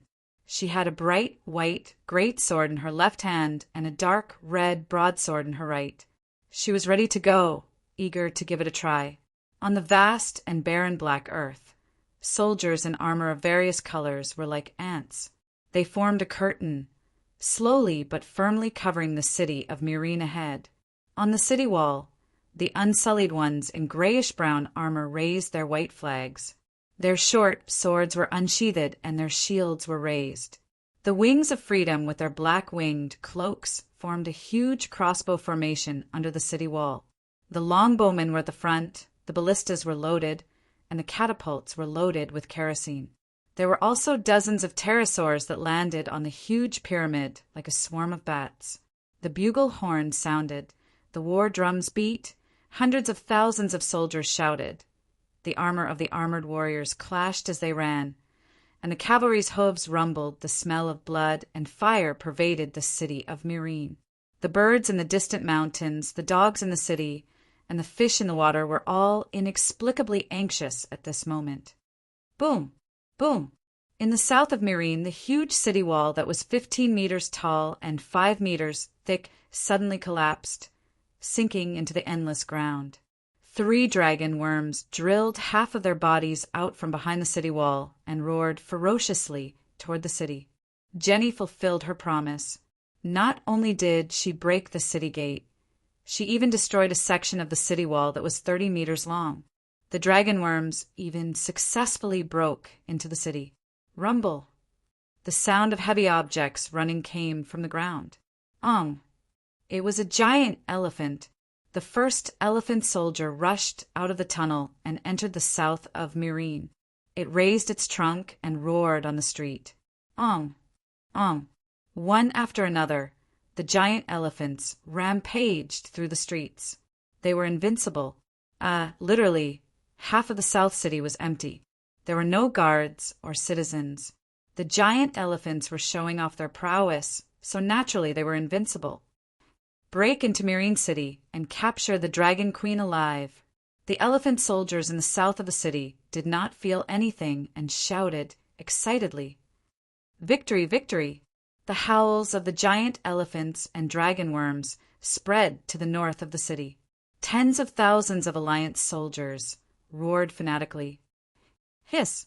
The black dragons in the sky roared. Hiss, hiss, hiss! The pterosaurs that landed on the pyramid took off collectively, carrying the deadly spears and boxes, and flew to the south of the city. Rumble! Rumble! Rumble! Rumble! As soon as the pterosaurs left, for giant mounds 30 meters apart suddenly bulged out of the flat soil in the north of the city. The mounds moved toward the city walls of Myrine City at the speed of a normal person running. That scene was a bit like the ninjas in Sui, 'cause wuxia movies.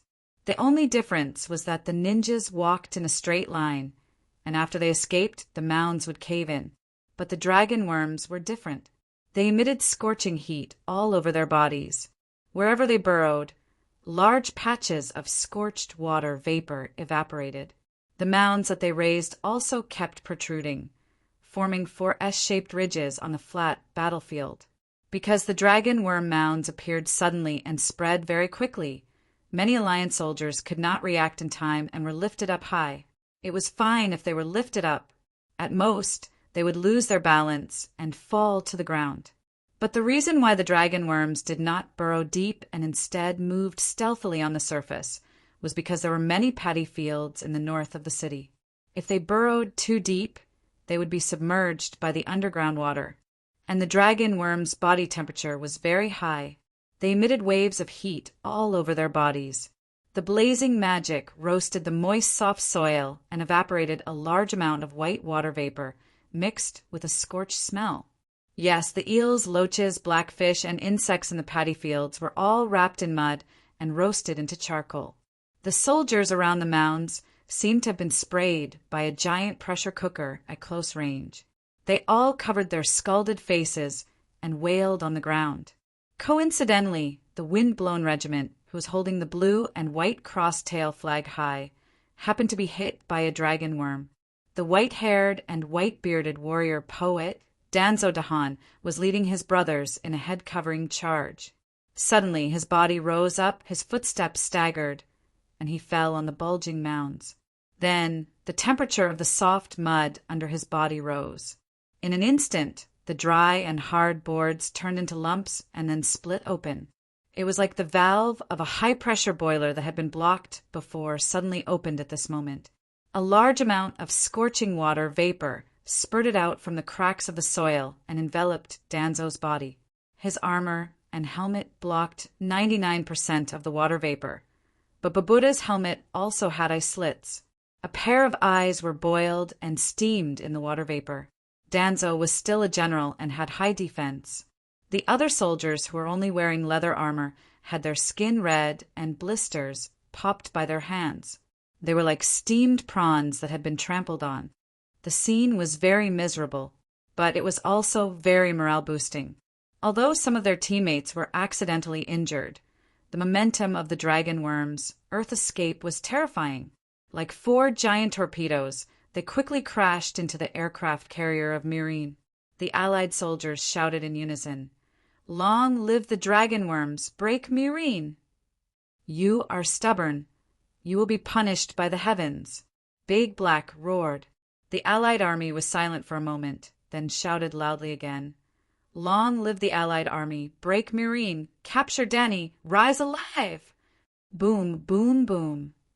Gradually, some people heard what seemed to be thunder coming from the east. It also sounded like thousands of soldiers and horses were galloping along the river toward the battlefield. Boom! Before the 4 dragon worms reached the city walls of Myrine, the embankment 2 kilometers east of the city suddenly collapsed, as if there was a dragon worm burrowing a hole there. Moo! At the collapsed embankment, a black shadow like a huge mountain slowly floated up. Water plants and sand covered its appearance. Only a carefree cry like that of a bull could be heard. Walla-lalla, like the Milky Way falling from the 9th heaven. A waterfall like flood gushed out from under the huge mountain, endlessly one after another. Under the sun, the surging water flashed with a sparkling color.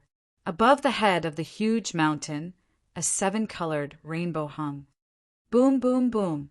The water flow was too fast and there was too much water. What poured out from the embankment was not a flood, but a tsunami. In an instant, the Myrine battlefield seemed to have been paused. All the soldiers, whether they were the Allied army or the guards of the Mother of Dragons, were dumbfounded. Their hands that were holding their weapons dropped, and they looked up at the surging waves. It was as if all they could see was sparkling water. The Allied soldiers below the city were like snot in a toilet bowl, suddenly swept into the rushing flood, leaving no trace behind. Jenny, who was hiding on the hill watching the battle, was livid. Her eyes were spitting fire as she looked at the huge mountain floating in the flood. A name almost jumped out of her mouth. Old Man of the River! Chapter 731. The Kayuan war god, who had a peacock feather on his golden helmet, galloped wildly on his horse, hoping to escape the muddy waves that covered him like a quilt. However, the speed of his galloping horse was far inferior to the flood controlled by the water god. The soldiers around him who were screaming in panic and running away were sucked into the billowing waves like photos of their cheating ex-boyfriends being shredded by a vacuum cleaner and shredded by a paper shredder. Even 4 or 5 kilometers away from the river, the waves still maintained a height of more than 8 meters. Soldiers, horses, swords, spears, and even a dragon worm could be seen rolling in the billowing waves. The dragon worm was like a pair of jeans in a washing machine. Although it was hard, it could not help but spin along with the waves. No, in the end, the Kayuan war god wailed and was also sucked into the waves. In the end, this was not an ordinary flood. The Turtle Prime Minister was like an experienced driver, controlling the flood so that the waves would not disperse and the impact would not decrease. It was specifically used to wash over the battlefield where the Allies were. If one looked from the sky, they would be surprised to find that the flood flowing from the mouth of the river was rushing down the river bank toward Myrine City. Of course, the terrain north of Myrine City was relatively low, but the Turtle Prime Minister's divine power was the main reason why the flood did not disperse. This was like a small-scale water-type forbidden spell. It was impossible to destroy the city, but it was not difficult to wash the plains within a few kilometers of the city. Well, it was also difficult. Although the Turtle Prime Minister seemed to be full of energy as he roared above the waves. In fact, he was already beginning to feel exhausted, and his divine power was drying up. An arrow at the end of its flight could barely penetrate through. 7 gods above. Is this the blessing of the 7 gods? On the top floor of the Great Pyramid, Yimant had been lying behind his binoculars and nervously observing the battle. At this moment, seeing the plain suddenly become a swamp in broad daylight, he was dumbfounded. It's not the 7 gods, it's a turtle, such a big turtle. Masai, who was next to him, looked as if she had seen a mythical battlefield unfold in the human world. Her little face was flushed with excitement. It's the old man of the river. Missandei exclaimed. So this is Her Majesty's trump card. No wonder she was so confident and said that this battle was only a matter of winning or losing. Holy Mother!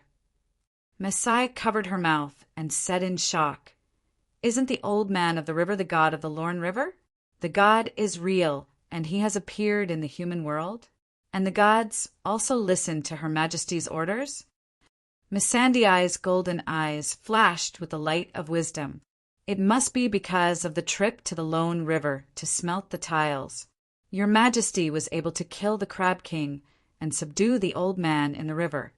But Missandei still found it hard to accept. The old man of the river is a god. What happened to the gods? The plump centaur maid, Ji-Chi, had a disapproving look on her face.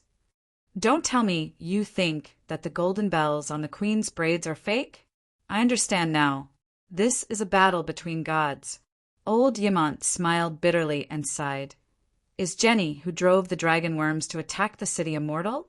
Could it be that the queen who had slashed more than 40 dragons with 2 swords yesterday was immortal? Then there was the old turtle that was as big as a mountain today. None of us are mortals. Who cares if that old turtle is a deity or not? The 150,000 people outside the city are dead for sure. Maid Ely waved her fist and laughed. That's right. With this flood, we will definitely win. At the end, the old man laughed excitedly. If they win this battle, the Targaryen world empire will begin to take shape. Long live the queen! Old Yimant waved his fist and shouted at the black dragon in the sky. Long live the queen! Myrcella, Missandei, and the centaur maids followed suit. Long live the queen! The Great Pyramid began to echo with such cheers. Long live the queen! Gradually, the entire city of Meereen was enveloped by the deafening cheers. Long live the Queen Ka! Ka, ka, ka! Suddenly, a discordant sound came from the sky, as if a mechanical gear had suddenly jammed. On the dragon's back, the smile on Dany's face froze.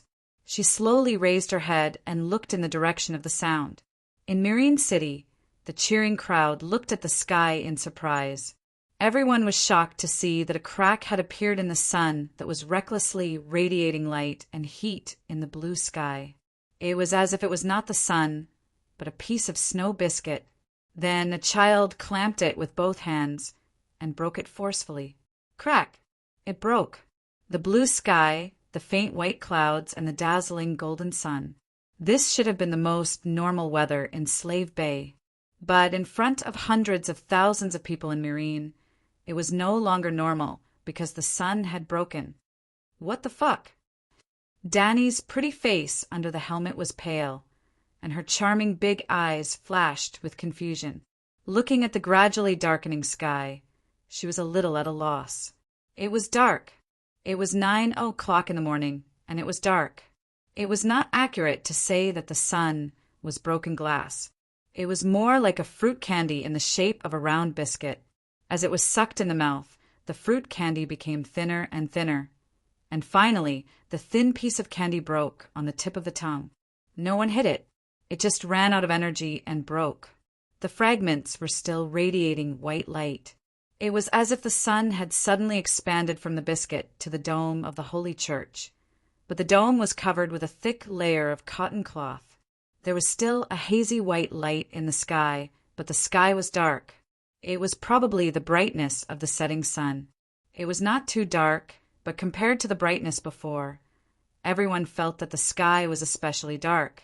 Perhaps it was because of the fear brought about by the mutation, and the fear deepened the illusion. Ah, the sun is gone. It's dark. 7 gods, what happened? The ordinary soldiers were panicking, and they did not even care about the victory that was close at hand. Everyone, don't be afraid. This is the Queen's trick. The Queen summons the flood. The Queen covers the sky. Long live the Queen! This was the Dragon Queen's fanatical believer. Long live the Queen! The Queen covers the sky. Well, not only did people believe this nonsense, there were quite a few people who believed it. In a moment, the city of Myrene was filled with such shouts. Danny, is that strong? Old Yamant was also skeptical. There's nothing the king of Kull can't do. The centaur made Kiki puffed up her chest and shouted with the crowd, Long live the Queen! The Queen covers the sky! Ah, it's dark. The Dragon Queen is so terrifying. She summoned the flood and covered the sky. We're doomed. The elephant soldiers in the south of the city were also frightened. They followed suit and shouted and ran away in a panic. The Dragon Queen in the sky. Moo! No, this is the long night. The long night has come. The sun has been extinguished. Finally, there was an old antique who had lived long enough to understand what was going on. The Turtle Prime Minister no longer controlled the flood. He stretched his neck and let out a terrified soul howl. Ordinary people could not understand the sound of his soul, but the entire city of Myrene shook a few times from his howl. Blackie lowered its height, and Danny jumped. Like a leaf, she swayed and landed on the back of the mooing giant turtle. Stop howling. It's just the long night. Danny stomped her feet and interrupted the Turtle Prime Minister's disgrace. No, you don't understand. The giant turtle's head, which was as big as a fire carriage, shook. The last time the sun cracked and slowly extinguished, the whole process lasted for a week. This time it's only a few minutes. Danny felt that there was no difference between extinguishing in a week and extinguishing in a few minutes. She urged the old turtle, We're fighting a world war. Can you be more serious? Well, after the sun shattered, the old turtle stopped controlling the flood. The waves that were originally 4 to 5 meters high had now exploded. The north of Myrene City had become a country of water that stretched for dozens of miles. But this country of water was too shallow. It barely reached the calves. How could it drown people? In just a short while, thousands of people climbed up shakily from the battlefield. It's already like this. How do you want to fight? Do you want to kill everyone? The old turtle shouted. To be honest, Danny really wanted to drown all the 150,000 people outside the city. Don't blame her for being ruthless. Look at the sky. The sun was extinguished and the sky was dark. The long night came too suddenly. It was almost an extravagant hope to plant food. The sun extinguishing was too shocking.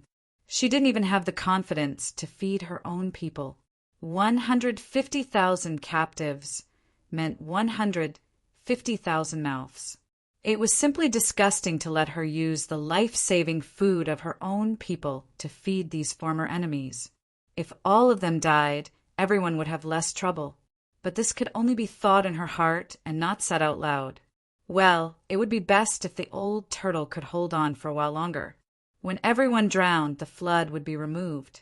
Unfortunately, this Turtle Prime Minister seemed to have misgivings and was unwilling to take the initiative to share the Dragon King's burden. Bad review. Danny muttered in her heart. The battle in the north of the city is basically over. But there are still 5,000 elephant soldiers in the south of the city.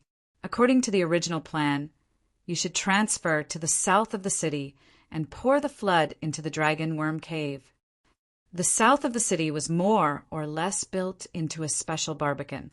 3 streets were sealed, and the buildings on the streets were used as barbican walls. Moo! The Turtle Prime Minister howled again. Under the horrified gaze of the surviving Allied soldiers, it stepped on the muddy water and strode toward the Heilongjiang Dam. It wasn't difficult to flood the dragon worm cave in the south of the city. The old turtle floated and sank in the river. The river water circled around it and poured into the dam on the south bank. Well, the flood flooded the 150,000 Allied soldiers in the north of the city and opened the dam on the north bank of Heilongjiang. At this time, the flood flooded the dragon worm cave in the south of Meilin City, and the turtle prime minister dug the dam on the south bank. The old turtle lay near the dam and drove the river water into the south of the city. Following the trenches dug in advance, the water flowed continuously. Only then did Danny sit cross-legged on the turtle's back and ask the turtle prime minister about the secrets of the sun. "How did the sun shatter and then extinguish?" she asked curiously. "Isn't the sun a star? Even if a star dies, it should first expand into a red giant and collapse into a white dwarf after millions of years. Or, if its mass is large enough, it should evolve into a black hole. However, it was too illogical and unscientific for it to shatter and extinguish." Half of the turtle prime minister's body was immersed in the water. 2 streams of water spurted out of its nostrils, and it said in a muffled voice, "Mother Goddess told us that our world was born from a ball of fire in the cold and empty universe. When the world was formed, all the flames were suppressed and buried under the ancient hills. The ground was shrouded in absolute darkness. The world was barren, cold, and dead, almost exactly the same as the outside of the universe. It was said that the first creatures were born in the ancient shadows. They were also the first generation of dark demons. Some powerful demons even survived until today and were worshipped by the Far East Asia residents." Chapter 732. Are you sure? The evil gods of Yaxia were born at the beginning of the world? Danny's voice was trembling, and her back was drenched in cold sweat. Damn it! She had planned to take the Shadowbinder's Book of Evil Gods to the east of Yaxia after the Battle of Meilin. She planned to wipe out the evil gods one by one, slaying gods and raising dragon babies. If what Old Tortoise said was true, the evil gods that were born at the beginning of the world were equivalent to the connate demon gods of the Eldritch world. Her action of wiping out the evil gods in Yaxia was almost the same as the cultivators of the Eldritch world after the journey to the west challenging the 3 pure ones. This is what Mother Goddess told me, so it shouldn't be wrong. However, the demon gods that were born at the beginning of the world are only a small part of the total number of dark creatures in the easternmost land. Just like how there are Mother Goddess in the world under the sun, there are more ordinary creatures like you and me. Prime Minister, Turtle said. That's right. Even at the beginning of the Eldritch world, there were more than just the 3 pure ones and a few saints. There were more shamans and demons with no background, as well as the descendants of shamans and demons. Danny heaved a sigh of relief. She still had to feed the dragon and get rid of the evil creatures. She called Tam and Kuei to let the Shadowbinder know who was the weakest. Was the Mother Goddess of the Lone River born at the same time as those evil gods? Old Tortoise shook his head and said slowly, "One day after the beginning of the world, a demon god that was born from the darkness was dissatisfied with the darkness, coldness, and death of the world. So he drew a cluster of fire from the earth and brought the first light and heat to the world. After that, the demon god sacrificed his life to forge that cluster of fire into a giant lamp that hung in the sky. It was also the first sun in the world. The sun's light and heat drove away the darkness and the creatures in the darkness. At the same time, it also woke up the mountains, plains, and rivers. Yes, Mother woke up at that time. In other words, Mother Goddess was born much later than those demon gods in the darkness. The sun was separated from the earth's core cluster of fire? Danny found it hard to accept. The whole world was born from the first flame. What's so strange about using fire to forge the sun? Old Tortoise said disapprovingly. Who was the unlucky guy who forged the sun? Danny asked. Unlucky guy? Prime Minister Turtle's tone was filled with dissatisfaction. She brought light and fire to the world, and all spirits were awakened because of her. She can almost be called the mother of all spirits. How can you say that about her? Well, I apologize, Danny said. She is an unlucky mother of all souls. She lost her life when she created the sun. Now, everyone has forgotten her name and deeds. Aren't you and I praising his great achievements right now? The mother goddess remembers. She told me, I told you, and you told those who came after. Even if living beings forget, heaven and earth will always remember. And the sun in the sky is the most profound record, Prime Minister Turtle said in a deep voice.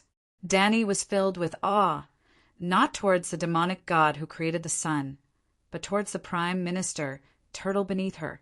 She thought it was an idiot, but she did not expect it to say something so philosophical. She pointed a finger at the sky. Was this sun forged by the mother goddess of the Lorne River? He doesn't seem to have sacrificed himself. No, the mother goddess did not forge the sun. Old Turtle shook his head. I don't know the specific reason. I can only tell you what happened at that time.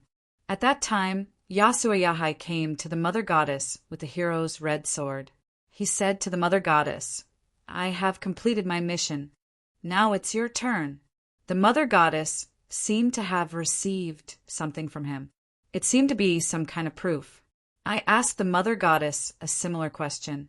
I asked her if she wanted to forge the sun. She said she could not do it. She called all the gods of the Lorne River system together and made us sing a song together. I have no idea what happened at that time. I just felt endless divine power being drawn out of my body, and endless exhaustion came over me.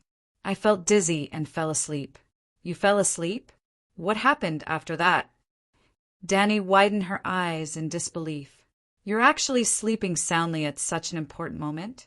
Prime Minister Turtle seemed to be a little embarrassed. He said in an unnatural tone, I was not the only one who fell asleep. The Crab King also fell asleep. Compared to that hairy crab, you are proud? Danny was stupefied. Old Turtle seemed to sense her emotions and immediately added, Summoning the sun is very tiring. Even the mother goddess has been sleeping for thousands of years. Danny asked with a straight face, Did you ask the Lorne mother goddess what happened after that? Of course I did, but she did not say much. She only told me that the divine power of the Lorne River gods drew endless fire from the ground and poured it into I think it should be the mold of the sun. Then a new sun rose in the world. That seems to make sense. Earth fire is indeed stronger than dragon flame. Danny reluctantly accepted this strange worldview. However, a fire was drawn today, and the sun was extinguished tomorrow. Another fire was drawn the day after tomorrow. After so many years, was the fire in the heart of the world about to be extinguished? That thing, the thing that Yasuo gave to the Lorne mother goddess. What is it? If we want to summon the sun again, will we need it? That seems to be a kind of destiny. Prime Minister Turtle's tone was uncertain. Considering that Yasuo most important achievement in his life was to drive away deviant ghosts and demons, that thing will most likely appear after repelling the deviant ghosts and dark monsters. That makes sense. Danny was deep in thought. Yasuo did not only eliminate deviant ghosts. After ending the deviant ghost affairs in the Westeros, he returned to the east and continued to fight the monsters from the dark world with the light emissary in hand. When she first heard the story of Yasuo, Danny thought that the dark monsters were deviant ghosts that entered the eastern continent through the Arctic Circle. Now that she thought about it, the world was not necessarily a ball. What the hell was the Arctic Circle? Those monsters should be evil creatures from the dark world to the east of Yasha. The Battle of Meereen is almost over. Danny stood up and lifted her helmet. She felt the snowflakes falling from the sky with her face. She gradually felt a sense of urgency.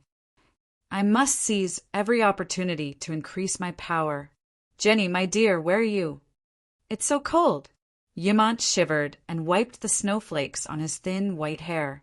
He said in shock, It's snowing in Slaver's Bay. Miss Sandy, tightened the collar of her thin shirt and shouted in the direction of the garden. Little Mist, are you there?" With a whoosh, a red light floated out from the weirwood trunk. The fire exploded, revealing a little girl with dragonfly wings. "Ah, it's so cold. What's falling from the sky?" Little Mist held up a piece of melted snowflake and asked in confusion. She had never seen snow before. "Little Mist, go and ask the queen what's with the sun in the sky." "Miss Sandy," I said. "Ah, Little Mist," was the Dragon Queen's messenger. Everyone would ask her for help when they needed the Dragon Queen's help. 7 gods above, it's only 3 degrees Celsius, and the temperature is still falling. Messai, who ran to the persimmon tree, held up the outdoor thermometer and exclaimed. This. Old Yamant quickly went over to take a closer look. "Holy Mother of Mercy, I measured it this morning. It's 14 degrees Celsius. Shrouding the sun is not Danny's ability. She may be able to block the sun, but lowering the temperature is beyond her ability." At this point, the old man suddenly understood and shouted in horror. "Ah, Holy Mother of Mercy, the long night, it's the long night. The long night has really come, and the sun has gone out. It's not just Slaver's Bay that's dark, the whole world must be like us." Old Yamant was overthinking. At least they could still see the dim light in Slaver's Bay, but the rest of the place was already dark. Volantis. "Ah, the Supreme Priest Benello's prophecy has come true. The Blackwell nobles have betrayed the light, and their minds have been corrupted by the yellow harpies of the East.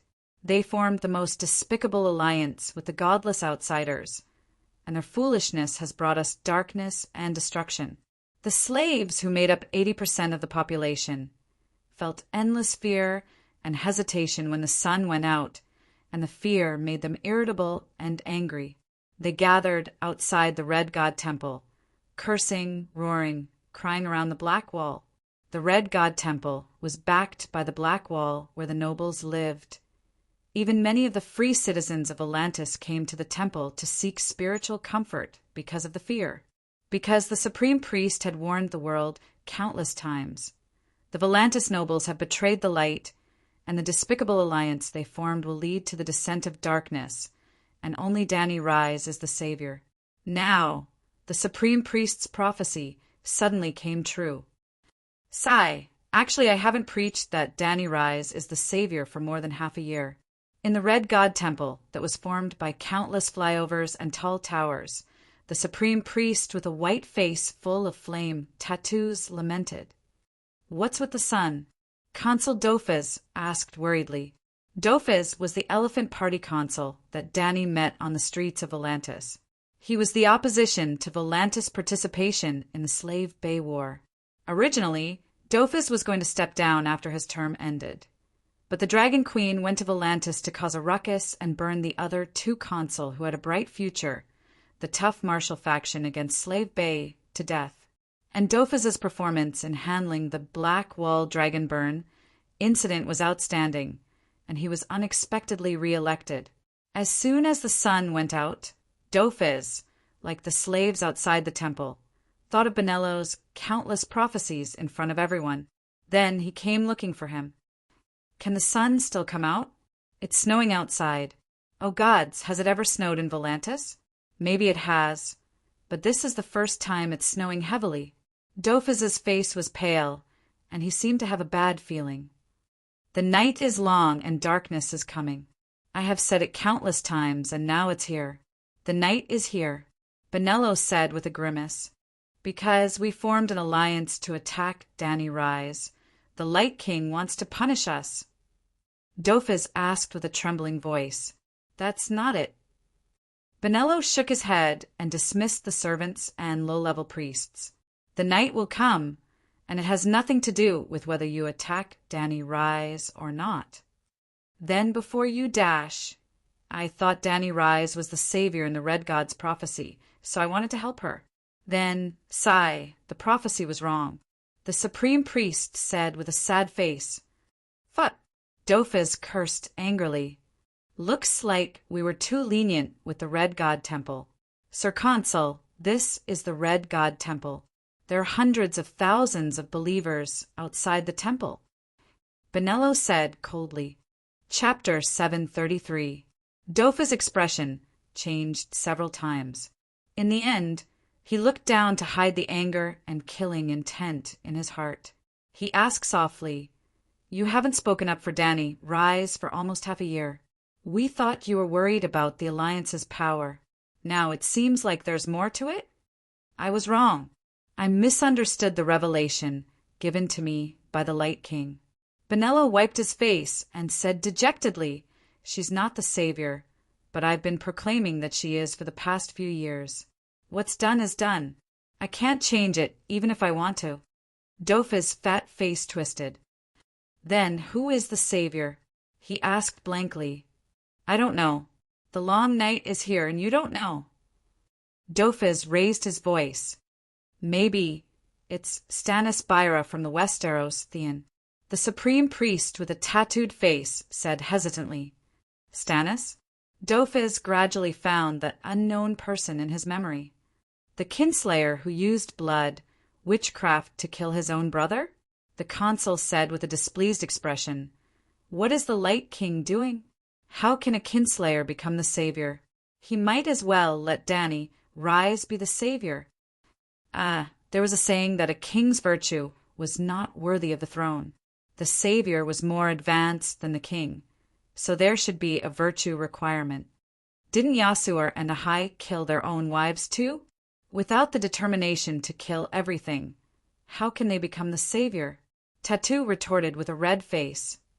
Killing one's wife is different from killing one's own family. Forget it. Dofas shook his head. Choosing the savior is the Light King's business. We don't care. But how do you plan to deal with the sun and the rioters outside? The sun has extinguished. It might not appear again for 10 or 20 years. This is not something I can handle. Benello shook his head. 10 years, 20 years. Dofa's face was pale. His eyes were filled with fear, and his fat body was on the verge of collapsing. The last long night lasted for an entire generation. That generation never saw the sun from birth until they starved to death. They thought the world was originally so cold and dark. I thought it was a legend. Legends are always exaggerated, Dofas said weakly as he supported himself on the armrest of the chair. A generation. He forced himself to stand up and said in a deep voice, Your Excellency, Supreme Priest, I need you to buy me some time. What for? Benello asked curiously. I need time to gather all the food and materials on the market, Dofas said coldly. And then... Benello's voice trembled. Then I will seal Black City. What about the Volantis people and slaves? Can the Light King's faith feed them? Dofas asked. Benello shook his head with difficulty. Even the Light King can't help them, so what can I do? Dofas shrugged helplessly. But no buts. Daufez waved his hand and whispered into Benello's ear. Remember, the poor life makes the people need the anesthetic called hope. Their most devout faith is born from their hope. However, when faith was unable to satisfy the believer's hopes, that hope would immediately turn into the deepest despair, and faith would also become a curse. You should understand that saving everyone is equivalent to forcing everyone to die. I will give the red-robed monk a spot to enter the Black Wall based on the results of your work. Dofas took 2 steps back and stared at the Supreme Priest playfully. He smiled and asked, How is it? Benello's tattooed face was covered in sweat, and the muscles on his face kept twitching. His blue eyes that were usually as calm as a deep pool were filled with turbulent waves. Let me think, he said weakly, his voice like a mosquito. There's no time. Listen, look. Dofas pointed at the window. The shouts of the 100,000 believers were like a tsunami.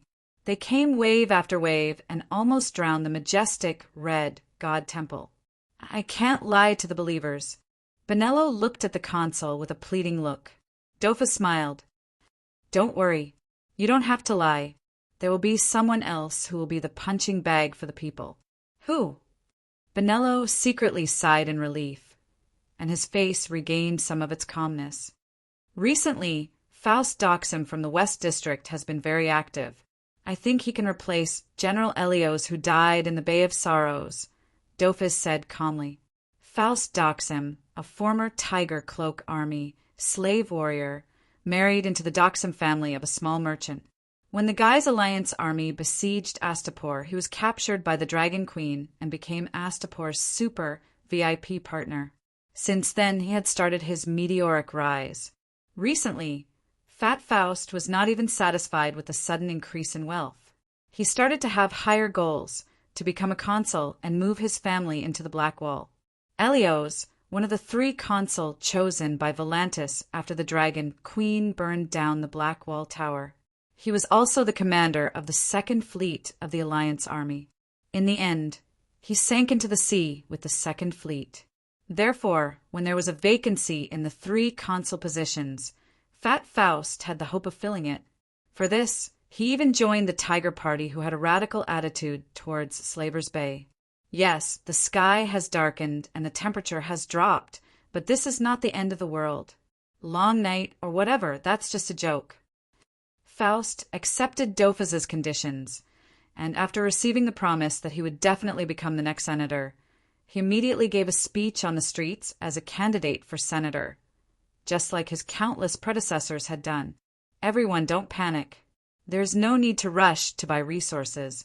Everyone knows that the winter that the Northerners speak of has arrived. It is impossible for winter to have no effect on Volantis. I swear, tomorrow will be a sunny day. Even if it continues to be gloomy tomorrow, the day after tomorrow, the day after tomorrow, the day of sunshine will come. The slogan, "Tomorrow will be a sunny day," barely calmed down the panic of the people, and Volantis temporarily regained its peace. In a place where the commoners could not see, a large number of resources were transported into the Black Wall. The nobles within the Black Wall took off their silk clothes and put on their ancestral iron armor, and gradually replaced the original guards of the Black Wall, the Tiger Cloak Army, slave warriors. At the same time as the defense force of Volantis, the Tiger Cloak Army was loaded onto ships and transported to Slaver's Bay by the consul with the reason that the Alliance Army won the Battle of Meereen and needed the Tiger Cloak Army to maintain order in Meereen. At this time, the consul of Volantis still did not know the outcome of the Battle of Meereen. They only wanted to send the unreliable Tiger Cloak Army to the front lines as cannon fodder. The Black Wall, the oval-shaped city wall made of Valeglia's immortal stone, was 60 meters tall and could allow 24 horses to run side by side without colliding with each other. Other than the Megalosaurus, no one had ever conquered the Black Wall. What happened in Volantis was not an exception.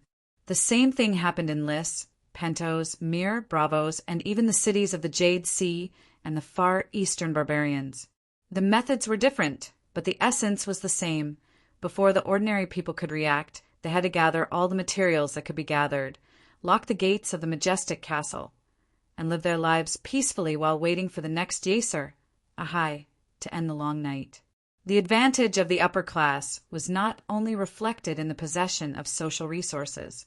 In modern society, some people said that information was money, and that was not wrong. With the most timely and accurate information, even a retard could become Warren Buffett. In the world of the Song of Ice and Fire, when the long night had already arrived, information was equivalent to a chance to survive. Well, that was not necessarily the case. Even if the ordinary people obtained accurate information, they did not have the financial, material, or manpower to change their fate. If the winter was longer, the ordinary people would still starve to death. A winter that lasted for 3 years and a long night that lasted for 20 years did not make much of a difference to the ordinary people. They would either freeze to death or starve to death. Similarly, 3 years of winter and a generation of long night also had an impact on the nobles. All right, there was an impact. They could no longer indulge in luxury. They could not hunt. They could not participate in the martial arts tournament. They also had to learn a skill that they did not have before living frugally. But no matter what, the lives and bloodlines of the nobles were not affected. Thinking about it this way, the long night did not seem so scary. Those who did not deserve to die would always die, and those who deserved to die would always live. What was the difference between a long night and a long winter? Sigh, such a world was truly despairing.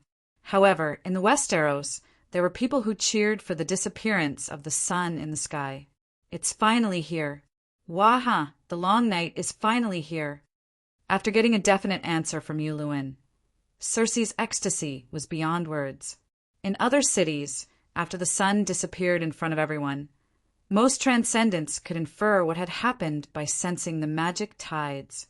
But Westeros was a desert of transcendence. More than 99% of people did not even notice the change in the sun and only thought that it was another cloudy day. The sun rose in the east, but Westeros were known as the land of the sunset. When the sun went out, it was about 10 in the morning in Meereen, just before dawn in Westeros. Therefore, when Westeros woke up, they only felt that the weather was especially gloomy today. Of course, just because 99% of people did not notice anything unusual did not mean that everyone did not know. For example, Yuluin knew. The Alchemist Guild knew. The 7 gods were no longer 7 pieces of wood. Even the archbishops of the church knew. They even received complete confirmation from the Holy Mother.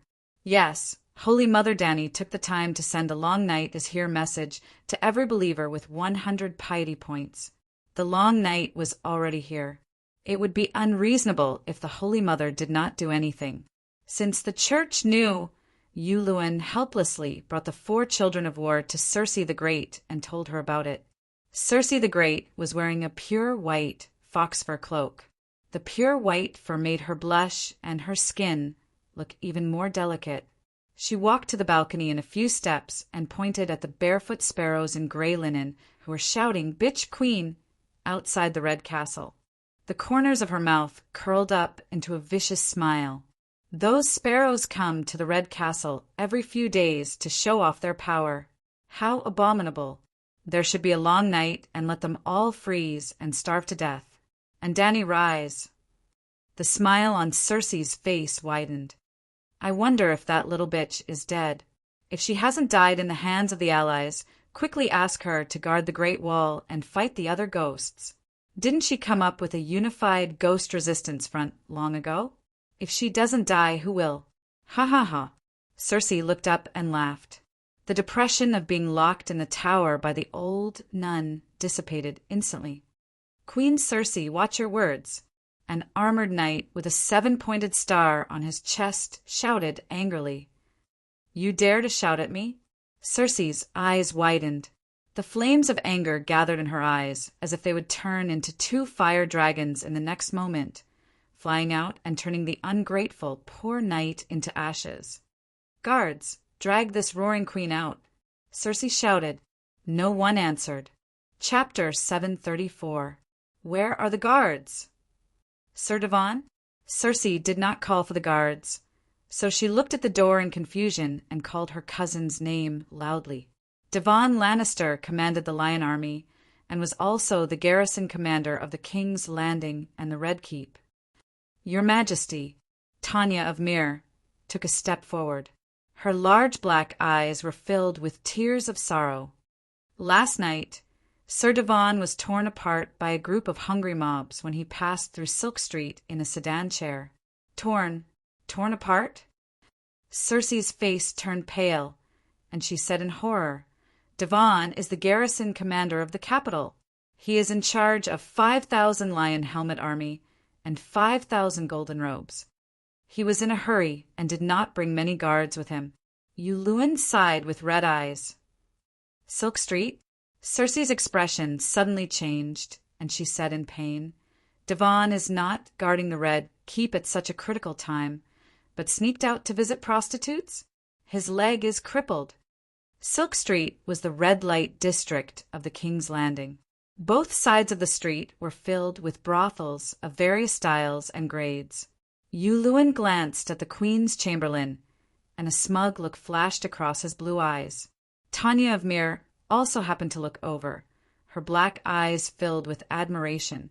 The queen's husband and the queen's trusted aide only looked at each other for a moment before they looked away, each comforting the emperor with sad and regretful eyes.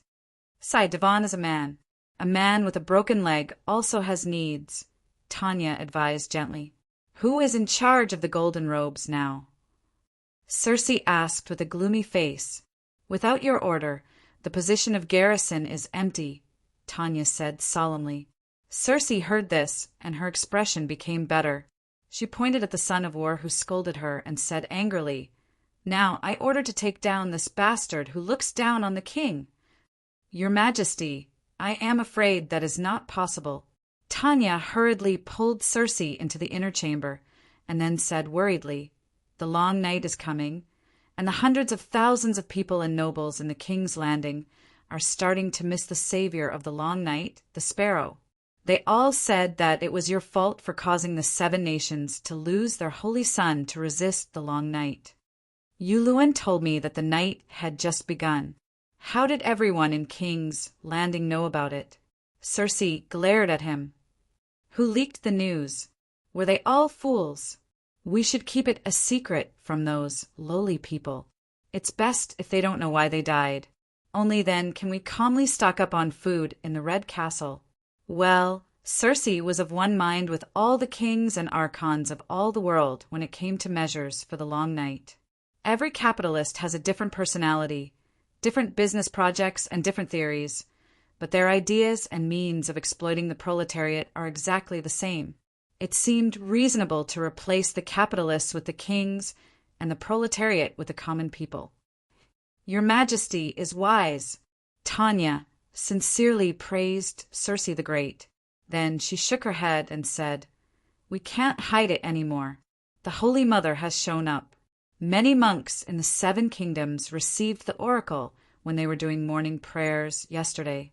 The sun has gone out and the night has come. Are you sure? Circe asked suspiciously. I also did morning prayers yesterday. Why didn't the Holy Mother tell me? Seeing that the great emperor of all eternity was serious and did not look like he was joking, Tanya's thick and dark lips moved a few times. Maybe your Majesty's little sanctuary is too small to accommodate the Holy Mother's magnificent body? The chamberlain groaned inwardly. Don't you have any self-awareness? You burned the Holy Son appointed by the Holy Mother to ashes, and you still dare to hope to see the Holy Mother? If the Holy Mother really comes to you one day, are you sure she won't immediately turn into a stranger and take you, the blasphemer, away? Sigh. I also think that the little sanctuary is a bit small. Circe sighed and complained. It's fine if the Holy Mother didn't inform me, but why did she tell those gray sparrows? What does the lowly people know that the long night has come have to do with me punishing that poor knight? Circe quickly remembered the son of war who had scolded her earlier. Since they know that the long night is real, the people and nobles of the 7 kingdoms will naturally start to miss the great sparrow. After all, the great sparrow is the savior to end the long night, appointed by the Holy Mother. Now, because of your Majesty's mistake, the savior has died tragically before the long night. Can everyone not misunderstand you? Circe's face paled as she recalled the parade outside the Red Castle that had not dispersed since morning, and her slogan that she should go to the 7 levels of hell she didn't misunderstand. They must hate her to the core. The people of the King's Landing hated her.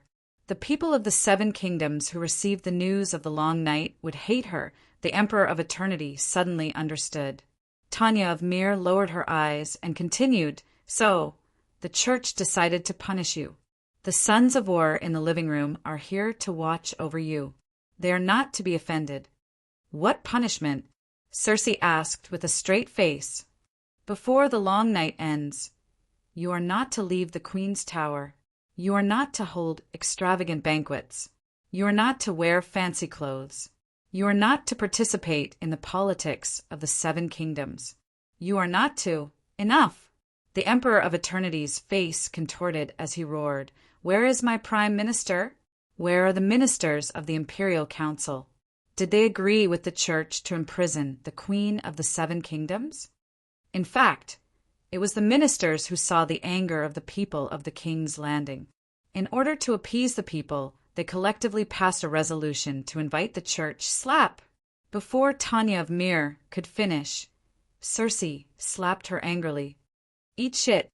Circe's eyes were spitting fire as she cursed. "As my chamberlain, you attended the imperial council for me and conveyed my orders. How could you allow the deviants to pass a resolution?" Mere Tanya covered her red and swollen cheek and said in grievance, "The chamberlain is useless in the Westeros." I objected, but they all ignored me. "Gather my lion helmet army and golden robes. I have had enough. They are going to destroy the Westeros. Without me to govern the country, what will happen to the court? I am leaving this place today. I am going to the King's Landing Court. I am going to sit on the Iron Throne and exercise the power of a queen. The long night is coming. Without me to strategize, how can the people survive to the next summer?"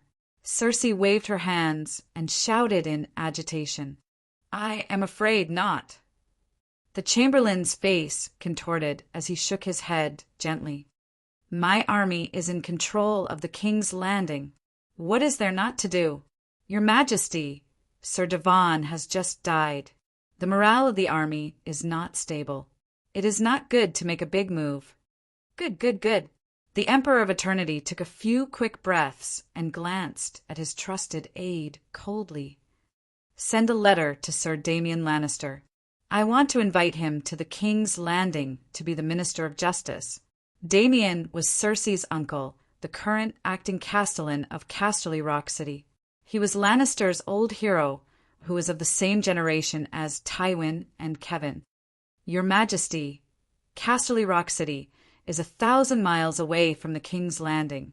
Actually, there is another honorable earl who is more suitable for the position of Minister of Justice," Tanya said gently. "Who? Your husband, Earl Orton?" Circe mocked.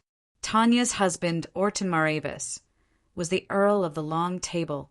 After Tywin's death, Circe promoted Orton to be her hand of the king when she was regent. But after Circe was imprisoned by the church, Earl Orton immediately resigned and fled back to the Long Table with Tanya, abandoning the Queen Regent.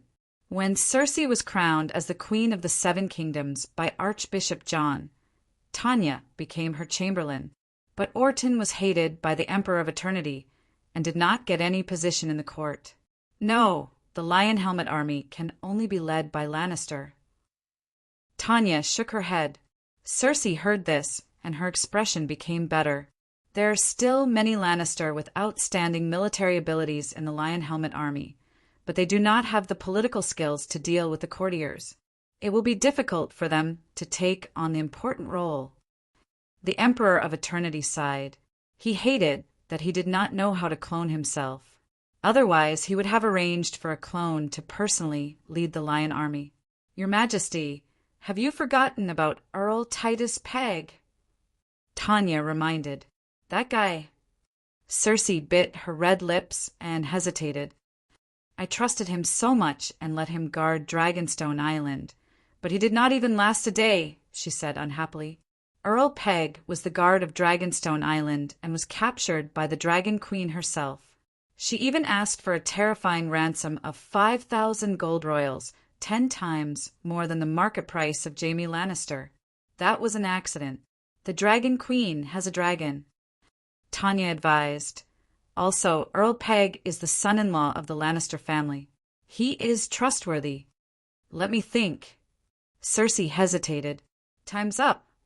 For Sons of War and 4 crude old nuns suddenly barged into the inner chamber of the Queen's palace and announced loudly to Circe, "Circe Lannister, according to the resolution passed by the church and the council ministers, you can only see guests once every 7 days. Every time you see guests, it must be between morning and afternoon prayers. It is now time for afternoon prayers. Madam Tanya, please leave immediately.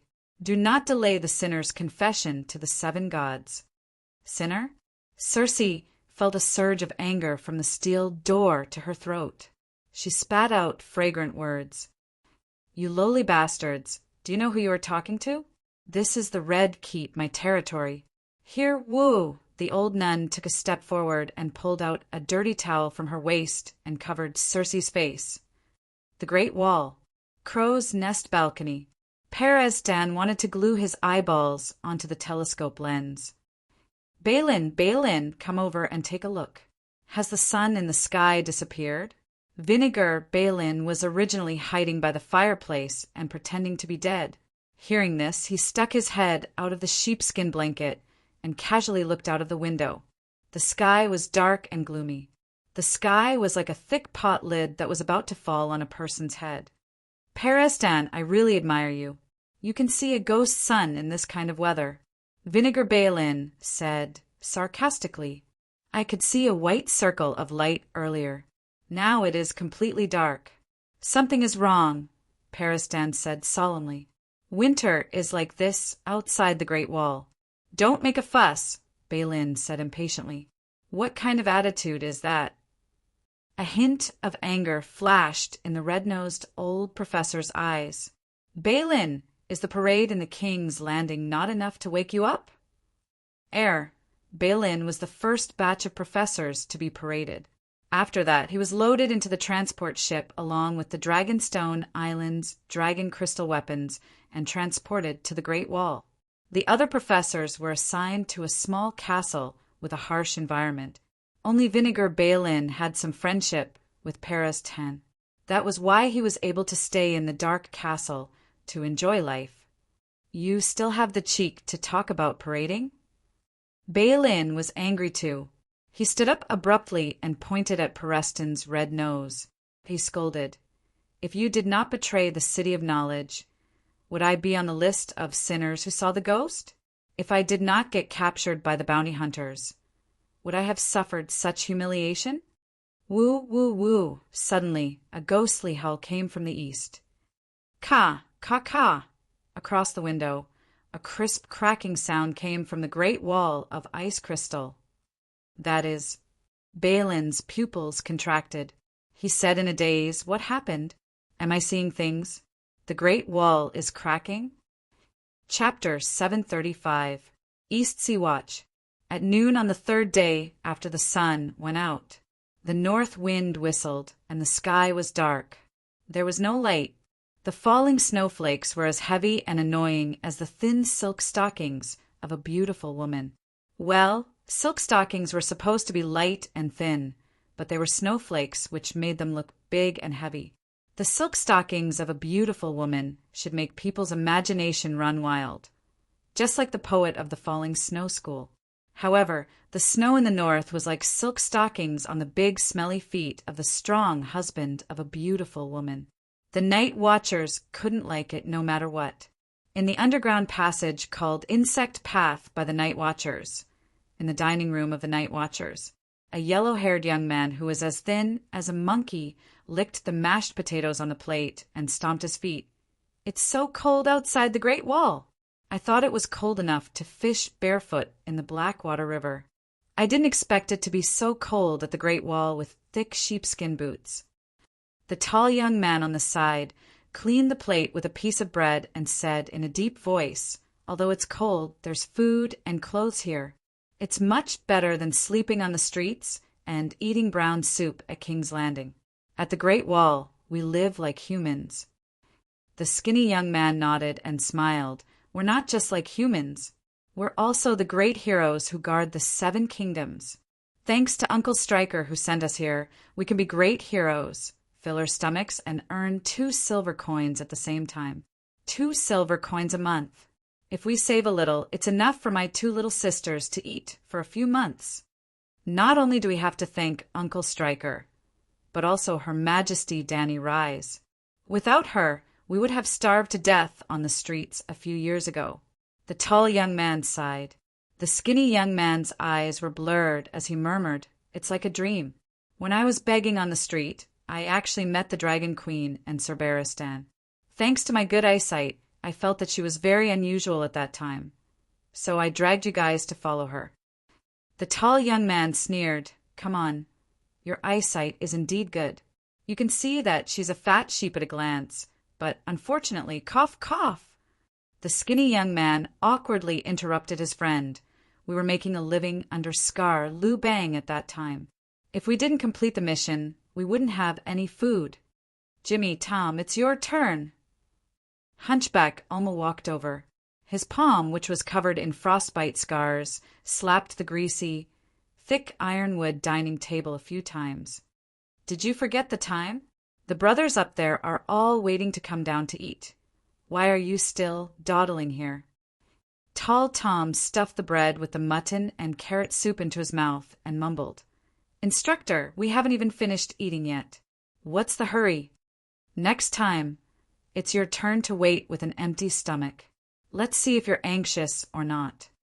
The two rookie night watchers stopped arguing and hurriedly handed the plates to Hogan the cook.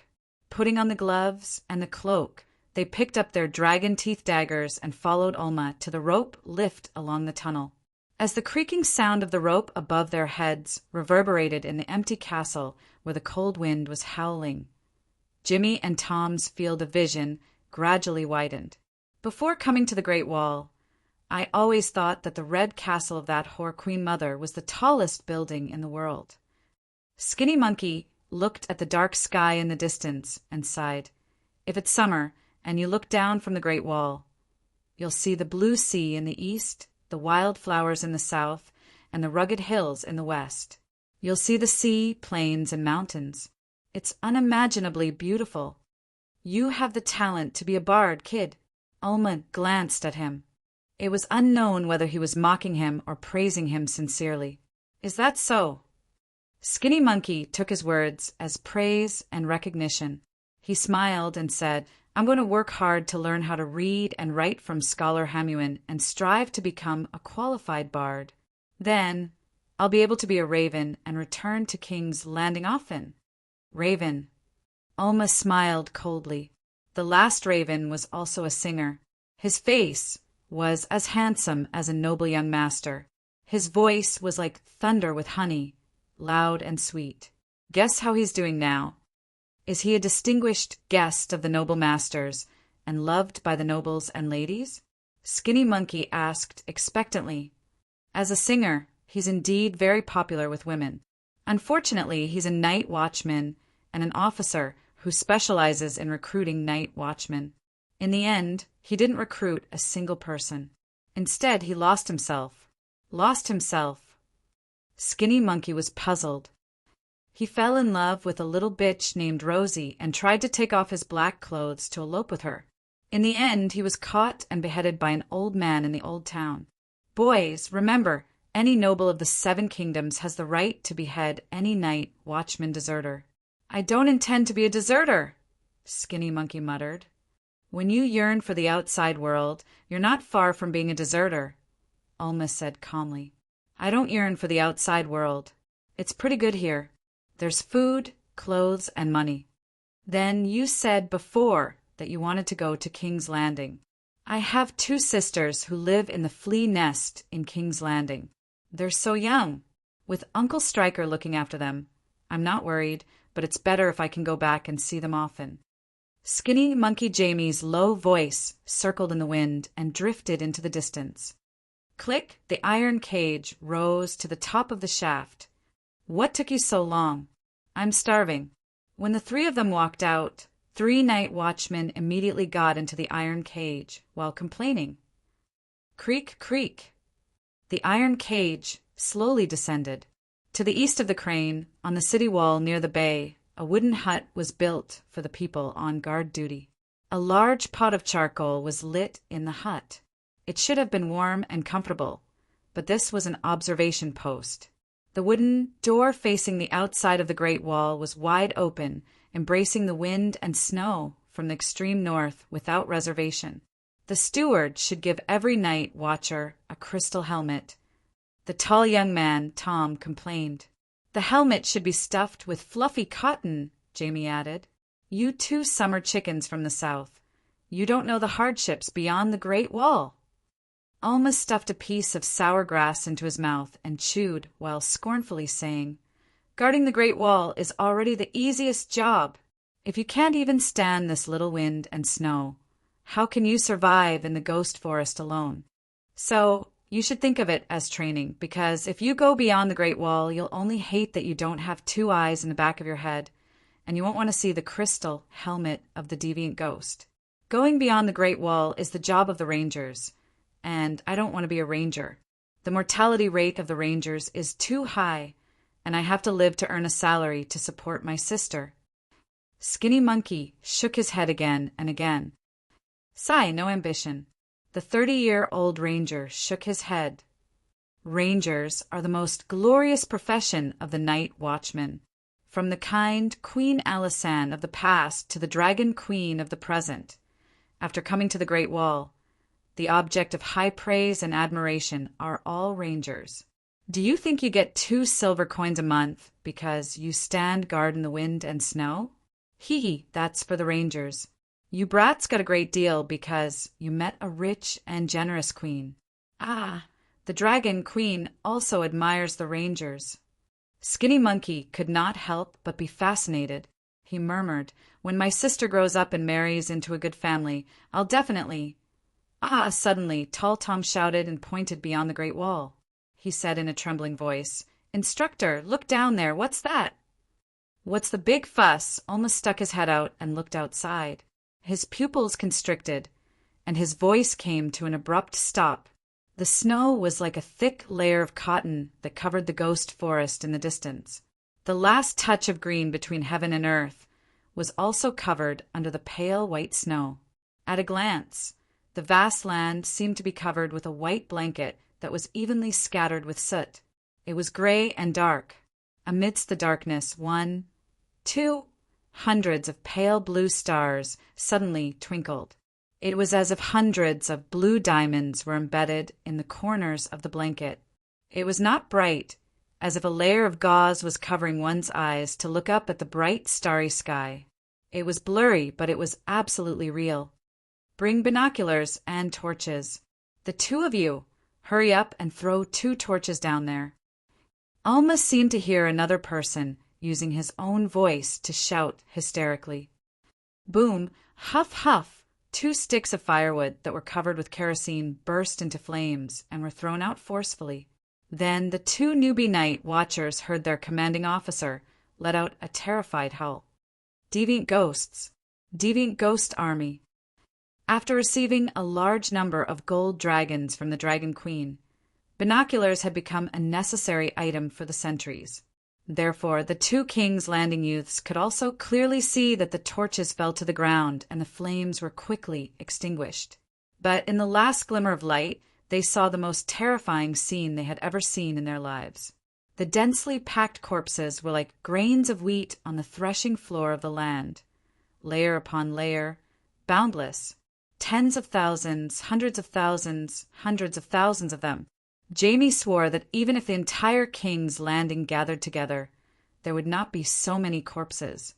What was even more terrifying was that all the corpses were staring at him with their large eyes that were emitting a faint blue light. Fortunately, the binoculars were passed through by a rope and hung around the sentries' necks. Otherwise, the binoculars would have dropped from the shock just now. Are these the deviant ghosts of the legends? Why are there so many of them? Skinny Monkey Jimmy shouted with a sobbing tone. Hurry, hurry, hurry, hurry up and blow the horn. Alma urged anxiously. The 2 young night watchers hurriedly raised the horn. Woo, woo, woo. 1 horn meant that they were allies, 2 horns meant that the barbarians were attacking, and 3 horns meant deviant ghosts. The low and loud sound of the horn drowned out the howling north wind and awakened the massive war machine behind the Great Wall, 1,500 fully armed men in black. 1,500 people could not even cause a ripple on the battlefield of Meereen at Slave Bay, but in the Northern Territory they were definitely a powerful force that could not be ignored. Back when Elder Shion was still alive, there were only 1,000 night watchers on the 500-kilometer Great Wall. Due to the interference of the Dragon Queen, the night watchers had more than 15,000 regular soldiers. The 17 castles on the Great Wall were all guarded by guards. Almost all of the 500-kilometer Great Wall was under the surveillance of the night watchers. Something like the barbarians secretly climbing over the Great Wall in the past would never happen again today. "Oh, Inami, the deviant ghosts have launched an all-out attack." The captain of the East Sea Watch garrison, Carter Pike, said in shock. Yes, Carter Pike was from the Iron Islands and believed in the Inami. At this moment, more than 200 night watchers had already climbed up the Great Wall, and a few hundred were waiting quietly for orders on the Worm Tunnel. Kerosene bombs were thrown out from the trebuchets, drawing a fiery red trail in the air and lighting up a small part of the sky. Then they landed on the heads of the corpses and lit up a bonfire. The white frozen fog was thick and heavy, quickly extinguishing all the flames. Chapter 736. The flames on the torches, kerosene bombs, and burning ghouls shrunk rapidly before extinguishing. There was no need for binoculars. Everyone on the Great Wall could see the scene below the Great Wall. With a simple sentence, all he could see were corpses. There were barbarians wrapped in fur, giants with their intestines torn out, night watchers in black woolen shirts, corpses with rotting clothes, skeletons without clothes, polar bears with half of their heads rotting, swaying penguins with black blood flowing out of their chests. All the corpses outside the Great Wall that could and couldn't come were here. At the beginning of winter, there were more than 100,000 barbarians. Like the Westeros, the barbarians were used to burials. Now, there were corpses buried in the ground, lying on the ground, running in the forest. Humans and beasts made up an army of 1,000,000. Attack the location of the flashing blue light. That's the eye of the deviant ghosts. Use kerosene bombs and dragon crystal arrows to attack the deviant ghosts. Carter Parker ordered. Light the beacon tower and inform the Green Guard Castle in the west. Tell Scholar Hamuin to write letters to Winterfell, the Amber family's Hoothfire, the King's Landing, release all the messenger crows. Don't forget about Dragonstone Island. Inform the Bay Fleet to leave the harbor and patrol the bay along the coastline. If there's any ice on the surface of the sea, throw kerosene bombs to destroy it. Following the orders of the garrison captain, everyone from the Great Wall to the castle, the Worm Tunnel, and the Bay Pier started to get busy. Phew, it's finally here. Carter Parker heaved a sigh of relief and gripped his dragon tooth saber tightly. He smiled sinisterly at the Great Wall and said, "I'll stand here and watch how you bastards cross the Great Wall. There are so many of them. Perhaps they can climb up in a human pyramid. Ha ha ha."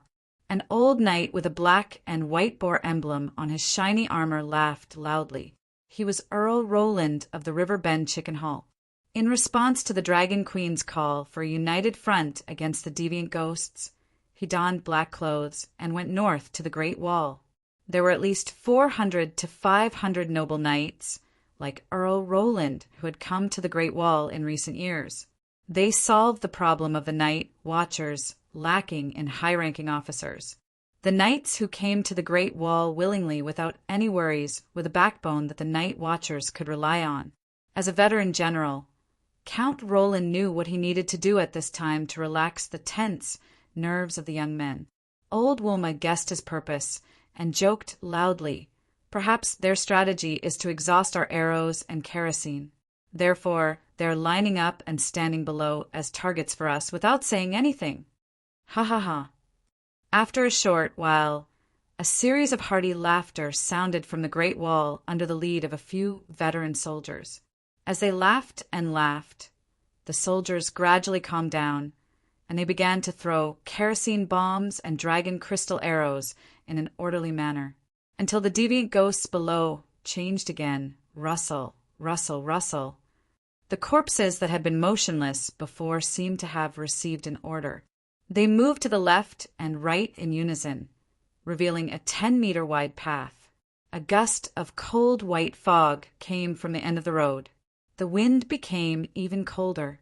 The freezing fog became even thicker. The night watchers seemed to see 2 small blue lanterns looming in the white fog, slowly approaching the city wall. "There's a big guy coming." Wilma's expression was solemn as he knocked an arrow on his bow.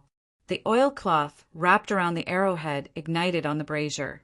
With a whoosh, The arrow flew 600 meters away, with the 200-meter height of the Great Wall.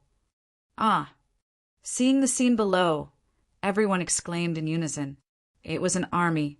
They were all wearing neat and tidy ice crystal armor and had silver hair that floated like seaweed. They were all deviant ghosts. There were more than 100 of them. These deviant ghosts rode on black spiders the size of buffaloes and followed behind a deviant ghost with an umbrella handle on his back. It was as if the noble knights were following the king on an expedition. Count Roland suddenly understood and said in shock, "Deviant Ghost King. The leader is Deviant Ghost King. Attack everyone. Quick, quick. Kerosene bombs, dragon crystal cannons, arrows, cover that bastard." Carter Parker came to his senses and pointed at Deviant Ghost King as he roared ferociously. Unfortunately, Deviant Ghost King was not stupid. He stopped 500 meters away from the city wall, and a snowstorm gradually rose around him, breaking all the stray arrows and crossbow bolts that flew toward him. The storm also blocked the vision of all the night watchers. After about 2 rounds of attack, a low sound, as if someone was stepping on a thick piece of glass on a cement road, suddenly came out of the storm around Deviant Ghost King without any resistance. Hearing that sound, the night watchers subconsciously entered a trance. They only felt that their souls were being clenched by a cold hand, frozen into ice, and then crushed into ice shards. Then the most terrifying thing happened. It was not only their souls that were being clenched, but also the 200-meter tall Great Wall under their feet. Crack, the first crack appeared, and the first sound of a glacier breaking came. The people on the Great Wall did not notice it, but the night watchers who were busy preparing for battle in the castle square saw it. Because the crack was like a cut on a baby's face, a deep crack that was hundreds of meters long appeared on the gray-white ice crystal wall. It was so obvious, so outstanding, and so shocking. Before they could scream, crack, crack, crack, crack, crack, crack, the second crack, the third crack, the fourth crack. In the blink of an eye, the mountain-like ice crystal wall was full of cracks, visible to the naked eye. A thick and low black cloud gradually covered the Great Wall. It was like the Great Wall was a child lying on the ground, and then a mother covered it with a thick blanket. Crack, boom, purple-red lightning flashed in the black cloud like a spider web. Ah, the lightning above their heads and the crack under their feet made all the night watchers on the Great Wall guess what was going to happen next. They opened their mouths one by one and let out meaningless but terrifying screams that were the last of their lives. Of course, there were also night watchers who reacted quickly and ran to the east. There was a bay in the east. Boom, the first piece of ice that was as big as a roof broke off from the wall and fell from a height of 100 meters, crashing into the East Sea Watch castle. The dozens of night watchers who were carrying supplies by the rope rack did not even have time to scream before their heads were smashed by the ice and then drowned. This was just the beginning. Boom, crash, the first piece of ice that broke off was like a domino. The ice walls and even the wooden ladder built by the night watchers on the ice wall collapsed and slid down. A thick layer of ice fog began to pour into the land. The wind became stronger and colder. In just 10 seconds, the night watcher's castle behind the East Sea Watch castle was covered in ice. Boom, finally, the ice fell off, revealing the bricks and boulders inside the Great Wall. It was as if there were 10,000 detonators buried in the wall, arranged in a row and detonated one after another. The black cloud above the Great Wall grew darker and thicker, and the lightning net as thick as a finger grew denser. The first muffled sound came from the bottom of Seal Bay, and then from east to west, the Great Wall began to explode continuously. In fact, there was no explosion, but the momentum and sound of the Great Wall collapsing was too shocking, as if the sky was falling and the earth was cracking. The Great Wall is collapsing? Am I dreaming? In Seal Bay, the sailors on the 15 patrol boats stood on the deck in a daze. Looking at the collapsing Great Wall, they felt as if their hearts had been pulled out of their warm chest and thrown into the cold sea. They were drained of all their strength by the horrifying scene in front of them. They sat on the deck, wailing in despair. In the north of the Great Wall, the ice storm surrounding the king of deviant ghosts had dissipated, revealing a towering deviant ghost. He had the same grayish-white wrinkled skin as the other deviant ghosts, but he did not have seaweed-like silver hair. On his bald head, 9 sword-shaped, transparent icicles grew, as if 9 small horns had grown on his head. The icicles circled around his head like a natural crown of thorns. The 9 icicles crown openly announced his identity to all living beings, the king of deviant ghosts who would bring endless calamity to the world. He was blowing a horn as long as his arm, inlaid with black copper. If Sam or John were here, they would be able to recognize the origin of this horn at a glance. Under the guidance of the dire wolf, John found it under a boulder at the ancestor Fist Peak. Because he could not blow it, he gave it to Sam as a souvenir. Sam had also been carrying it with him. When the ancestor Fist Peak encountered deviant ghosts and corpses for the first time, the night watchers threw away their armor and fled pathetically. Sam even lost himself, but he still carried the horn. After leaving the Great Wall and going south to the old town, he carried the horn with him. When he was in Bravos, he carried the horn. When he was on Dragonstone Island, in front of the Dragon Queen, he still had the horn in his bag. In the end, Fatty, Sam carried the horn to the old town. To be honest, if you ask Fatty, the horn is old and broken, and it's only a piece of brass inlaid on a black horn. It's not worth anything at all, so why do you always carry it with you? Fatty would definitely be at a loss. Yeah, why do I have to carry this broken horn? In any case, when he was in the old town, the horn should have been the furthest away from the deviant ghosts beyond the Great Wall. But it was lost. A dead pigeon with glowing blue eyes, but a ferocious raven the size of an old hen to death. That raven happened to fly over the head of Sir Ace, not more than 100 meters away. Then, the raven's eyes glowed blue as it flew into Sam's bedroom. It found the horn with familiarity and brought it back to the north, back to the Great Wall. The moment it crossed the Great Wall, under the effect of the evil suppression array, the raven was dismembered into a pile of broken limbs and rotten flesh. However, it flew at an altitude of more than 1,000 meters and carried a huge initial speed towards the north. At this moment, the law of magic retreated. It was time for Teacher Newton to appear. Flying at an altitude of 1,000 meters, initial speed of 50 meters per second, the speed of the fastest pigeon on Earth, the acceleration of gravity was similar to that of the Earth. Then, could the raven's corpse and the horn carried by the seeds cross the Great Wall that was 200 meters high and 20 meters wide? Chapter 737. The once worn and cracked horn and the brass covered in a layer of green copper filth flashed with dark red and icy blue runes in the hands of the king of strange ghosts. It was sacred and majestic, filled with a sense of power that suppressed one's soul. This was the real horn of winter. Legend had it that it could awaken the underground giants and cause the Great Wall to collapse, the horn of Jomin. Back then, Mance Rider had turned into Boss Chow and led a group of tomb raiders along the Frost Tooth, the mountain with the best feng shui outside the Great Wall, but they had never found Jomin's tomb. Perhaps it was because he lacked Hubai skills and the young man's rich archaeological knowledge. But even after opening Jomin's tomb, Mance Rider was unable to identify the bones. In the end, Mance found a mighty and domineering horn of giants from the tomb of the Giant King. Although the horn of giants was domineering, it was superficial. When the savages were negotiating with the Dragon Queen, Mance had used the horn to threaten her. We savages also have a trump card. Don't push me too far, or I'll blow down the Great Wall and perish with you Southerners. The Dragon Queen crossed her arms and raised her chin slightly. Her eyes were full of sarcasm as she sneered. If you have the guts, then I'll stand here and let you brag. Let's see if you can blow down the Great Wall. Mance withered.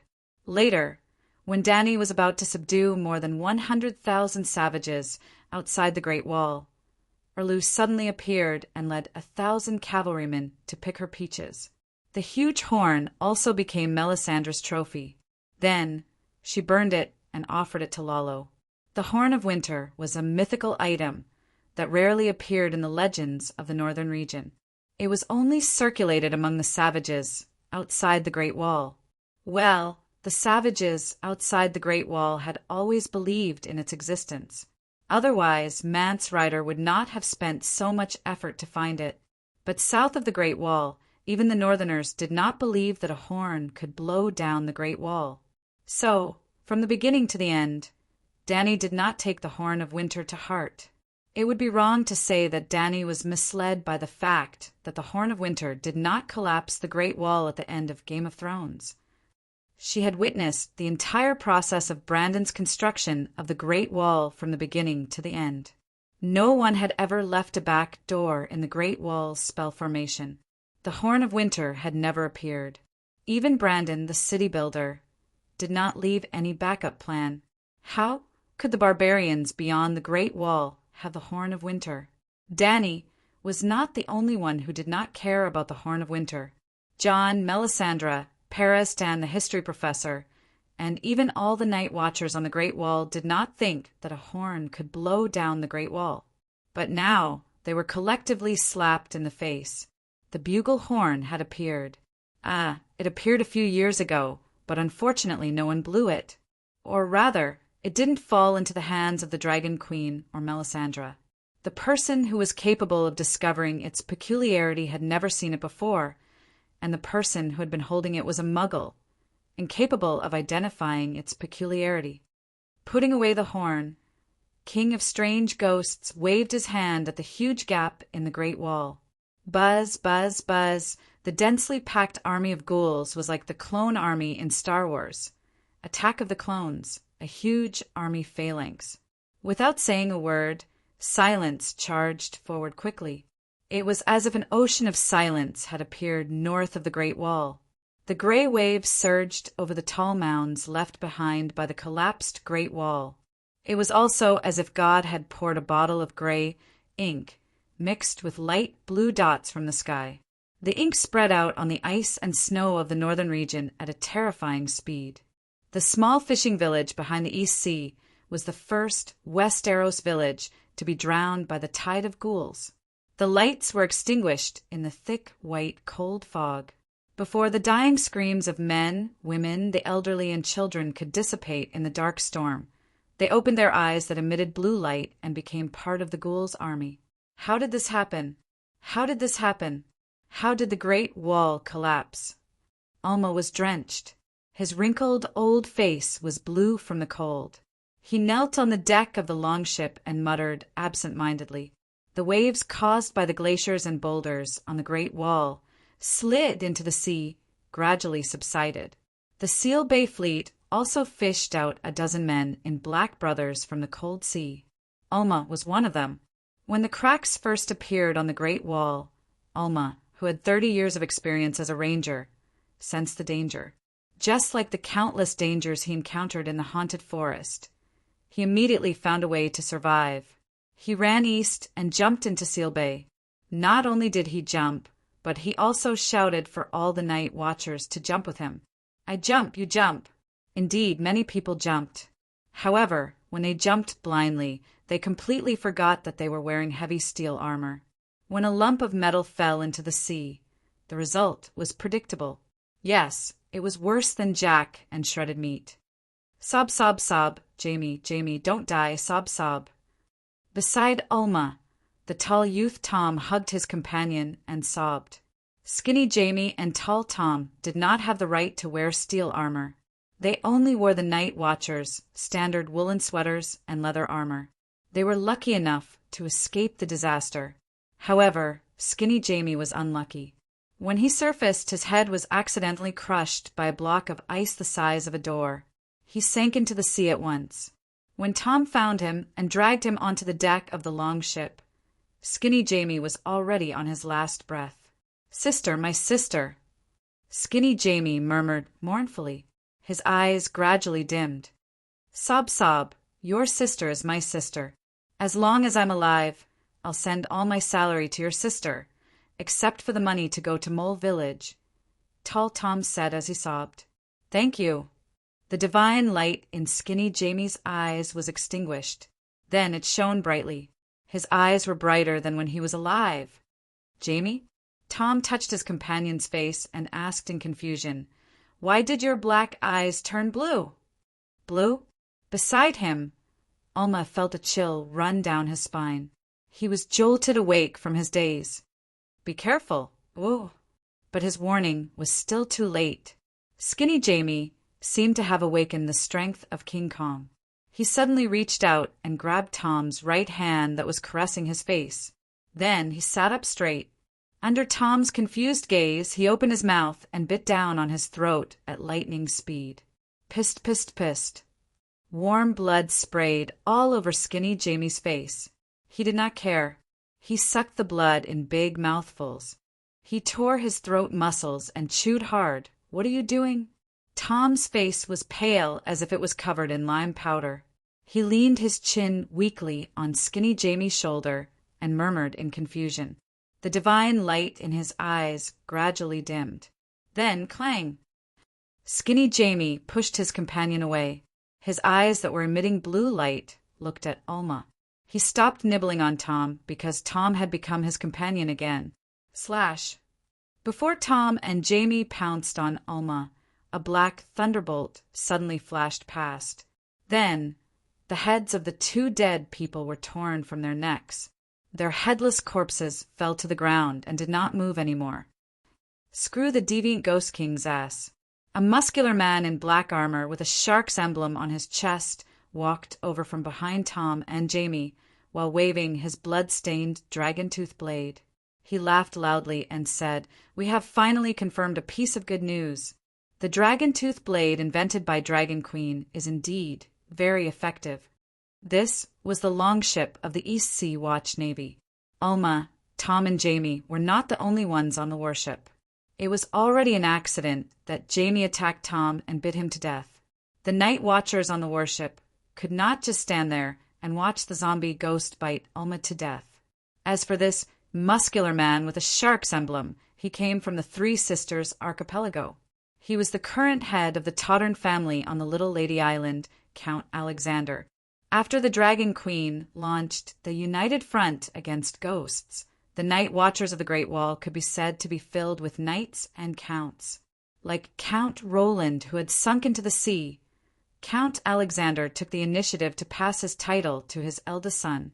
He brought his war horse, armor, rations, military equipment, and other resources to the Great Wall. He donned a black robe and became a glorious night watcher. "It's over. It's all over." Alma shook his head and sighed. So what if the dragon-teeth dagger is effective against deviant ghosts? Now that the Great Wall has collapsed, deviant ghosts are flooding into the Northern Territory. The Northern Territory is finished. The 7 kingdoms are finished. Count Alexander held the hilt of his dagger and stared at the endless zombie tide that passed through the Great Wall's defensive line. He smiled bitterly and sighed. The collapse of the Great Wall is not something we can handle. Quickly go to Dragonstone Island and invite the Dragon Queen. Dragon Queen! Alma's dim eyes gradually brightened. Not zombie ghost. It was the light of hope. Yes, quickly go to Dragonstone Island and invite the Dragon Queen. She will definitely be able to turn the tide, he said loudly. There's also the Child of Prophecy, a sailor behind Count Alexander reminded softly. We have 2 saviors. Saviors. Alma's white beard trembled a few times. Stannis and Jon Stark must be notified. I only hope that they can really be of some use, he said with uncertainty. Merciful Mother of God. Quickly, quickly retreat. The sea is starting to freeze. A sailor on the longship ahead shouted in fear. Boom, boom, boom, boom. Then there was the sound of the catapults on the ship throwing oil cans. The oil cans fell and exploded into balls of strange green flames on the sea surface. When Dragonstone Island transported dragon crystals to the Great Wall, they had also sent over a dozen alchemists. They had created many wildfire bullets with Tyrian oil for the night watchers. Dany was worried that the deviant ghosts would use ice-chisel ships to cross the bay. The wildfire bullets were specially prepared for the Navy. On the frozen sea surface, the green flames could also burn. While melting the thin layer of ice, it also lit up the surroundings for the sailors behind. Thick, white, frozen fog poured in through the gap in the Great Wall and spread toward the south and the sea surface in the east. The once turbulent, dark seawater became as quiet as a virgin in the frozen fog. A layer of grayish-white frost condensed on the surface of the dark seawater. The thin layer of frost solidified into deep, milky white ice in the frozen fog. It was as if an ice queen named Elsa was slowly walking over. The sea was frozen in front of everyone's eyes. Quickly retreat. The deviant ghosts are coming over on the ice. Count Alexander shouted in fear. All the rowers got into position and paddled with all their might to avoid the thick ice that was spreading toward them. At the same time, wildfire cans were thrown out from the deck to burn the frozen sea surface and stop the army of corpses that had no fear or pain. However, the speed at which the ice was spreading seemed to be faster than the rowers. It was also their fault for getting too close to the shore in order to save people. Splash rumble. Something strange happened again. A rumbling tsunami swept up from the depths of the ocean behind them and attacked the shore. Then a crazy ballad came from the cabin. Under the sea, the mermaids drink starfish soup, and the servants are all crabs. I know, oh, Petch face. Alma was shocked. Chapter 738. Under the Great Wall, the treasure is glowing. Everyone wants it. I know. Everyone wants it. I want it. He wants it. You want it. I know. Ooh, a fat clown walked out of the cabin shakily. He had a wide and swollen face and a large hairless head. His face and scalp were covered with red and green, checkered tattoos. It was as if his skin was the floor of a toilet. Workers had then pasted red and green tiles on the floor. If there were any Volantis people here, they would be able to tell at a glance that the tattoos on his face represented his identity as the clown slave. Perhaps in the past, anyone who saw his exaggerated clothes and strange tattoos on his face would laugh at him as if he were a clown. But at this moment, the patched face still had an exaggerated expression on his fat face. He still walked with a comical posture and was singing an irrelevant ballad.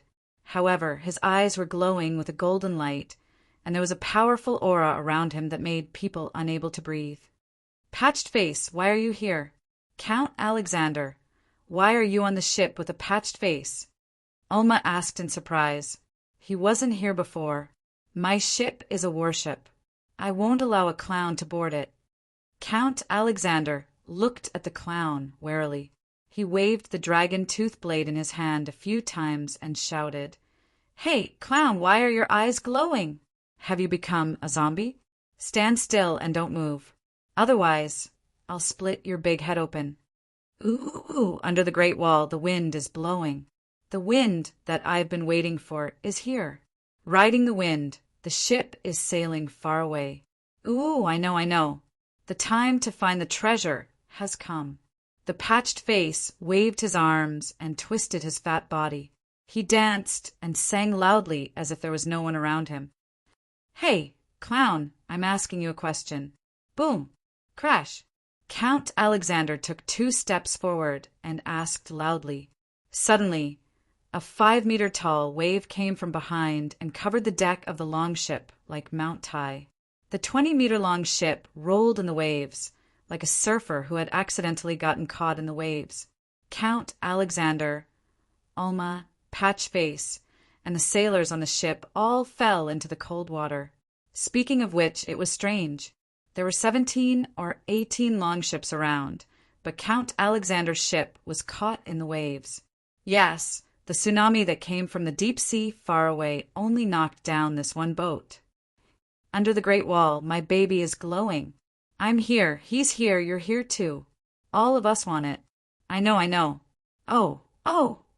When Alma once again struggled to poke his head out of the waves, he happened to hear Patchface's cheerful voice. Floating and sinking with the waves, he quickly moved toward the collapsed great wall on the shore. 7 gods above, that's a monster. When the huge wave that overturned their ship approached the ice in front of them, Wu Irma was shocked to see that the patched face was actually standing on the top of the wave with the help of the green light of the wildfire. It was as if he was riding the waves. The surging waves also shattered the layer of ice that had just formed on the surface of the sea. The ghouls on the ice were swept into the sea, freeing the longships that were stuck in the ice. The other 14 warships of the night watch took the opportunity to escape the coastal waters. Help! Then the old ranger heard the cries of Count Alexander and the sailors. Help! He shouted as well. In the darkness, if he did not shout loudly, there was an 80% chance that he would be ignored by the rescue ships. After a long struggle, the old night watch in his 60s was hooked onto the deck by a sailor for the second time. Leave this place, leave immediately. I have an ominous feeling that something even more terrifying will happen in the East Sea Kingdom. Wrapped in a thick blanket, Wu Irma urged anxiously. We are leaving Eastwatch Pier as quickly as possible, a knight on the ship said in a deep voice. There was no need for the old ranger to remind them. The layer of ice that had quickly spread on the surface of the sea had already forced all the sailors to speed up and escape. Don't enter the depths of the sea. Stay close to the coastline and head south, Count Alexander reminded. Understood, Lord Count, the knight replied and began to turn the rudder. That wave just now seemed to be Patchface's doing, Alma said to Count Alexander gloomily as he huddled by the stove in the cabin. Isn't he Stannis's jester? What is he doing? The Count asked in confusion. I saw him stepping on the waves like a god of the sea, controlling the waves. You must be seeing things.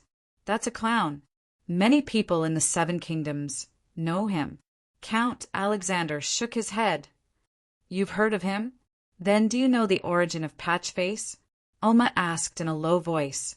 Stannis had been depressed since he was young, and his parents rarely saw him smile. His father, Theon Bella, had accepted a mission from the Mad King and gone to Volantis to find an ancient and noble princess for Rhaegar. He had accidentally discovered the clever Patchface and bought him, hoping that this clown would bring joy to Erlu.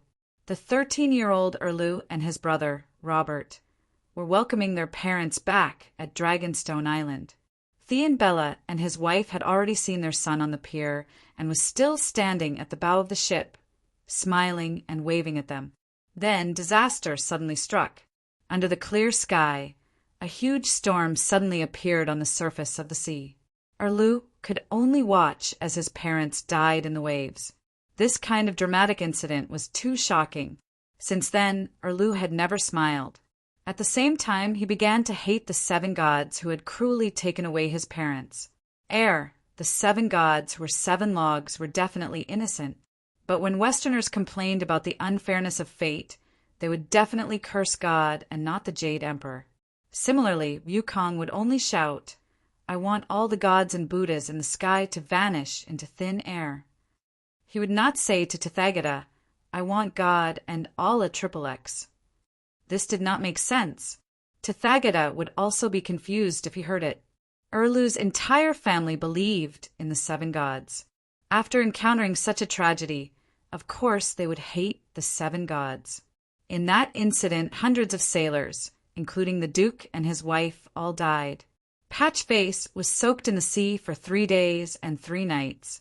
His skin was sticky and cold, and he did not even breathe.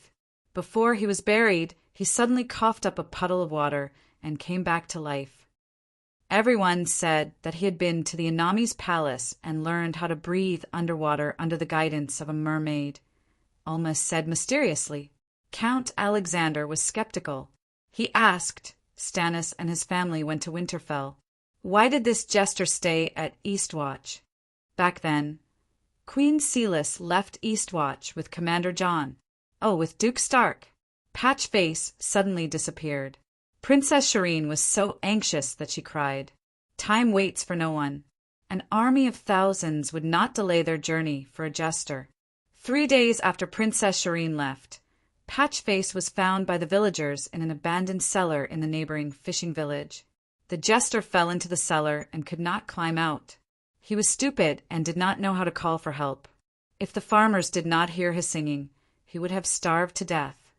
Speaking of this, Alma could not help but look suspicious. It's too coincidental. Perhaps the jester did not want to leave. He said that there were treasures under the Great Wall. You have lived under the Great Wall for decades. Do you know what treasures there are under the Great Wall? Other than ice and mud, even rats are rarely seen, Alma said with a frown. That's it. Count Alexander spread his hands. Patchface is a retard. Whoever believes what he says is a retard. But huff, huff, huff, huff, huff, huff, the longship suddenly shook violently. The furious howl of the wind passed through the thick wooden planks of the cabin. It was like the roar of a deity beside one's ear. It was deafening and stirred one's spirit. Alma held onto the cabin wall and tried his best to stabilize his body amidst the violent shaking. Seal Bay is blocked by the huge Skaggs Island. It has always been peaceful, he said, puzzled. A tornado. The storm is heading towards Eastwatch. On the deck outside, the sailors shouted in horror. Alma and Count Alexander were puzzled. They walked unsteadily to the cabin door. There was no need for them to ask. They saw the tornado that the oarsman had mentioned at a glance. On the surface of the sea in the northeast, a huge wind pillar that connected the sky and the sea rose. It seemed to be moving towards the area where the Great Wall of the East Sea had collapsed. Count Alexander swallowed his saliva and shouted in the wind, "Oh my God, the sea situation on Missy's Island is already dangerous enough. But I have lived for more than 40 years, and I have never seen such a huge tornado. It seems like even the dark clouds in the sky have been scattered. Quick, row harder. Leave this place quickly. The Dragon King's wings has been swept into the sky." The sailors shouted in fear. More than 10 longships sailed south on the sea. Naturally, some were fast, some were slow. Some were in front and some were behind. The speed of the tornado was too fast. The last longship could not dodge in time. Like a willow leaf, it was swept into it without any resistance. But it was not a willow leaf. It was a 20-meter long ship. The sky was dark and snowflakes were falling. The range of vision was limited. Soon the tornado came ashore and moved quickly inland along the Great Wall.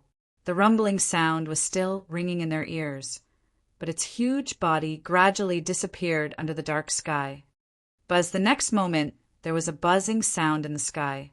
The low, dark clouds were scattered, and a ray of yellow sunlight shone. 7 gods above. First it was the heavy snow and icy fog brought by the deviant ghosts. Then it was the tsunami and the storm. Now even the sun is out. What is going on? Alma was at a loss. "It seems like it is noon now," Count Alexander muttered. "The sky beyond the Great Wall is dark. The day is like night, and the night is even darker. I have almost lost my sense of time. I haven't seen the sun for a long time, but the sun is so dark." The sailor on the deck, who was rowing hard, shouted in confusion. Caw, caw, caw, caw, caw. With the thin, yellow sunlight, everyone saw a large flock of crows flying over from the northwest like a dark cloud. The snow continued to fall. Waves hit the Great Wall that had collapsed by the sea. The tornado moved along the mountainous remains of the Great Wall.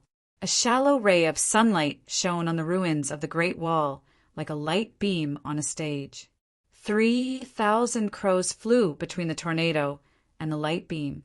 They did not stray too far from the collapsed Great Wall. While Alma and the others were at a loss, they saw a star that emitted a green radiance rising from the dark land. The green radiance was faint. With a single glance, they could feel a holy, vast, majestic, and divine aura. Alma, who believed in the 7 gods, fell to his knees with a thud.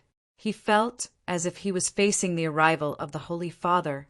The Count of the island, who believed in the Inami, felt as if he had seen the Inami descend to the mortal world. He also knelt on the deck. After that, the people of the sea who believed in the storm god and the people of the northern territory who believed in the old gods saw the green star. They felt as if they had seen the gods in their hearts. Their hearts trembled, and they could not control themselves. Chapter 739. Roar, roar.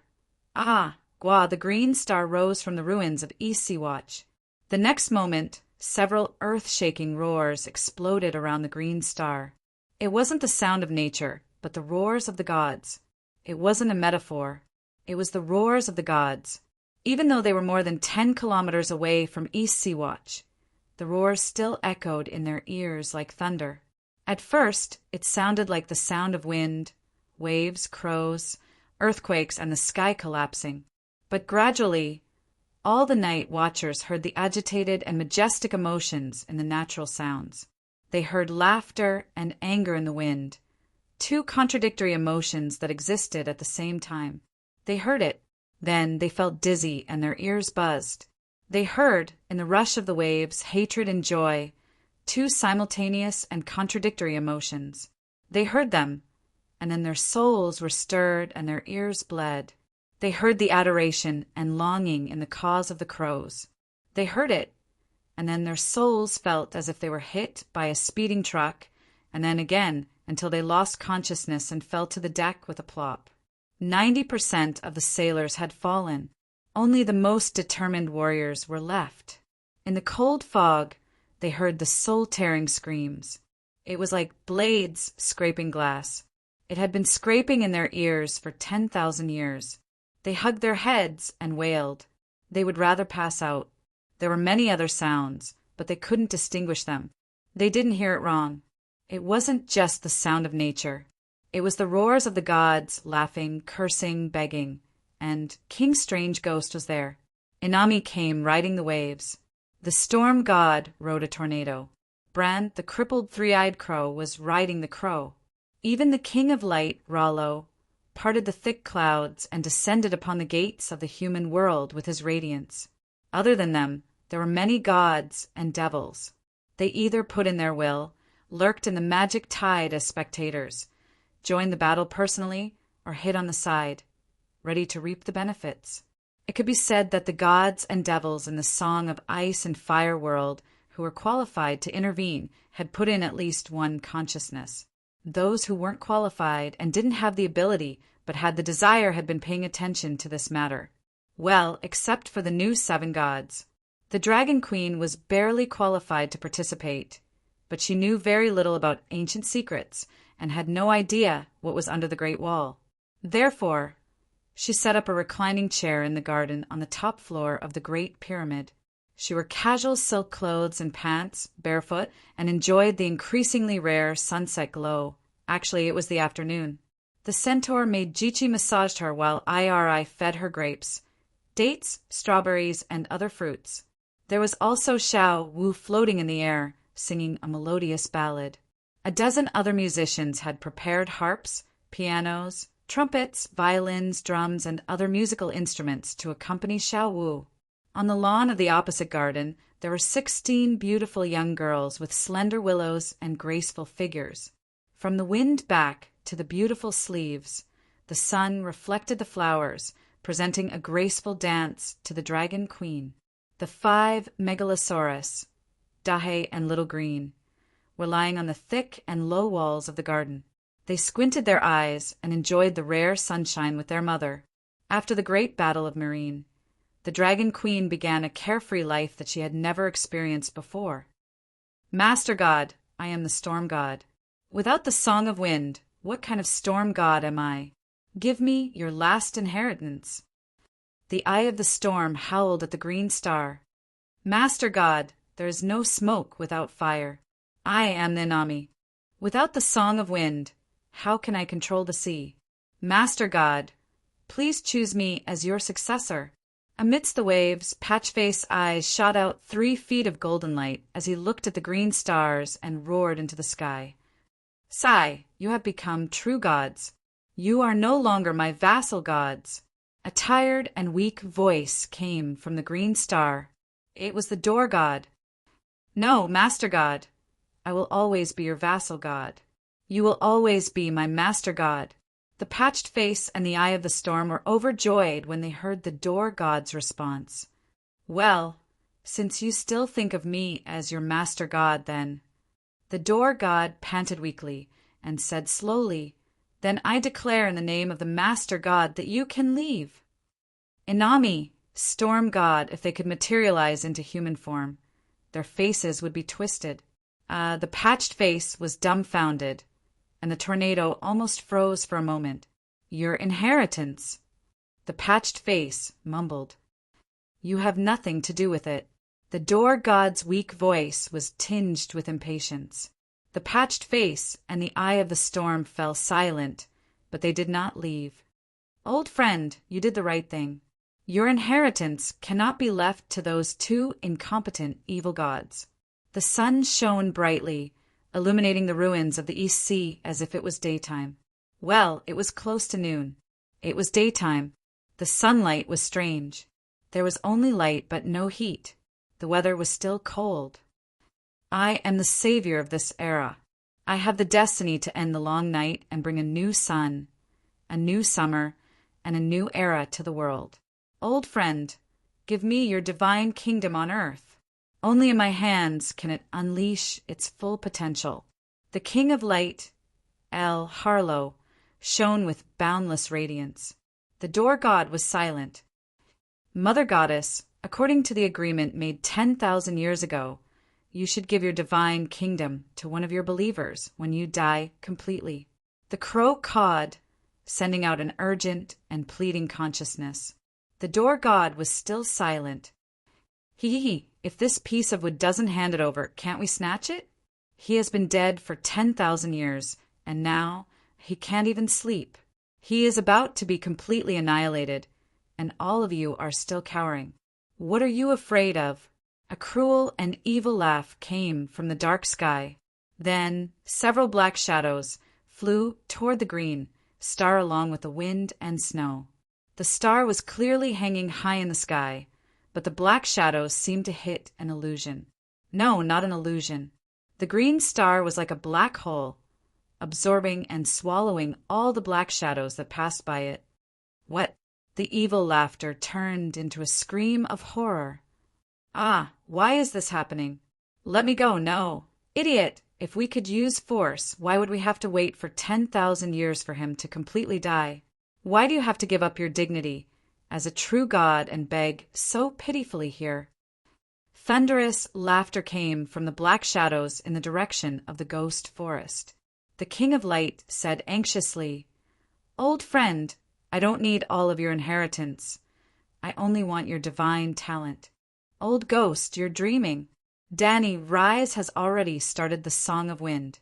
With your inferior cultivation talent, you can't compete with her even if you get the wind of the world. Just like you couldn't compete with the sheep's egg back then." A cold laugh came from the dark shadow in the west. "Bastard, you are just a little evil god. How dare you talk to me like this?" Lala was furious, and the bright sun suddenly became blazing white, casting a hot white light to the shadow in the west. Ah, the ice and snow melted under the sun, and the shadows on the ground were like boiling oil in a pot, and a gloomy voice wailed in pain. "Weirwood, now that so many gods have come to see you off, you should at least repay us with something sweet. We don't want your song of wind and the wind of the world, but you must hand over your talent of time and space." A shadow dissipated, but another shadow came from another direction, and an evil and cold voice came from it. The door god sighed heavily. "I'm sorry, I'll give you the throne. My things will only be given to my successor." "Caw, caw, caw!" Bran was overjoyed. "Mother Goddess, I won't let you down. No, not for you." The door god immediately denied.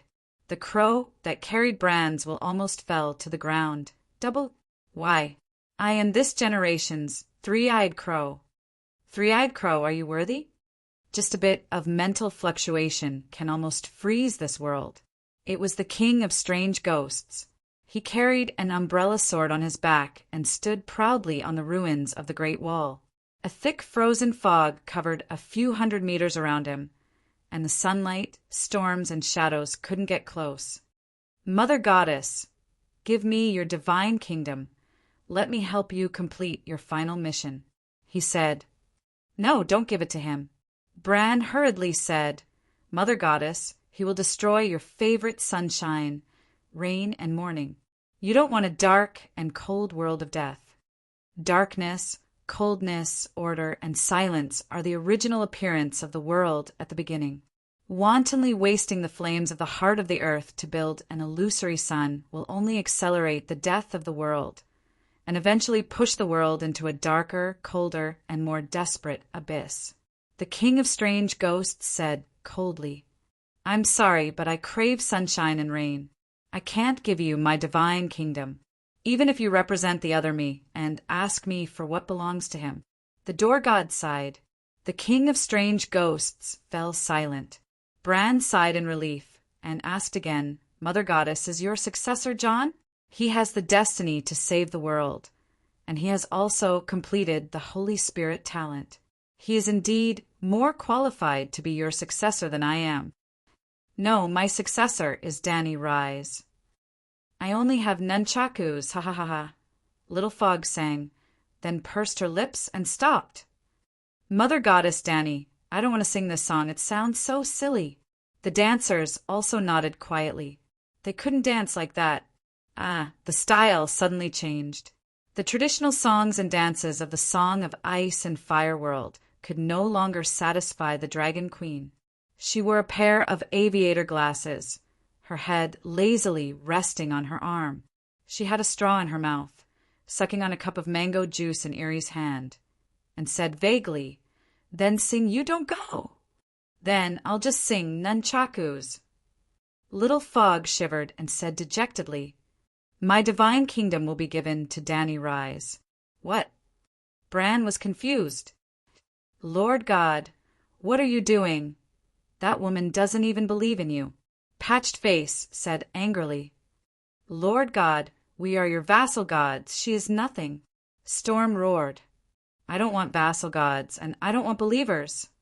The door god said helplessly, It's all your own fault for coming over. Why? Bran came back to his senses. She's not an ancestor. She's not a believer of the old gods. She's not even in the Westeros. Because she passed the test. The door god sighed. What test? She entered the divine kingdom and picked up the Song of Wind. After understanding that the Song of Wind was the cornerstone of stabilizing the Great Wall, she immediately gave up the power at her fingertips. She also used up her magic power to repair the damaged Great Wall. I will only give power to someone who can use it carefully, and Dany Rise is that kind of person. That's not fair.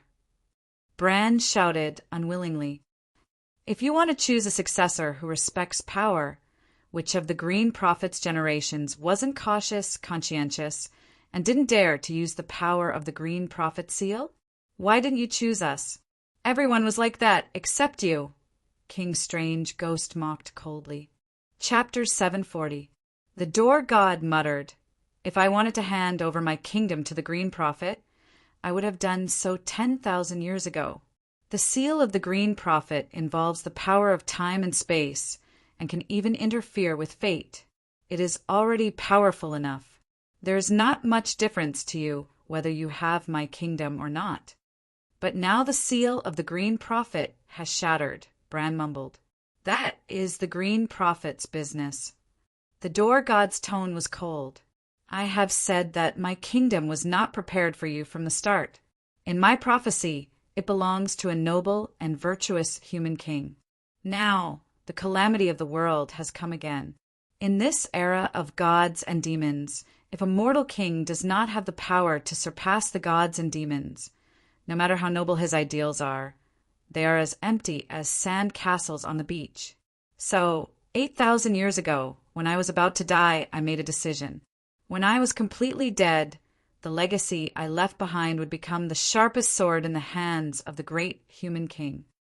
Jon Stark is virtuous, sincere, and kind. He is the savior of the world. As the only living son of Rhaegar Targaryen, he is also the true human king of the Seven Kingdoms. Why did you not hand over your kingdom to him? Bran asked loudly. Originally, I did intend to choose him as my successor, the door god said hesitantly. Why did you change your mind now? Is it because of Lalo? But Jon has completely broken away from his fate with Lalo, Bran said in surprise. Hey. Lalo laughed contemptuously. You want to break away from me? Dream on. It has nothing to do with Lalo. The door god's tone was complicated. As long as this world can be saved, even if the kingdom I gave to the human king ends up in Lalo's hands, I don't care. But what? Bran asked anxiously. Jon Stark is good, but Dany Rise is better. No one would want to take a van if they could drive a Ferrari. That was the logic. Mother Goddess, don't be fooled by Dany Lilith. She's hypocritical and vain. Not only does she not love the Westeros, but she also hates them, Bran said anxiously. The Dragon Queen was capable of deceiving the heavens and the earth. Even if she could deceive herself, she wouldn't be able to deceive the all-knowing three-eyed crow. Actually, I also hate the Westeros of this era, Menshin said gloomily. What? Bran was stunned. Once upon a time, this was a peaceful paradise. There were no schemes, no killings, no lies, no deceptions, no betrayals, and no broken promises. All the creatures sang the same song in different tones with open hearts. The Westeros now feels strange to me. It's like a swamp that disgusts me and makes me want to escape. Bran's face twisted. You are the mother goddess of Westeros. Aren't you afraid of hurting the hearts of the millions of creatures on the earth by saying such things? Anyway, Bran felt like his heart was about to explode when he heard Menshin despising the Westeros. After Jon ascends to the Iron Throne, he will change everything, he said sorrowfully. Perhaps. Jon Stark can restore the glory of the traditional knights from hundreds or thousands of years ago, but his actions will only cause the cycle of reincarnation to begin anew. Dany, Rise isn't as perfect as you think she is. Bran tried his best to persuade her. Of course, she's not perfect, but she's definitely the best one. Sigh, everyone else is too bad. At least, ever since she came to the Westeros, she hasn't done a single thing that betrays her morals. Even if she's as hypocritical and vain as you said, no matter what her nature is, her actions and words are all about justice and kindness. In the 12,000 years of history of the Westeros, she's not the only one who has compassion for the people, but she's the only one who's willing to pay the price for her kindness. Bran, tell me, which king in this world would take out all of their wealth to help the ordinary people who have nothing to do with them? Remember, it's all of it. Bran was silent for a moment, then said with difficulty, if Jon had that much gold, he would also buy food to help the disaster victims.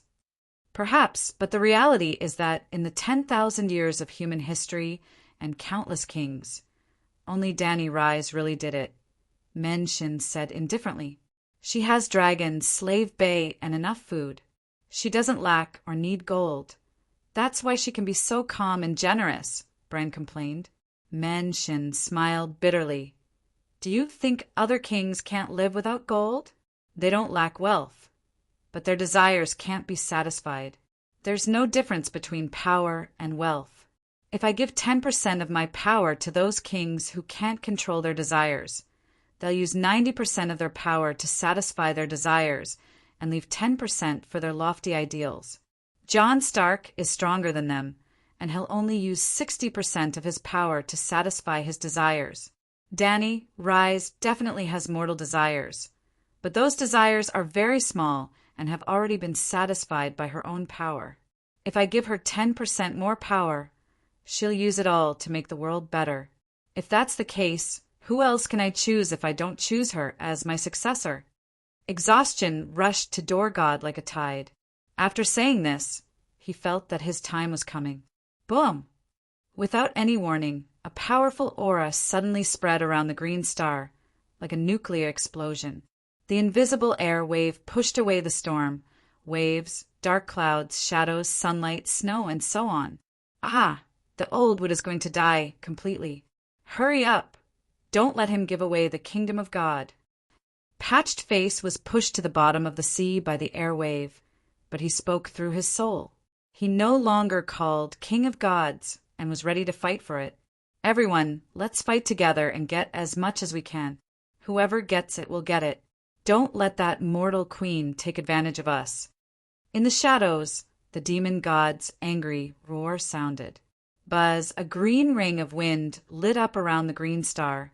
Then, the dark sky below the ring of wind gradually faded, and a thin ray of golden-red sunset was projected from it. Gradually, the image of another world appeared under the green ring of wind, the scene of Myrene at this time. The green star had opened a portal of space. Ah, the portal of time and space. The old wood has opened the portal of time and space. Hurry up and stop him. The eye of the storm roared with shock and anger. At this moment, all the demon gods around knew that they couldn't hold back anymore. Everyone disperse.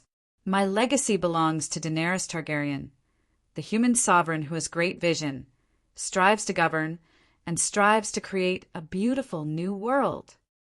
Men Shin mustered the last of his strength, and his voice was like thunder, resounding through the world. My power will become the sword in her hand, helping her to overcome all obstacles and finally find a light for this falling world. Suddenly, a strange and dynamic music came from the other side of the portal of time and space. Because the music was too strange, and because the image on the other side of the portal was too unexpected, Men Shin's final declaration came to an abrupt end, and the demon god's attack also stopped. It was a sky garden with flowers and green trees.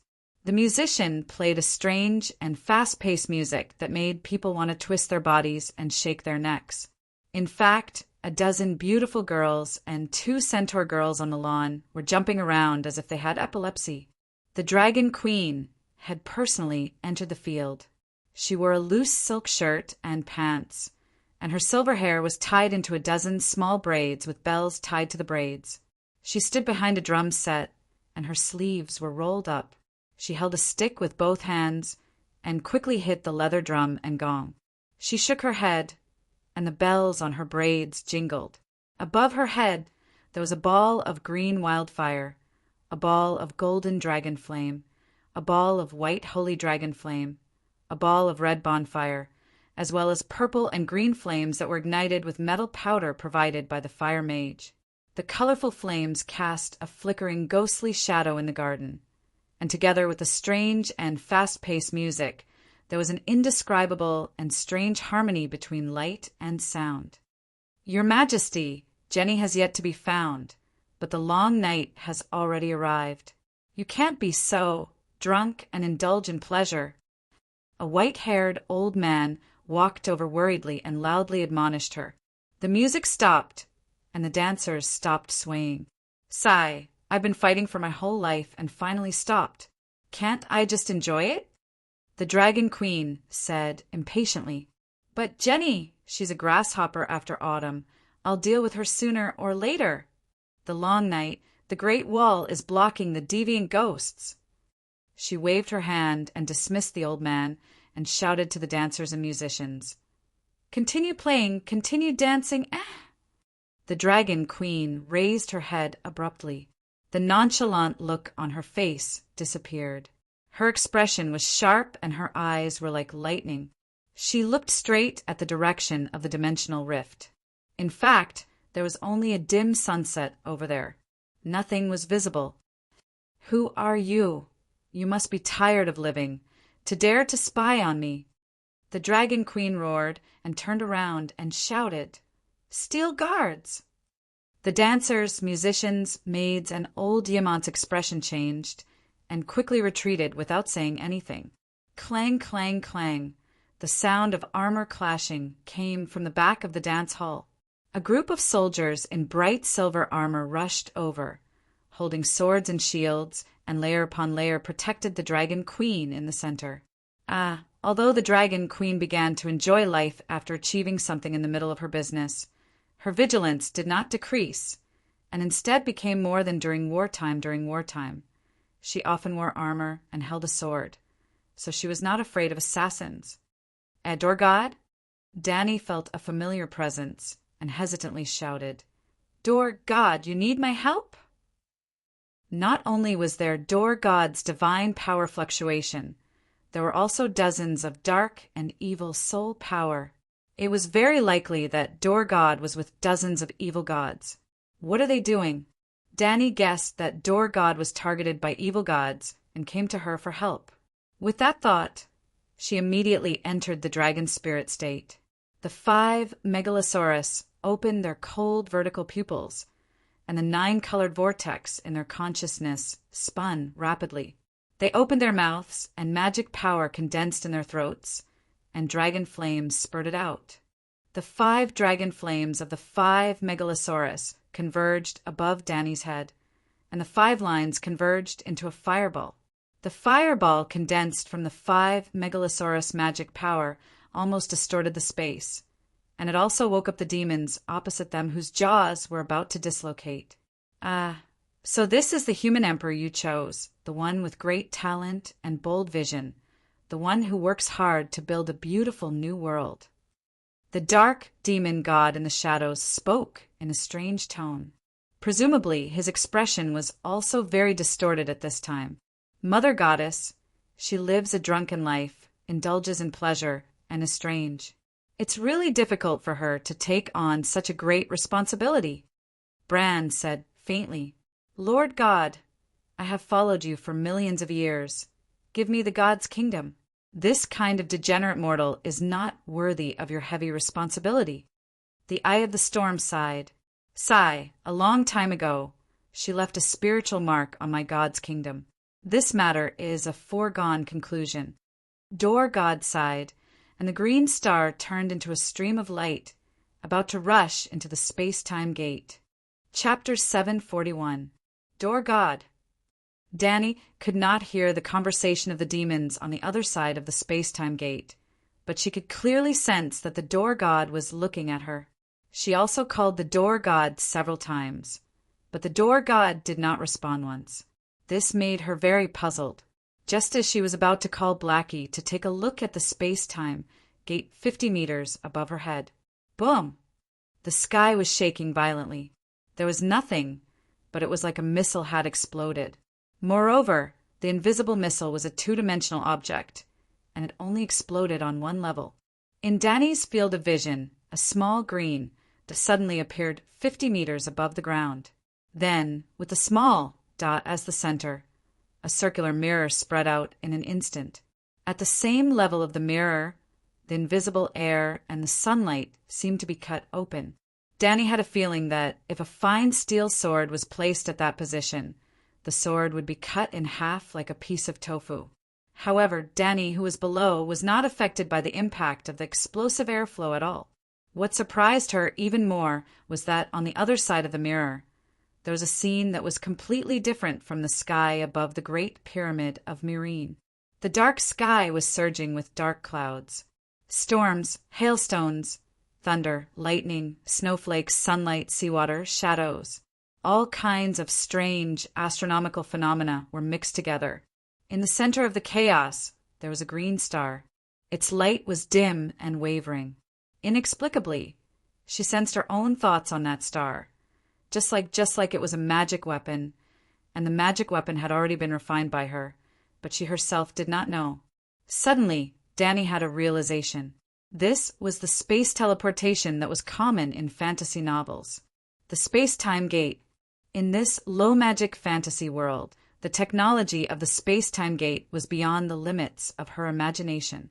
How could such a bug-like thing exist? Oh no, didn't the Door God's Black Door involve space-time technology?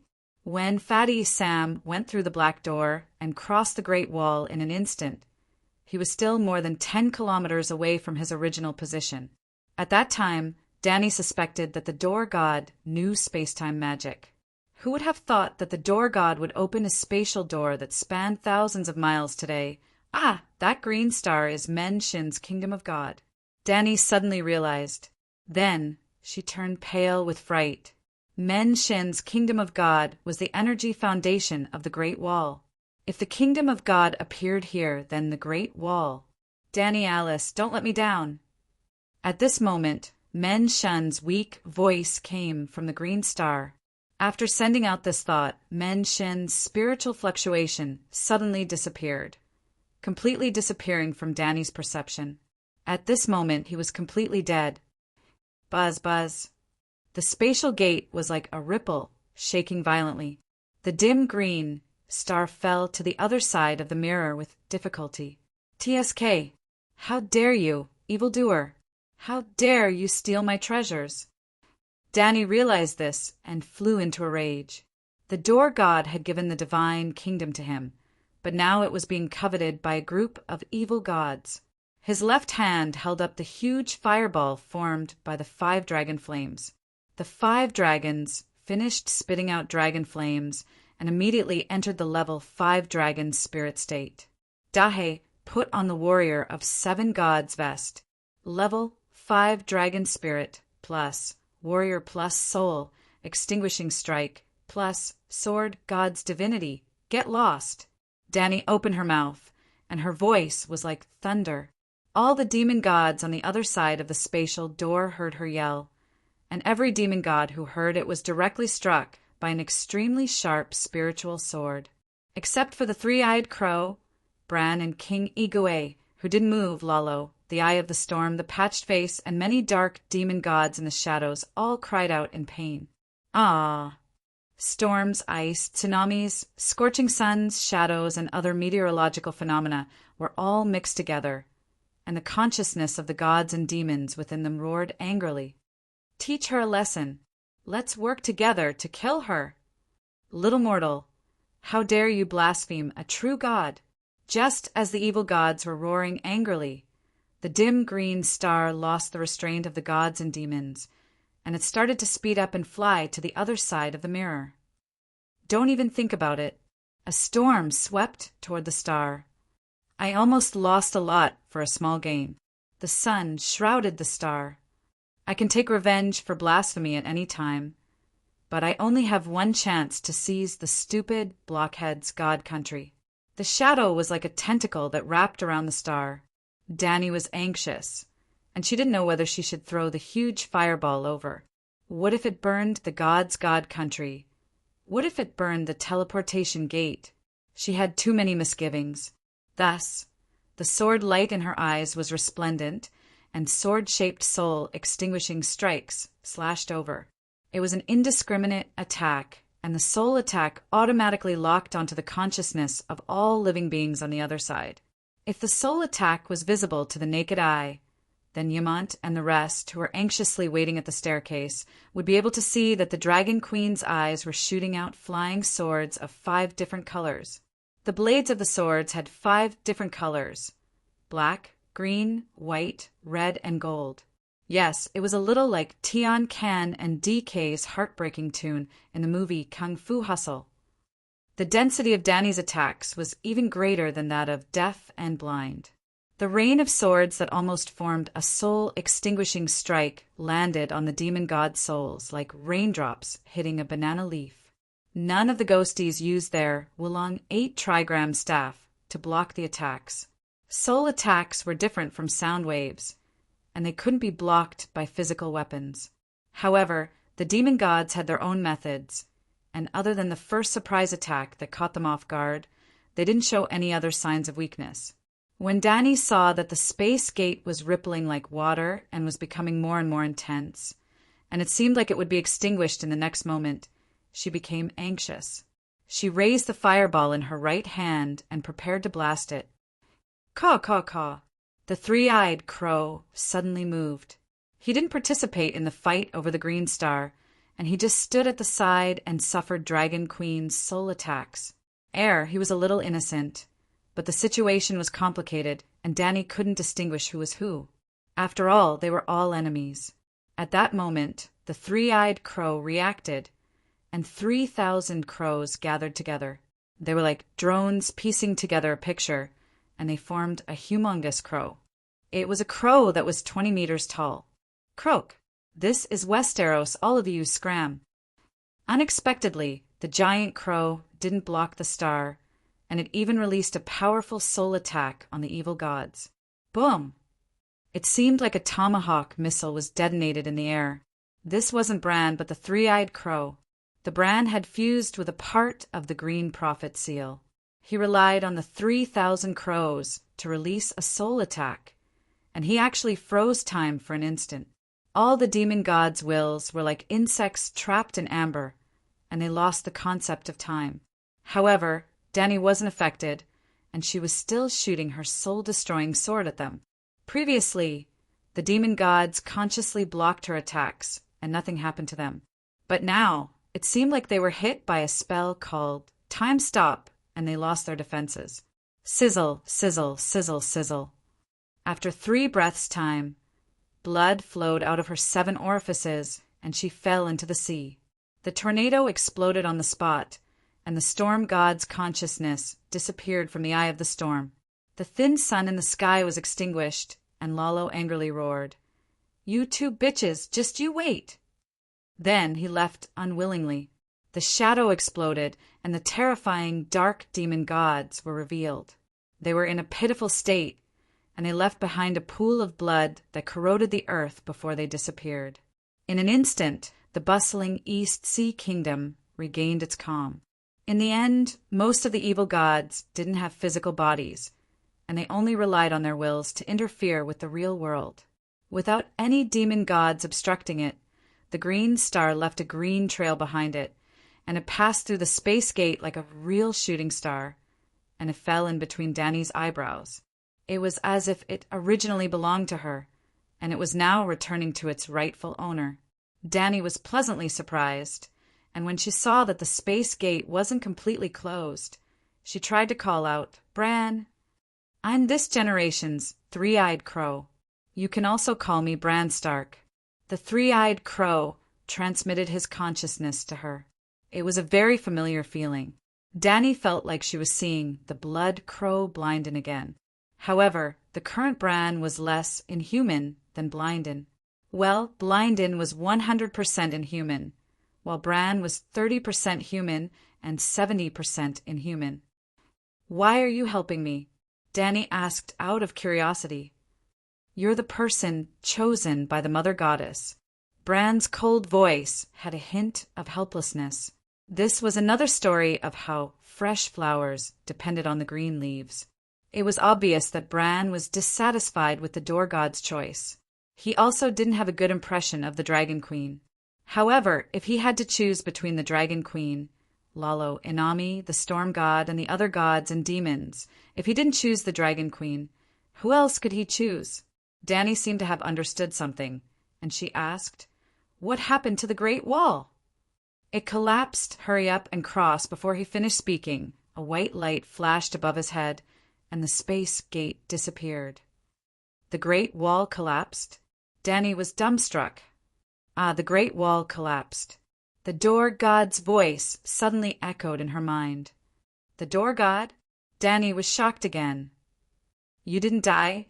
You should be asking why I didn't die." The Door God sighed.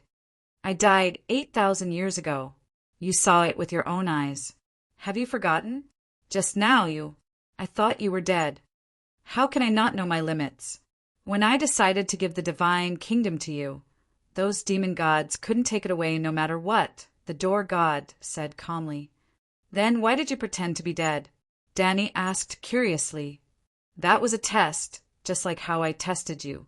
If Bran Stark stood by and watched the demon gods take your divine kingdom, I would have stripped him of the seal of the Green Prophet and given it to you," the Door God said coldly. Dany's expression at this moment was very interesting. She was shocked by the Door God's shrewdness. She also felt pity for losing the seal of the Green Prophet. But then she felt a deep sense of shame. Bran had helped her, but now she was thinking about his treasure. "I always thought you were a simple blockhead." Dany smiled bitterly. "I have listened to the stories of the Westeros for thousands of years. Your long history is only a small part of my countless experiences.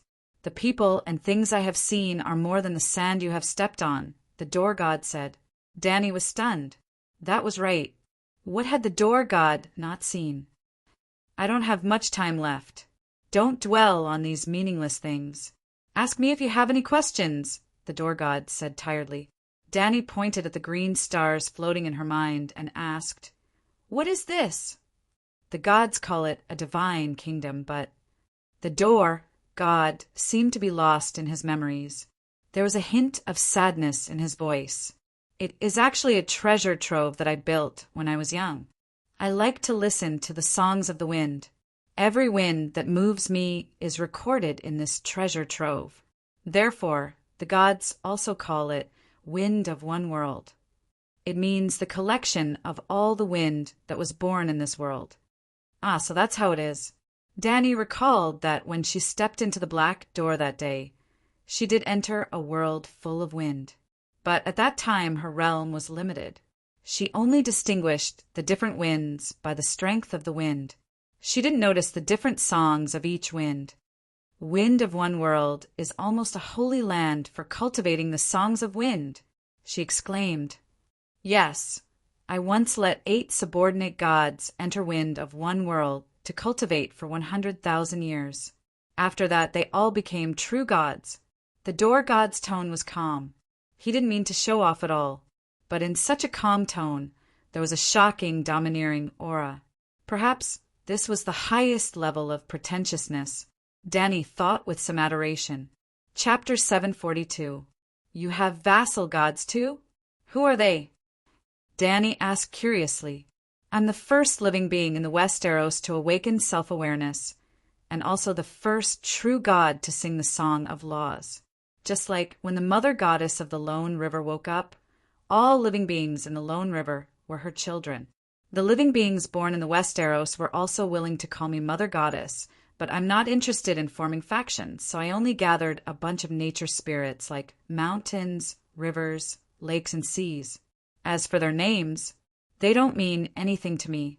They mean nothing to you. They are a lake, a river, a forest, a tree in the forest, or even a breeze on the treetops on a summer evening. Danny looked forward to it. I really want to see such a lively era with my own eyes. I've seen a nature spirit before. He was born in the morning, and he died the moment the sun rose. I'm starting to like that era. Danny smiled. I like it too. I like it very much, the door god said bitterly. Unfortunately, that era only appears at the beginning of the world's birth. At that time, the first flame's power of creation is at its peak. Anything bathed in the light of the fire, even a pebble by the river, can give birth to a spirit. The first flame's power of creation? Danny's eyes widened. That's right. It's the mastery of your Song of Fire. The door god seemed to be staring at her through the green stars. Your talent is not an accident, the door god said in a low voice. You're the reincarnation of the first flame in the heart of the earth. It's very likely that you're the last flame in our world that contains the power of creation. I'm the reincarnation of a flame. Danny was not shocked. Instead, she was confused. Reincarnation is just an easy way to explain it. It's also possible that I've guessed wrong, and the power of creation in the flame of the Earth's core has long been used up, the door god said. You've confused me. Am I really the reincarnation of the first flame? Danny frowned. Danny, let me ask you. 100 years ago, an acquaintance of yours passed away. 100 years later, if you see someone whose appearance, personality, and mental fluctuations are exactly the same as his, would you think that he is his reincarnation? Danny nodded and said thoughtfully, Are you saying that my Song of Fire reminds you of the primordial flame at the beginning of the world? You are very smart. Shin smiled and said with a gentle voice, After the infancy of the world, for billions of years, there was no flame that contained the power of creation. We all thought that the first flame in the core of the earth had gone extinct. But now, you've appeared, and you've even turned the creation of fire into a type of world law. There are only 2 possibilities. You are the reincarnation of the last wisp of the first flame, or you have extraordinary talent and great luck. There is a 1 in a billion chance that you comprehended the power of fire creation out of thin air. Danny shook her head and said, It's not out of thin air. I have a talent that is related to the creation of life in fire. It was because of that talent that I was able to hatch a dragon from a stone. Later on, when I was researching fire witchcraft, I combined my talent and comprehended the song of fire with the power of creation. If that's the case, you might be the reincarnation of the incomplete first flame. Yes, like carbon residue, Menshin said. Danny frowned and said, unhappily, why is my status lower? Incomplete. Carbon slag? That sounds so bad. If you are the reincarnation of the first flame, you don't need to comprehend it.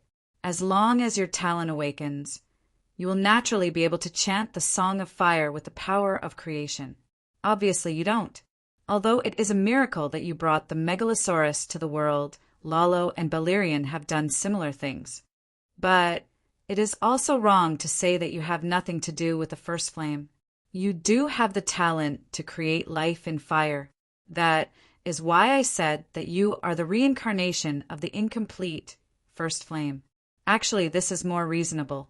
The first flame in the core of the earth may have been exhausted long ago, but there must be a lot of carbon residue contaminated by the first flame. Wasn't the sun previously made of carbon residue? Forget it. Let's not talk about me. Danny waved her hand. Let the carbon residue go to hell. What are the titles of your 8 true gods and subordinate gods now? Can I get acquainted with them? She asked expectantly. Menshin said strangely, I'm afraid there is no way to get acquainted with them. Among the evil gods who robbed the gods' kingdom, 2 of them were my gods. They are the Anami and the storm god that you are familiar with. Shit. Danny cursed in a low voice. Menshin, how did your little brothers become evil gods and betray you, their big brother? Menshin's tone was complicated. Good and evil are defined by you humans according to your own standards. In ancient times, they were not evil gods.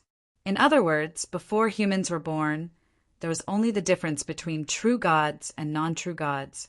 Good and evil were never the labels of gods. As for betrayal, I have never asked them to be loyal to me. How can I betray them? Thinking that Menshin also liked barbaric and cruel blood sacrifices, Danny stopped talking about good and evil. She only asked, if you don't ask them to be loyal to you, why did you accept them as your gods? I didn't accept them. They came to me and insisted on being my gods. I agreed. After that, they wanted to leave, but I didn't care. If I could travel to 1,000,000 years ago, I would also be your god. Being a vassal god was a little too cheap. After complaining, Danny asked again, what about the other 6 true gods? Sai, you know about the world pendant, right? Menshin's voice was suddenly tinged with sadness. Every time the world falls, a group of true gods will fall. The other 6 true gods have always been my gods, so they took the fall for me. They took my place, exhausted their power, and fell into eternal slumber. When they were all dead, it was finally my turn. It was also because of their deaths that I was born with another consciousness, the dark soul of the root. Menshin said bitterly. This. Danny didn't know what to say. After a long silence, she suddenly thought of the collapsed Great Wall. She asked anxiously, did the Great Wall collapse? It did. My final moment has come. The Great Wall has finally collapsed, as fate had planned. Danny frowned. She really didn't like the word fate. Why did it collapse? Your god's kingdom is still here. This means that the spell formation under the Great Wall is still working normally. The king of foreign ghosts blew the horn of winter. Menshin sighed. The horn of winter. Danny was confused for a moment. Then she said in surprise, there really is a horn that blew the Great Wall down. How could you allow such a thing to be created?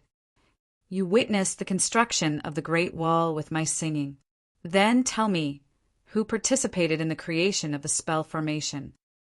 Menshin asked. Brandon and the children of the forest. Suddenly, Danny recalled the last shelter in the far east beyond the Great Wall. The children of the forest said that the shelter had existed for millions of years, but the tunnels were so complicated that they still couldn't figure it out. Millions of years, the city builder Brandon was a human from 8,000 years ago. Could it be that the children of the forest secretly opened a back door? She said in disbelief. Have you forgotten the other name of the Horn of Winter? Men Shen reminded her. Jomin's horn. Danny mumbled. The Horn of Winter's real name was actually Jomin's horn. Jomin was a certain king of the barbarians beyond the Great Wall. After the savior, Yasuriahai, and the city builder, Brandon experienced the first long night. The foreign ghosts didn't go extinct. In less than 100 years, there was another little long night. The 13th commander-in-chief of the Night Watchers, Brandon Stark, married a foreign ghost bride. Then he wantonly sacrificed foreign ghosts and turned himself into a half-foreign ghost. He was known as the Night King. The long night, triggered by the Night King, didn't endanger the entire human race. In fact, it didn't even affect the Northern Territory. The Night King and his foreign ghost bride were only active around the Great Wall. Then, Jomin used the Horn of Winter to summon an underground giant. Together with the Liberator, Brandon, the king of the Northern Territory, they defeated the Night King, Brandon. The two Brandon seemed to be uncle and nephew? Jomin was the one who created the Horn of Winter? Yes, like the city builder Brandon, he learned magic from the children of the forest. But why did he create the horn that destroyed the Great Wall? Was it to invade the Northern Territory? Danny found it hard to understand. It had only been 100 years since the long night. The horrors of the foreign ghosts were still fresh in everyone's minds. History hadn't had time to become a myth. The barbarians beyond the Great Wall had even participated in the construction of the Great Wall. Don't you think it's strange that the Night King and the Corpse Queen ruled the entire Great Wall? Asked the Door God. Oh, the Great Wall exorcised evil spirits. The foreign ghosts couldn't even pass through the Great Wall. After being reminded by the Door God, Danny immediately realized a huge problem that she had overlooked. During the Night King's time, the Great Wall's ability to suppress evil spirits seemed to have lost its effectiveness.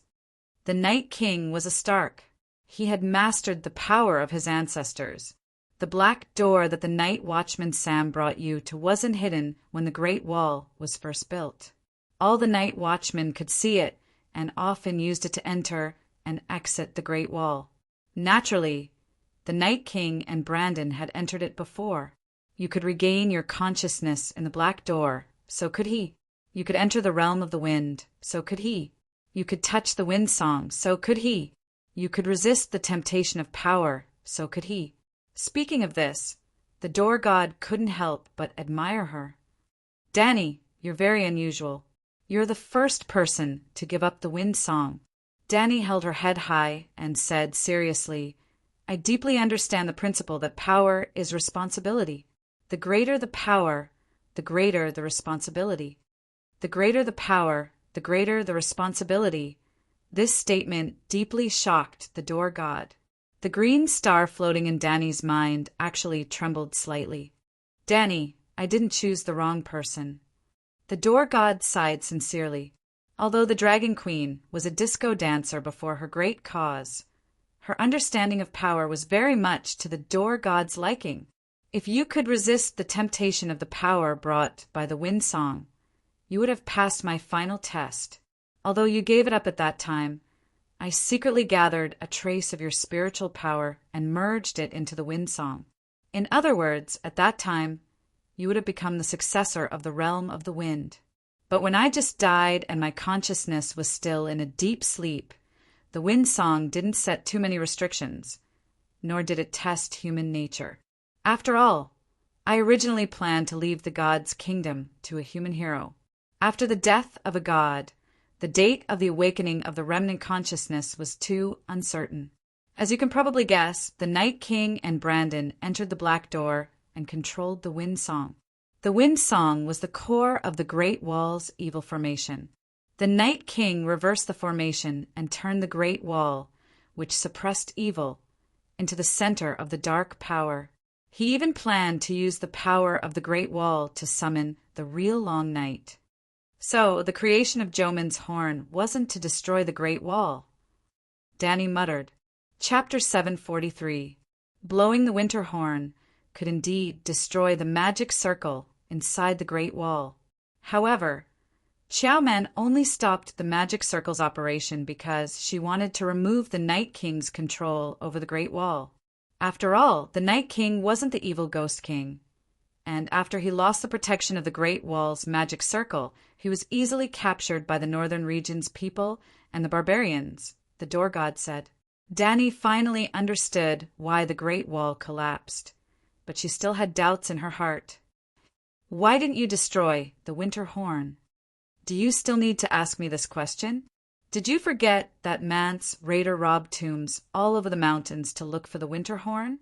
After the Great Wall was built, the ancestors of the northern region and beyond the Great Wall weren't of the same race anymore, the door god said with a bitter smile. Upon hearing this, Danny also smiled bitterly. The Great Wall was originally a barrier against the evil ghosts, and it was built by the ancestors of the northern region and beyond the Great Wall. However, for thousands of years, the Night Watchers used the Great Wall to block the barbarians from the south. The winter horn was built to protect the Great Wall, but when the barbarians used it to threaten to destroy the Great Wall really collapsed. No matter how good the original goal was, humans could always make the ending develop in the worst direction. How did the winter horn fall into the hands of the evil Ghost King? What was the three-eyed crow doing? Why didn't he warn them in advance, or even stop them? She asked again. Do you believe in fate? The door god asked back. I won't obey the fate imposed on me by anyone or any god, Danny said firmly. You don't believe in fate, but fate does exist. Compared to ordinary people, the Green Prophet is almost omniscient and omnipotent, and he is like the master of fate. However, at a higher level, the Green Prophet's fate was also arranged. No one can break free from fate, and if you jump out of a small river of fate, you will only fall into a larger river of fate, the door god said in a deep voice. Then I will keep jumping. I will jump out of a small river and jump into a big river, and as long as there is a river, there will be a shore. One day I will be able to stand on the shore and look down at the river of fate that traps all living beings. Danny said confidently. Men-Shin said meaningfully, when you jump onto the shore and see the flow of the river of destiny below, it is very likely that you will immediately fall into another river of destiny that you have arranged for yourself. What do you mean? Danny frowned. You will naturally understand when you understand it.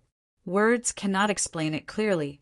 There's not much time left, so let me introduce you to my legacy. The wind of a world not only records the information of the wind, but the wind itself also contains the history of the changes of the world over hundreds of millions of years. I'm sure you've already noticed that when you're in the state of wind song, you'll get twice the results with half the effort when you practice fire magic? Danny nodded. It's like listening to the words of the world. Whether it's practicing magic or martial arts, I'll always enter wind song. The winds of a world collected all kinds of winds from the beginning of the world to the end of the last era. The information in the winds also came from various periods and eras. You can hear all the wind I've heard in my life. The wind of one world is simply a holy land for cultivation. Danny's eyes lit up, unable to contain her joy. I didn't create the wind of one world for cultivation. Men-Shin said helplessly. Yes, I'll fulfill your wish. In the future, when I encounter pleasant winds, I'll also collect them in the wind of one world. Danny said, I wonder if fart wind counts as wind. Did Men-Shin collect fart that touched his god? Danny's thoughts turned into a strange angle. Up to you. Men-Shin sighed and continued. Fire has the mastery of creation. Wind song also has a special mastery. You have the talent to hatch dragons, and I also have the talent to travel the river of time. Travel the river of time? Unbelievable! Danny exclaimed in shock. Men-Shin disagreed. My original form is a weirwood. Have you seen a weirwood that died of old age? A living weirwood tree will not die, and weirwood will not decay with the passage of time. In this world, all material, spiritual, and law things will change in the river of time, except for weirwood. You once entered the weirwood's heart tree. Did you easily cross the river of time and see what happened in the past and the future? I wanted to see it, but the three-eyed crow said that it was his kingdom, Danny complained. Shin did not comment on this. He said faintly, the mastery of wind that I comprehended as space and combined with my time talent, it evolved into a space-time divine art. You've entered the Black Gate, and you've also seen the space door that connected the East Sea Kingdom and Myrene. In fact, a long time ago, there was a dark devil god who wanted to snatch my god kingdom, and I banished him to the space-time gap. If nothing unexpected happened, he would never be able to return to the material world. Are you going to teach me time and space witchcraft? Danny asked expectantly. No, I'm going to give you my talent. How much time and space rule you can comprehend will depend on your own ability. Danny hesitated. The reward was too great, and she started to suspect that Shin was plotting something. Yes, it was just like when she negotiated with the barbarians beyond the Great Wall. The Dragon Queen's conditions were too good, but she did not feel that she had to pay much because she did not have much desire for the golden dragon. However, the barbarians all thought that they had gotten great benefits, and they were not at ease. They suspected that the Dragon Queen was plotting something, and they did not even dare to sign the contract. How are you going to give me your talent? She asked. You're now a demigod, and you even usurped the position of the 7 gods. Don't you know the art of sacrifice? You're going to sacrifice yourself to me? Danny's mouth twitched. The principle is about the same. Danny frowned and said, those devil gods before, could they snatch your talent by force? Can Balerion snatch your talent? Shin asked. If he couldn't, that fellow wouldn't have chased after me so relentlessly. Danny was silent for a moment and asked again, is the green spring that allows the believers of the old gods to become shapeshifters in the god kingdom? Danny was a bit hesitant to accept Shin's talent, but the green spring could definitely improve the quality of her soul. What do you think the green spring is? Shin asked. Danny thought for a bit, then answered, you told me that you don't need the power of faith of the believers of the old gods, but instead convert it all into talent and give it back to the believers. The green spring should be the same as the pool of faith of the 7 gods, a place where the faith of the old gods converges. If you understand that, why do you still want the green spring? Obviously, it belongs to the green prophet. At this point, Shin suddenly sighed and spoke with a complicated tone. Danny, my time has come, goodbye. The blue star in Danny's thought sea trembled a bit, then stopped moving. In the blink of an eye, she completely lost her sense of Shin. Shin? She softly called out. The wisp of mental energy that belonged to her in the blue star became clearer and clearer. Danny had a feeling that she had truly obtained the ownership of the star. Then, she tried to use the halo of wind to sweep up the blue star. Without any obstruction, her consciousness entered. The blue void, the blue wind, the breeze, the gale, the hurricane, and the tornado. According to the strength of the wind, it was divided into many levels. This was similar to what she saw when she first entered the Black Gate. Back then, she only saw the tornado that pulled her down. Then, she struggled with all her might and used all her strength to enter the space of the Song of Wind at the top level. Now, it was as if she had returned to Blackie's faith of the 7 gods space. She could control everything here.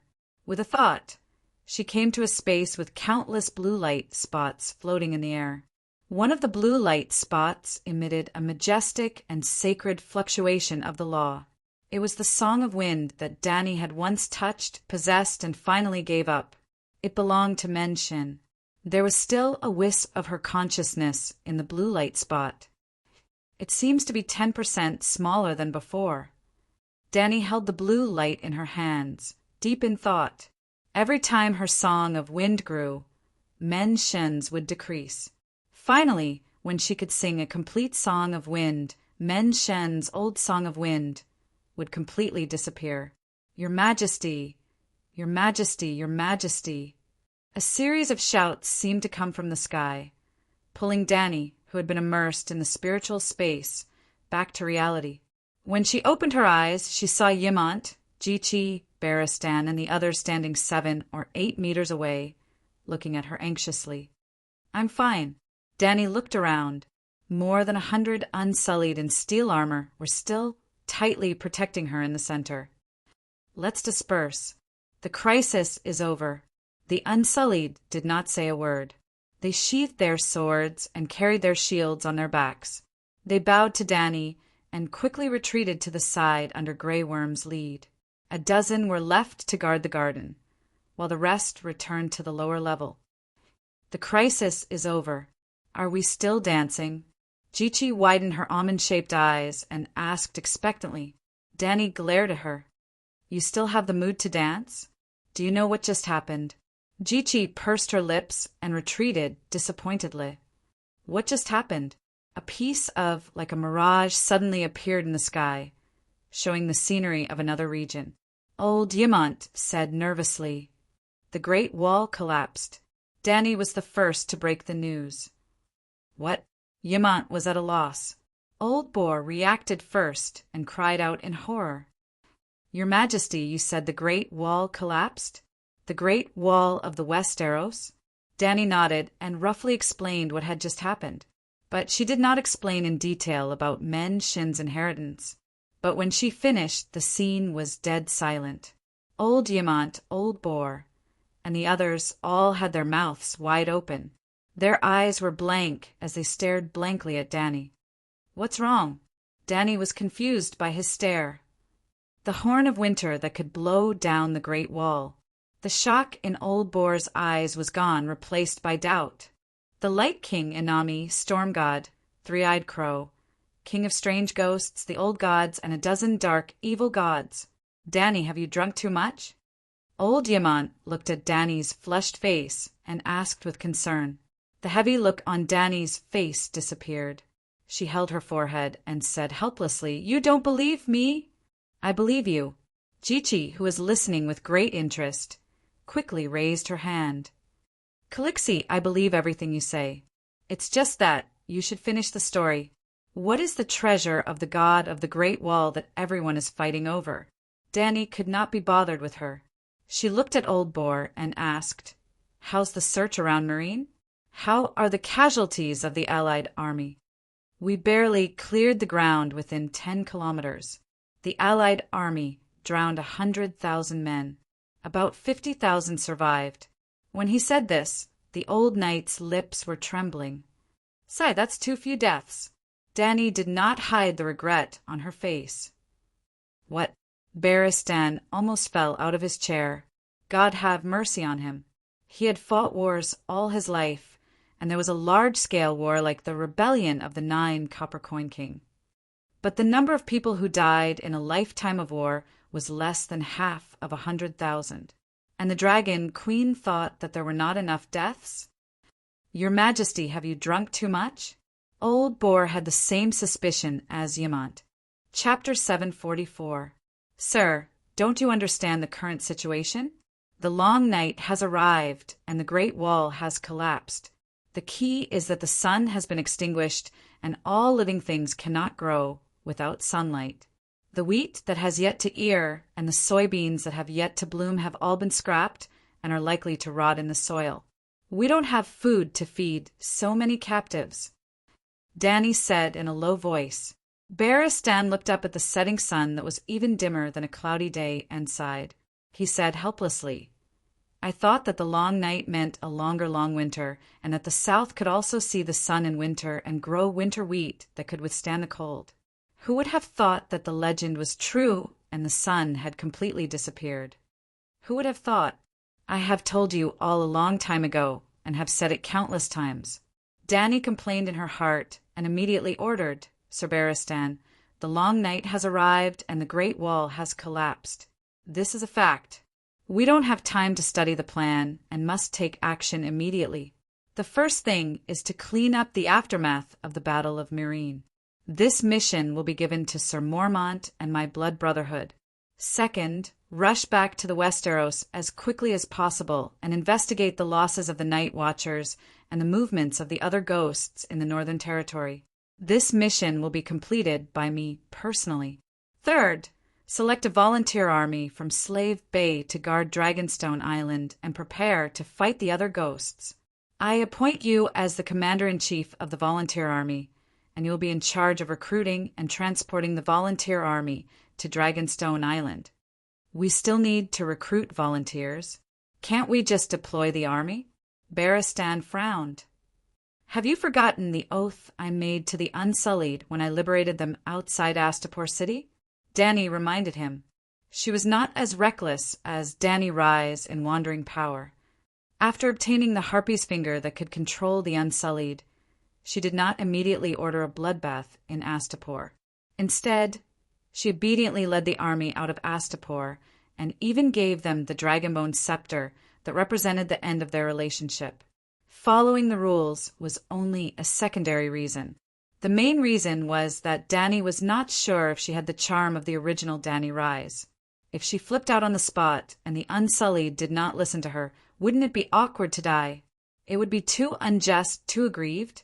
So, she first brought the Unsullied to the outside of Astapor City to reorganize the army and confirm her complete military leadership, to buy the hearts of the people and establish the great ideals of resisting slavery for the Unsullied. As a final move to win over the hearts of the people, Dany made a promise to the Unsullied. She would only use the power of the Unsullied for the sake of justice. Chapter 101. Resisting the bloody rule of the slave owners was definitely a righteous thing to do.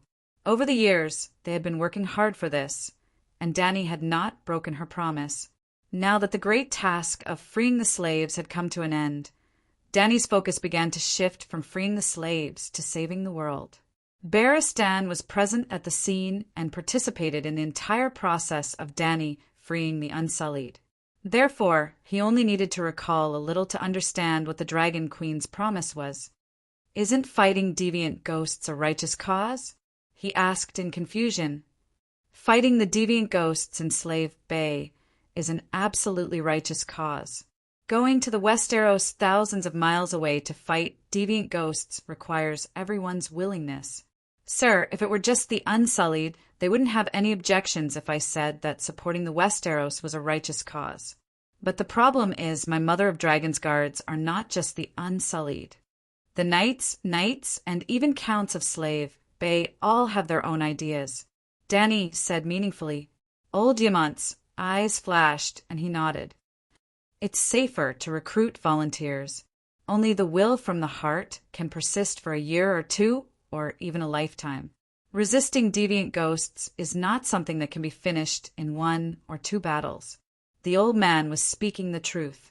Asking the nobles of Slave Bay to go to the Westeros to fight 1 or 2 battles.